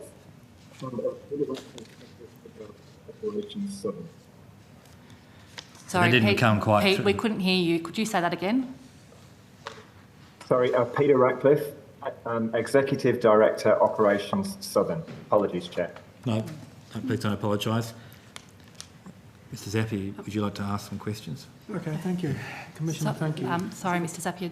Ms Lynn, did you want to just add something to that? Just to sort of reinforce Sorry, what Mr. the Zappia. Integrity Commission was just sort of saying there, like a lot of the notifications we get are around allegations of abuse of office via conflicts of interest and inappropriate relationships that are benefiting an individual. So at the moment, there's an unlevel playing field depending on whether you're within ACLE's jurisdiction as a law enforcement agency and then within the staff member construct of that, and whether you're a broader public service agency. I mean, the fraud risk or potential for misconduct around procurement would be a public service-wide issue, as has been exposed in a state and territory context in some of the Integrity Commission work there. So it just is reinforcing. I mean, the use of contractors has been increasing exponentially, I think, across the public service, particularly with ICT contractors. So again, if you're an ICT contractor under Home Affairs, then and you're abusing your position, then you're within our remit to fully investigate and potentially criminally prosecute you. If you're in the Services Australia as an ICT contractor, then you're relying on that organisation to detect that and to either investigate themselves if they've got the capability, or to try and get the AFP to pick that matter up. So you do have an unlevel playing field without a doubt in terms of how similar misconduct is going to be treated across the spectrum of the public service. Mr Zappia. Thank you for that. And that's helpful, actually. Commissioner, just to get clear in my mind, you would be supportive of ACLE's jurisdiction being expanded to include subcontractors of the departments under which currently fall under your jurisdiction? Yes, Mr Zappia, that's right. Yep. And if I could give you this scenario, and I ask it more for the purpose of supporting that argument if we ever have to, in terms of a policy decision, both in Parliament and within my own party.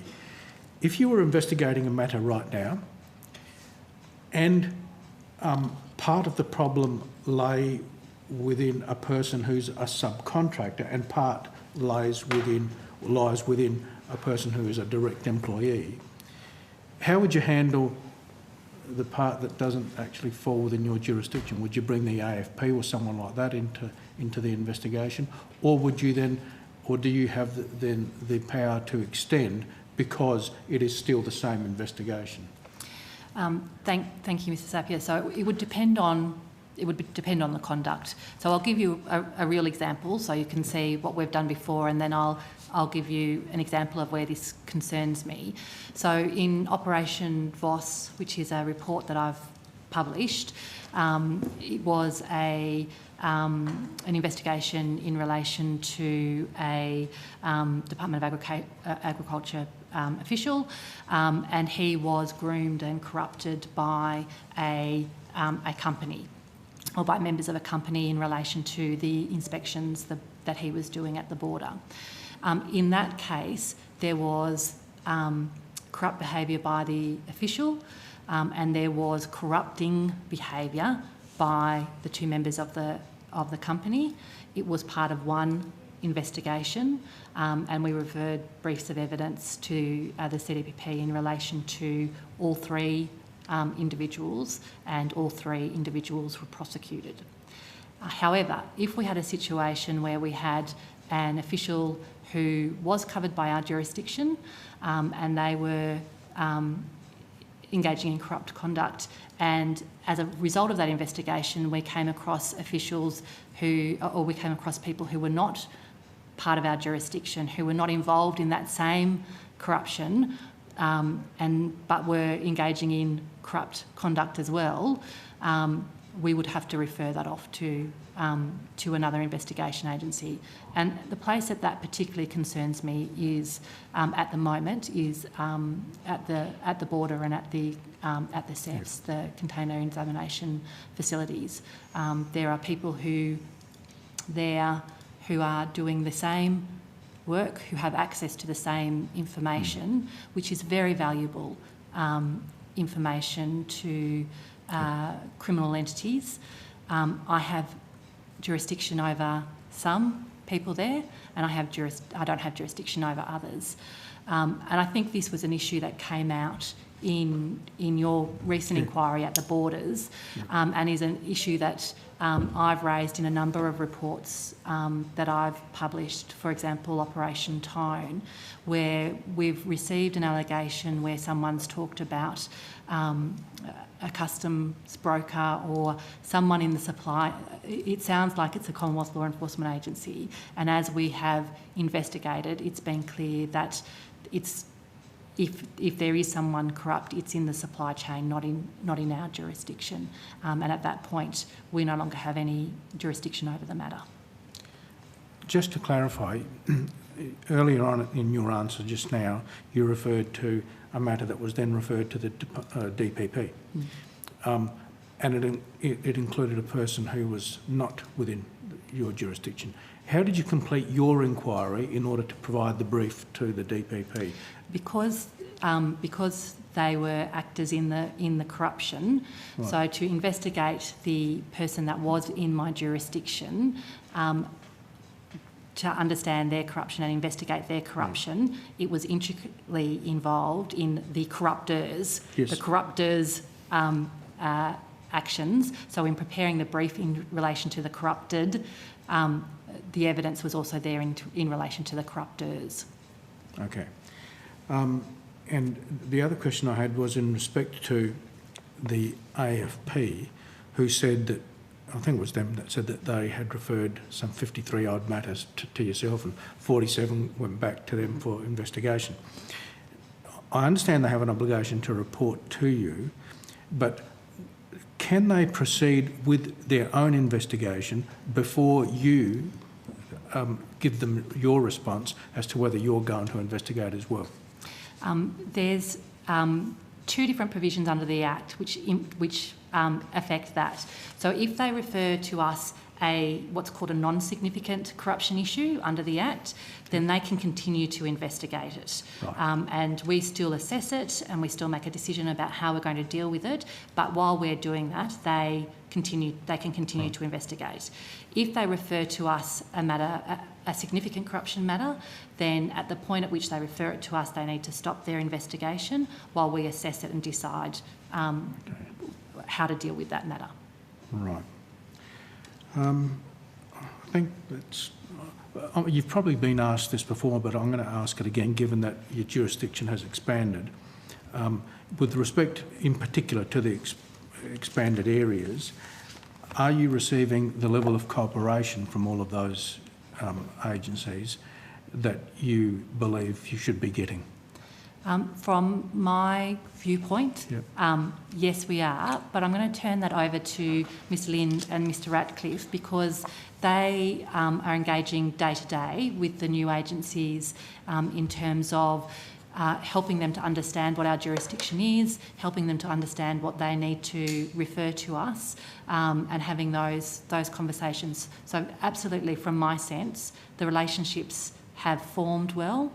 And are very cooperative. But let me just hand it over to Ms Lind and Mr Ratcliffe to see if they've got something they wanted to say on that. Sure. I mean, I manage the relationship with the Tax Office and ASIC Yep. We have monthly meetings with both those agencies, and I think it's fair to say both ACLI and those agencies, we've all been on a learning curve as we've got to grapple with the law enforcement function test, which is a really difficult thing to apply in the context of regulatory agencies, of which ASIC in particular is. And their law enforcement regulatory response is just a really small sliver of the totality of their organisational operations. So we've had an ongoing dialogue with them as circumstances arise in terms of early engagement. Is this meeting the thresholds? ACLI, what do you think about this? Is this something that you need to refer to us and formally notify to us? So those conversations have been ongoing and continue, and we're both sort of deepening our understanding of the matters that clearly now fall into our jurisdiction and how best they should be handled. Thank you. Yep. Just before I go to... No, I think we're trying to get some... Oh, sorry. You might be on mute, actually, because we can't hear you. My apologies. Thank you. We've had a few technical issues. I apologise again. That's all right. Mr. Zach, I have responsibility for leading the relationship with the ACCC and with the APRA. I'd echo all the comments that Ms. Lind has made. I'd also say that on both sides of the relationship, we have also put together sort of familiarisation sessions so that people from within the agencies and people within our agencies can get to know the work and the potential crossover and the areas of particular agencies that may fall under our jurisdiction. And in addition, our prevention team here in ACLI immediately obviously made those agencies part of the community of practice. And there are quarterly meetings on that side where we discuss particular issues in relation to corruption across the board. So it's been very much a two-way process, and I'd absolutely echo that we had a lot to learn about the agencies as well as them having a lot to learn about us. But from my perspective, it's certainly working well.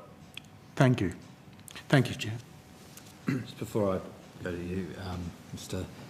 Conahan, are there any key, on this topic, are there any key learnings that you've had regarding corruption trends or practices and procedures that you've taken on board these new entities?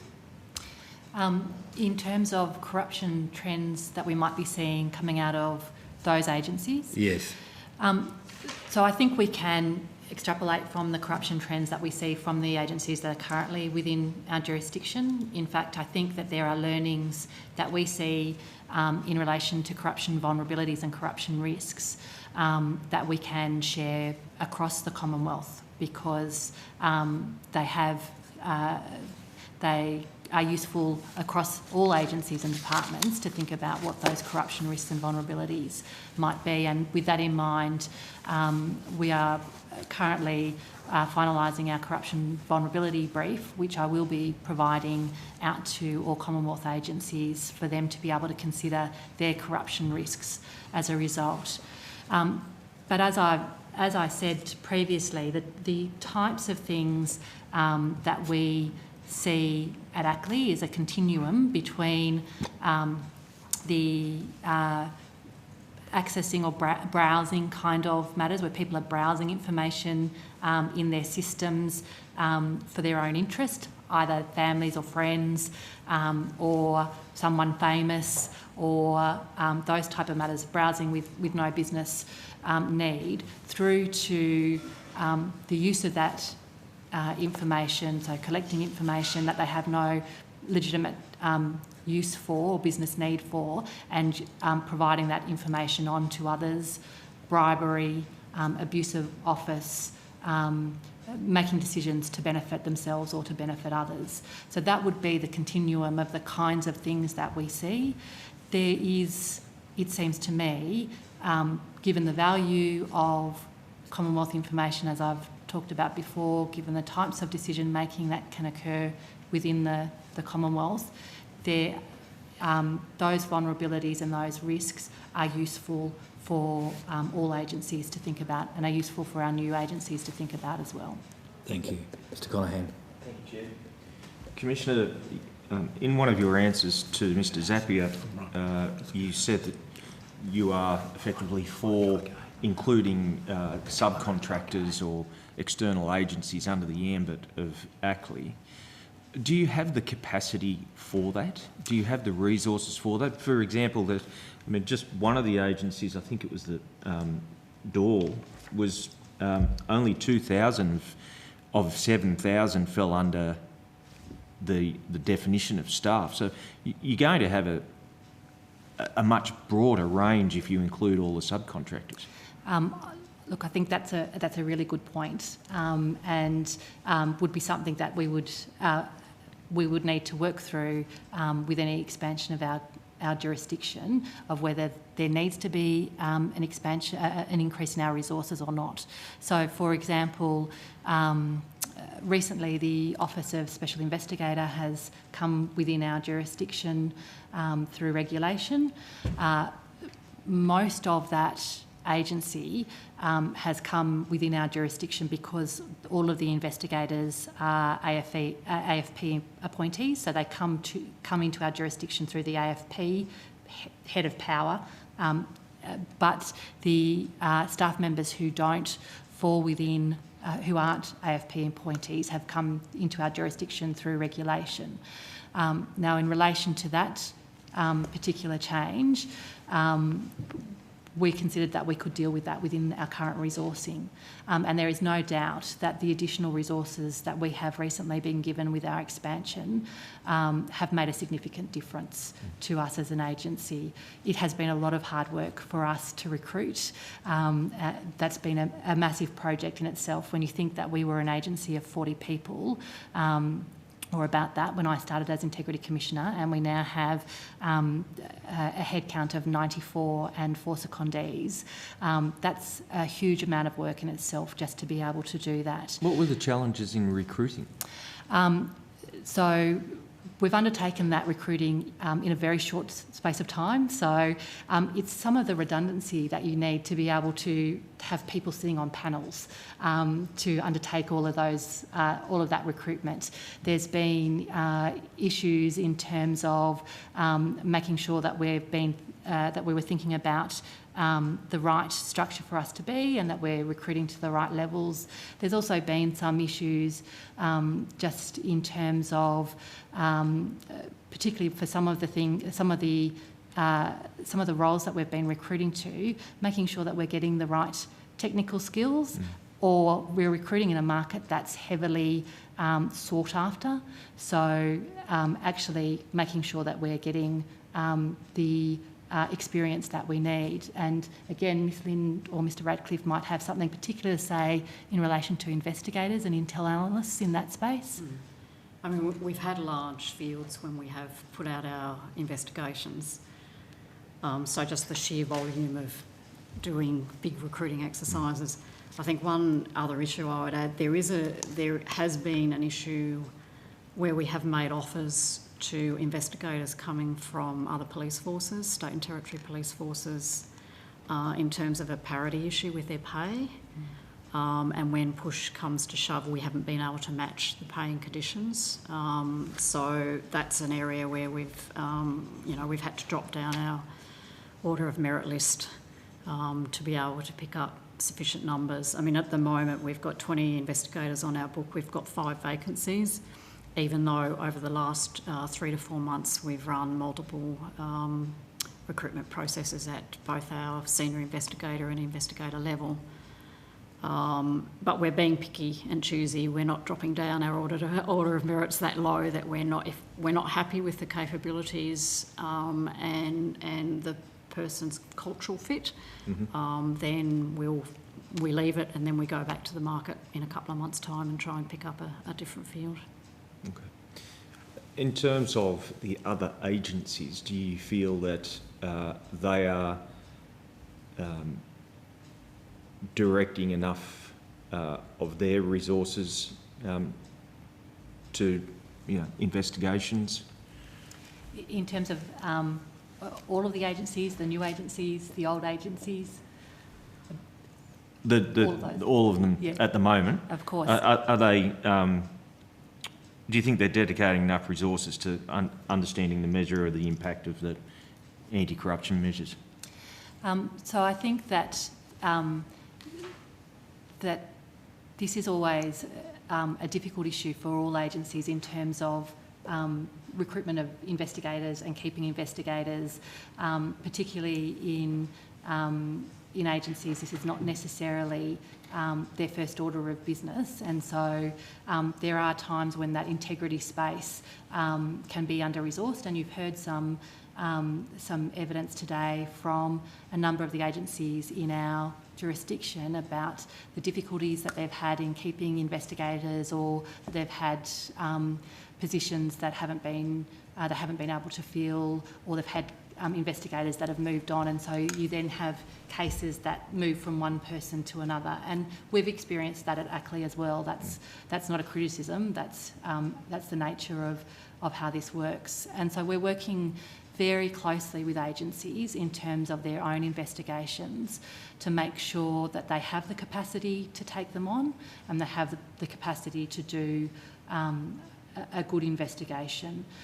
One of the things that we've been able to do with the additional resources that we've received has been to set up a agency investigation coordination team who are working very closely with the agencies about their resourcing, about the investigations they have on the books, and considering whether or not those investigations have come to a point where there's nothing further that can be done, or whether there's other avenues, whether in fact the investigation's got to a point where it should be referred back to ACLEI to investigate because it needs some of the powers that we have.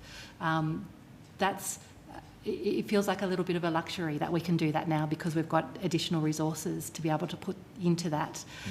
Similarly, we have, with our additional resources, we've been able to stand up a strategic intelligence and data analyst team, and they're looking at the trends that we're seeing in terms of the notifications that are coming through, the trends that we're seeing in terms of investigations. One of the things that I often get asked by agency heads is, can you tell me what my hotspots are? Can you tell me what are you seeing that's going on in my agency that can help me to deal with the corruption risks? We've been good at being able to do that in terms of the corruption prevention side with the corruption vulnerabilities.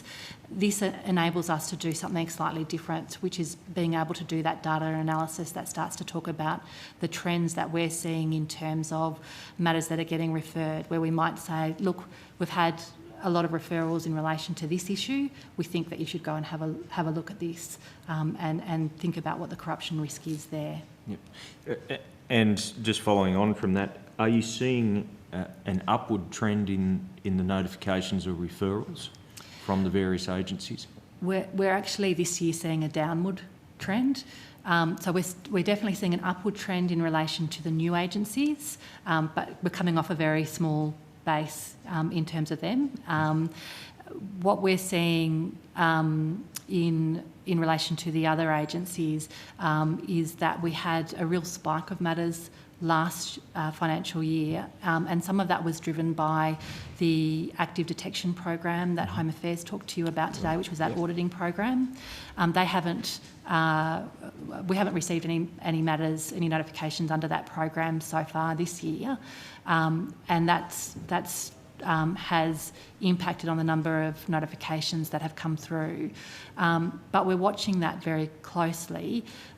We've done some trends analysis that we'll send back to agencies so that they can see what their longer term trends look like in terms of notifications to ACLEI, and we'll continue to have conversations with them around what those trends might be and why they might be impacted at all.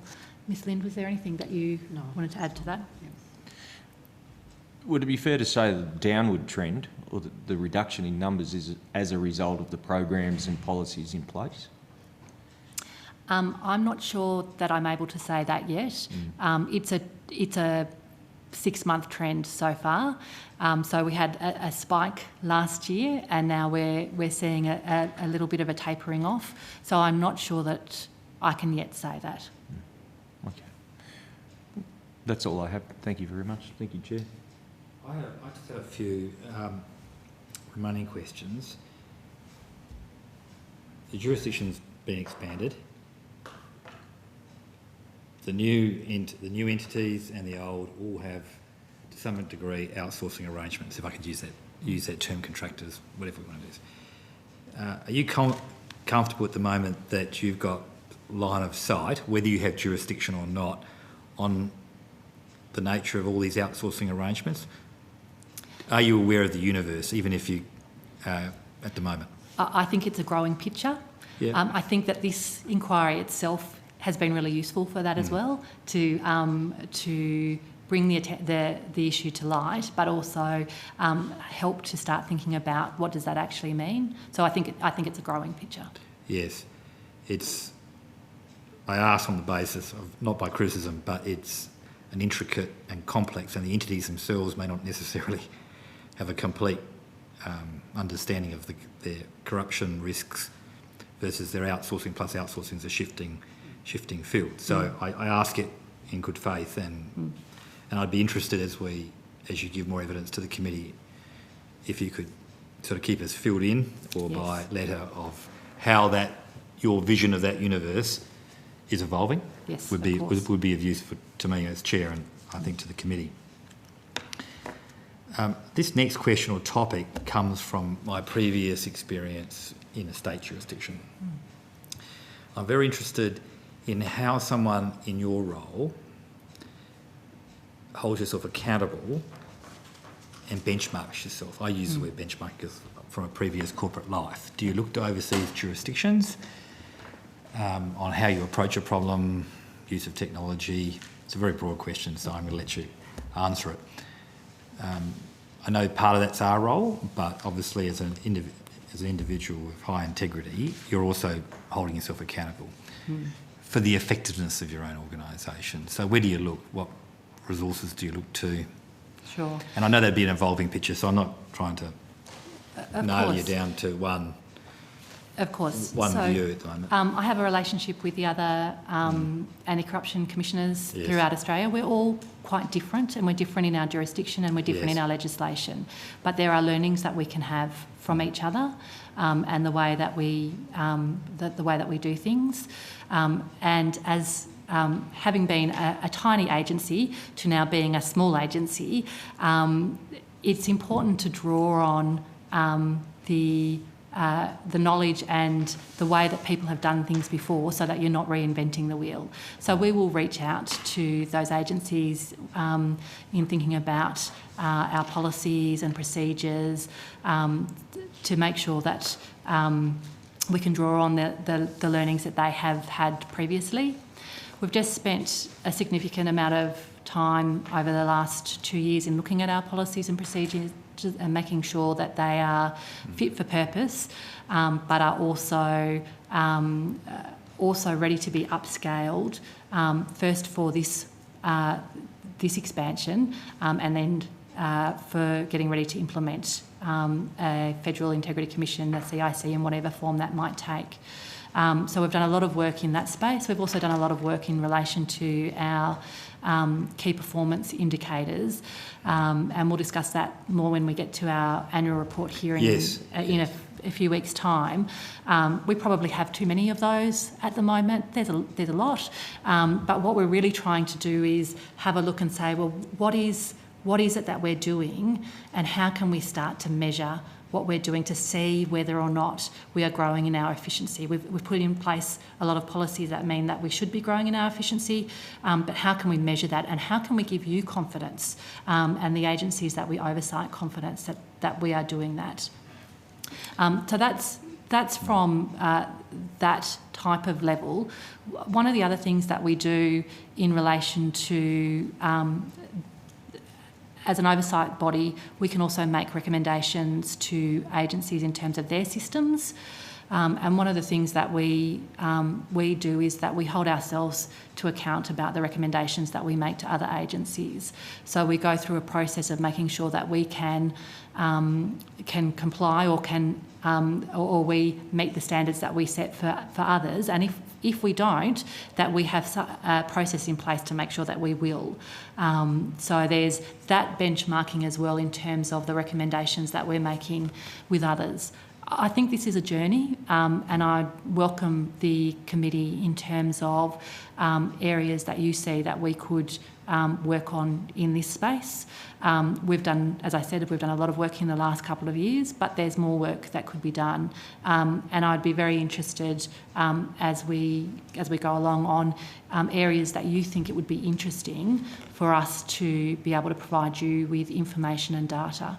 Our data capability has been very small. It's growing, and as we grow that capability, we'll be able to refine that to give you and me in managing the organisation more detailed and granular data to help. No, thank you for that, because I did ask in the context of jurisdiction change. So I thank you for tying it to that. Probably it's my fault for not clarifying that. But I will in our next conversation, which is another context, I'll just flag my interest in benchmarking more generally. Of course. Beyond, I would say, an echo chamber of state ICACs, yeah.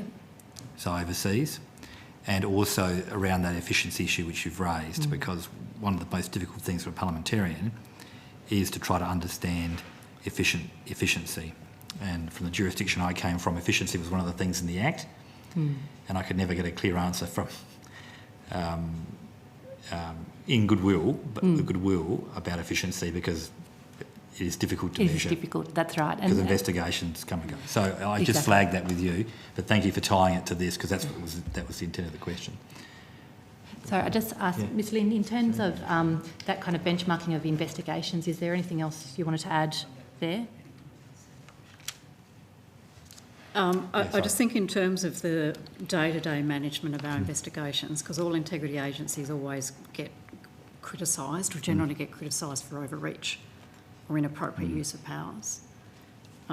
So in terms of our management of cases on a day-to-day, week-to-week basis, I think we have got really strong internal governance and a really strong culture of proportionality. So is what we're doing in the investigation and the powers that we're trying to use, whether it's surveillance devices, telco, coercive hearings, is that proportional to the nature of the seriousness of the allegations? Yeah.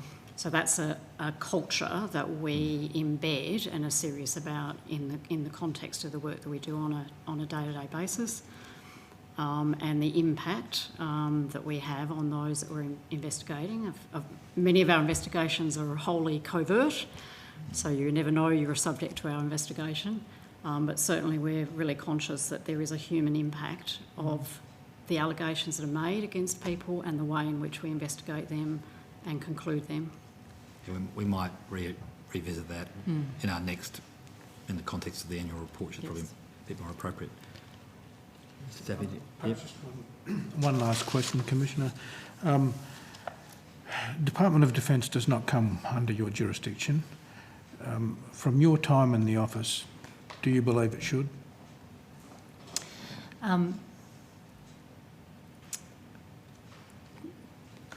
Mr. Zappia, I haven't thought about that issue so far. I think what I would say as a general, I'll go back to my general proposition in relation to corruption vulnerabilities and the work that we're doing there.